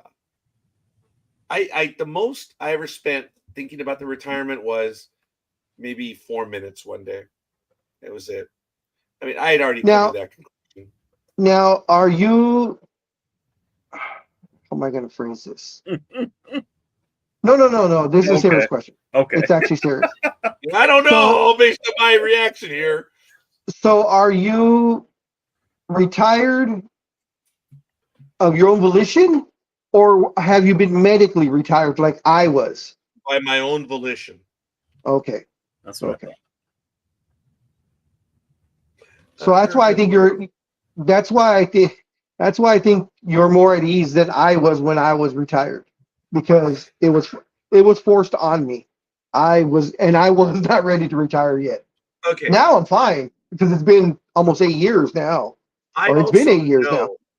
That I think they would have tried to employ me. I believe they would have. Uh-huh. I believe there was a position there I could have gone to, but dude, my restrictions were I couldn't stand for more than 2 hours. I couldn't what they call keyboarding. I couldn't do it for more than an hour. I said, I'm a senior clerk. I live behind a computer.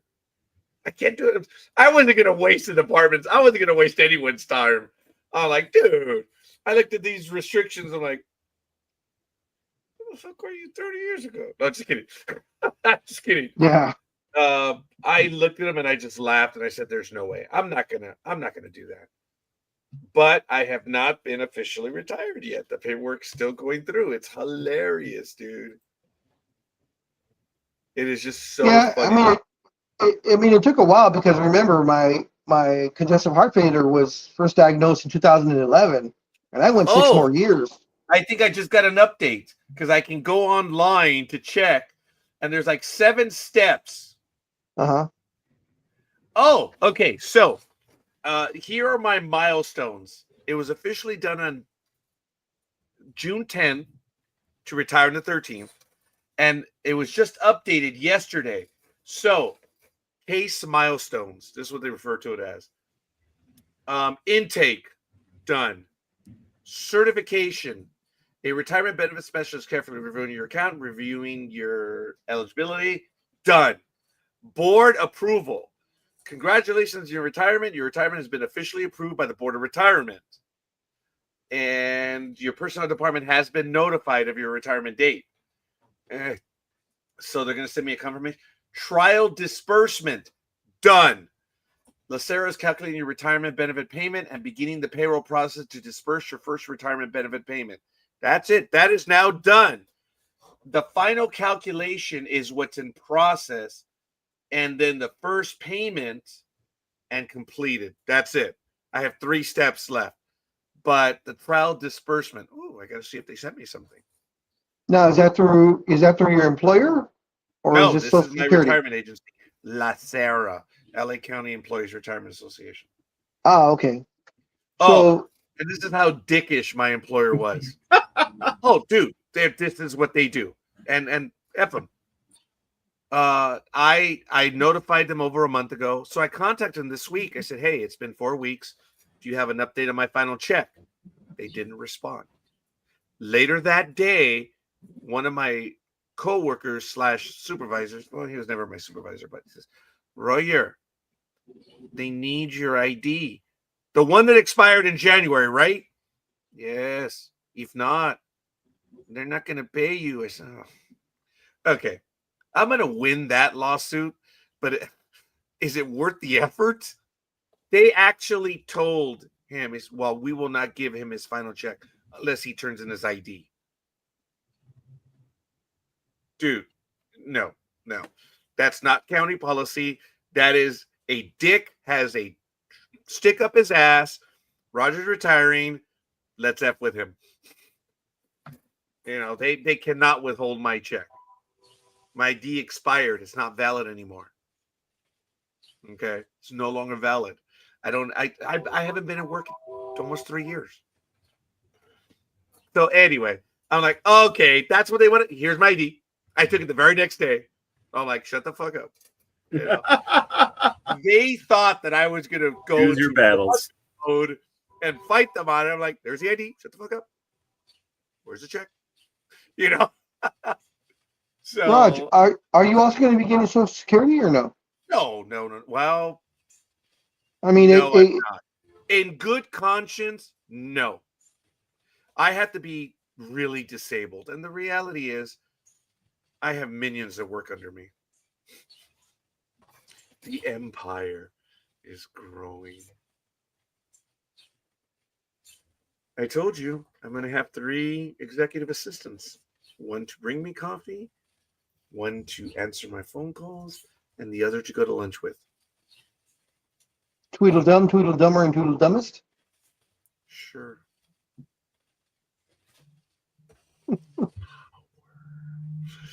Unlimited power. And he still won't get to first base. No. That was funny, Tony. Both you and I were almost in unison. Nope.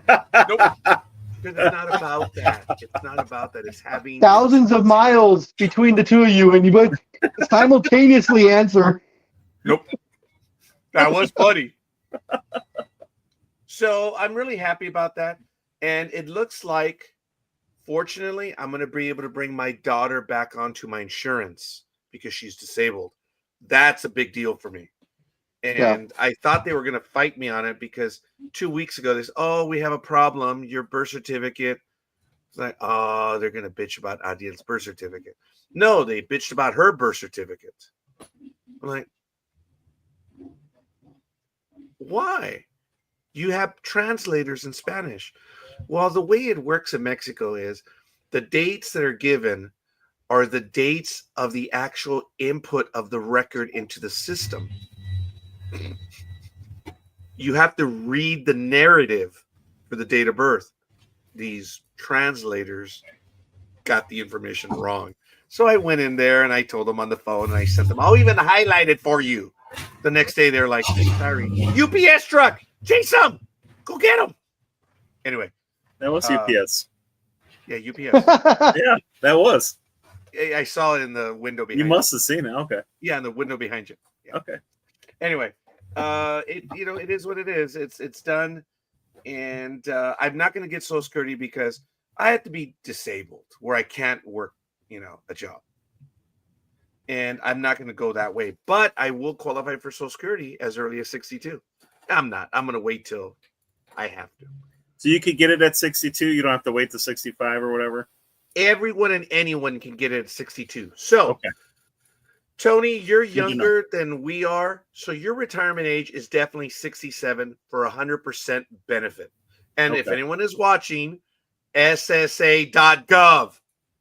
Go to SSA.gov, create an account, get an estimate. Don't listen to anyone else. Control your own destiny. So 67% will be 100% of whatever you're expecting, Tony. If you take it at 62, it's 80% of your final benefit. That's all. Okay. And as you move up in the years, it'll get up to 100%. But don't take it at 62, thinking at 63, I'm going to get like 82, 84. No. That's what you're going to go out with. If you take it at 67, it is 100% of your expected amount. Okay. If you wait till 70, you get a bonus, whatever. But, you know. Yeah, gravestone. Yeah. The bonus. You get nothing. Basically. So, Right. Control your own destiny. I advise everyone, ssa.gov. That's what you need to do. So I actually now have my units in. So I might qualify for a disability. And if I did, I would stop being a taxpayer. I would stop doing everything. And I would put everything on GMO.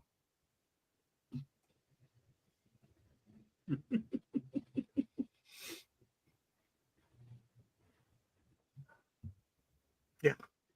80 sounds good to me. Yeah. So you know, you guys can look it up, check it out. But I'm really happy that this is going. And what's this? Oh, that's funny. Okay. So it's all good in the hood. Gentlemen, we've gone over. We almost went the full 5 hours. I was expecting us to go 4, but it's all good. Maybe we're making up for next week. I don't think we're going to have one next week. So we will be returning August 4th. No, August 2nd. Yeah, it's starting to get warm. I'm going to have to go inside and get the AC going. All right. Well, do you guys have anything else? No. Nope. I don't know about the hood. I avoided. Good for you. Alito did say, I do have a bunch of $2 bills because 20 years ago when I was a restaurant delivery guy, there was this one dude who would only tip with $2 bills. That's cool. Yeah. All right. Ladies and gentlemen, thank you for joining us. We are going to be off. Unfortunately, the big dog and I have a prior engagement. He's going to go have fun, and I'm going to go fail at what I do. But at least I'm going to enjoy it. No, now this time you'll have a flock of them all around you. I had a flock of them all around me last time, Big Dog. And this flocker did not. This Martha flocker. Yeah, so you're saying you flocked up, huh? I definitely flocked. That's a Rogerism. That is a Rogerism. I flocked up. The one from the Vegas. Oh God. Damn it. There was a connection there. Damn it. No. Your worst one was the theater one, the one at the movies. Yes. Where she bought you the glass of wine, and then as you're walking out, she's staring at you. That was your worst one. That was your worst one, Reb. I'm sorry. She did everything but throw her underwear at you. And you know what? This is gonna make Philly's gonna roll on the floor and they say this. Had she actually thrown her underwear at you, you would have moved. You would have ducked. Ladies and gentlemen, Sports Talk with the Guys, the Saturday morning extravaganza. You're on NBC Media. Look how ready he got. Dude, holy crap, Tony. Oh. Wow. Wow, you did. Poor Roger. Yeah. Yeah, oh, what's that?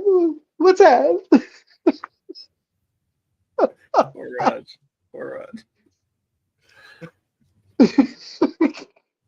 I share these sad moments because they are funny, man. It's sad. And if I can't laugh about it, then who else can? You know what? Can't laugh, you'll cry. But we love you, Raj. Right. We love you with all our hearts, though. Absolutely. Damn. The one in Vegas did because I actually was there. I was ready. I had a lot. I wanted to go speak to her, but the gods were not with me that night. That's one of the first things I said. The gods were not with me that night. The casino gods were effing with me. They're like, "Oh, Juno, give your deal. Juno, give your due. You pay, motherfucker." I don't know where that accent came from, the casino gods. But Yeah, neither do I. I don't know. I think I was trying to go Italian, so I apologize. Yeah, every time you try and go Italian, you just go to a real It's bad not- Mexican. It's not. It's just bad. I don't think it was even bad Mexican. It's just bad. And the shame is that I did accents years ago. Yeah, you did. You used to do really good accents. I'm gonna go get Your on the Irish exercise bike. your Irish accent is the best though, or Scottish, whichever one you want to pick. Yeah, I'm out of practice on that one. I have to get going on that one. Gentlemen, it has been a wonderful morning. Lito, I really want to do the love lines. I have 2 more stories to add, sadly. But yeah, because I've been watching the programs on YouTube. I think one of them is Joy Anima. You gentlemen don't know these. You would never be there. So I think Joy it's Anima? It's Joy Anima. Yeah. He enjoys an enema. Yeah, that's what I'm hearing. He enjoys an enema. That's why I kept saying it over and over again. Where was I yesterday? I think we went to a restaurant or God. something, and we saw a Karen. Oh, Gmo. They called a Karen, and I went. Ooh. Gmo's like, "Don't.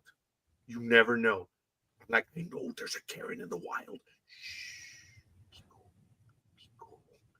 I do that shit a lot. There was a big, tall engineer at work that he was like 6 foot tall, and he was obviously, due to his mind, not very well coordinated. He would pound his hands on the desks like a little baby, and no one's ever said a word about it. I'm like, yeah, well, doesn't Bigfoot do that shit? So I always, every time he would go outside and I'd see him, and I'm in the office, I'm like, shh. There it is. Look. And then people are like, Roger, stop it. I'm like, look, I gotta hand it to the engineers. They shaved the bastard down and taught it to walk. Oh my God, it's now going into its car. They taught it to drive. Oh my God. But there's the missing link. Dude, I would do that all the time. But I was like, shh. It is.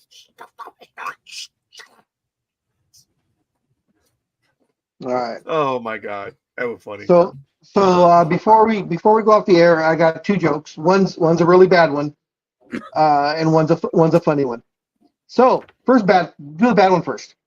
Why do priests perform baptisms?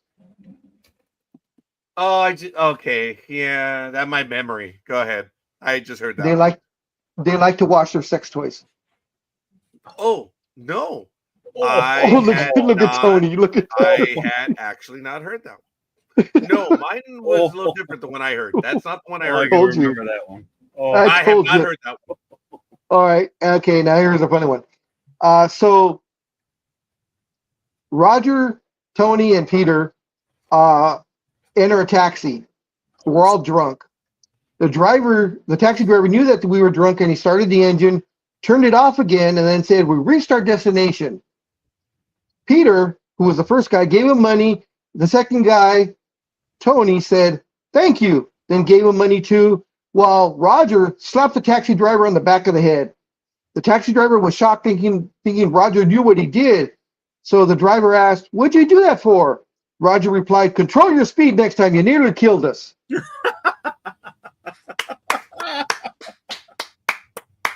That was good. That was good. That's funny. Point is, you make people laugh. That was good. Pendejo. My ass is rápido. Oh my God, this was great, guys. I miss this. I miss spending the mornings with you, and I thank you. So, want to thank you, Lethal Migraine, Aisha, who joined us as well, Gridiron Girl. Thank you, thank you. And I guess that's pretty much going to be it. And by the way, The Thanksgiving story was Gridiron Girl and I got together for Thanksgiving week because the cafeteria prepared a Thanksgiving meal.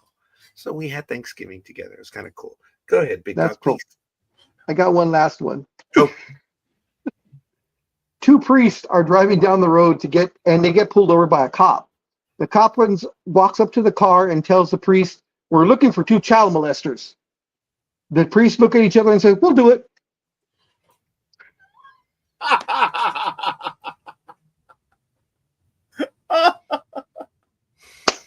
love That's it. almost as good. That's almost as good as the Titanic one. Do you remember the Titanic one, Roger?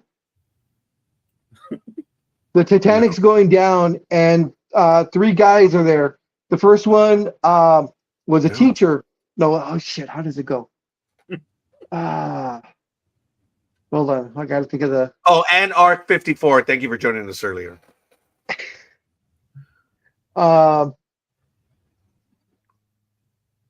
Okay, so there's three guys. Yeah, there's three guys on the Titanic. They're going down. The first one says, "We have to get off the ship." The second one, who's a teacher, says, "Well, we need to get the women and no shit. Yeah, we need to get the women and children off. We need to get the children off first." The second guy, who's a lawyer, says, "Fuck them. We don't need to do that." The last guy is the priest. He said, "Do we have time?"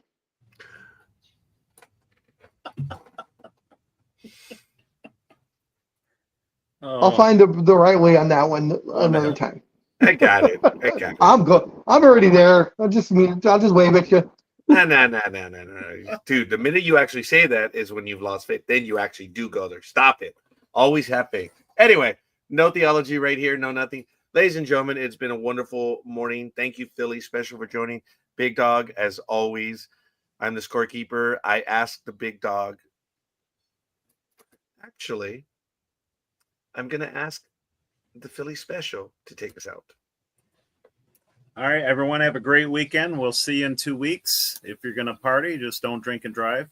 Call a taxi, Uber, or Lyft. And we'll see you in 2 weeks. Until then, we'll miss you, but be safe. Peace. Peace. Peace.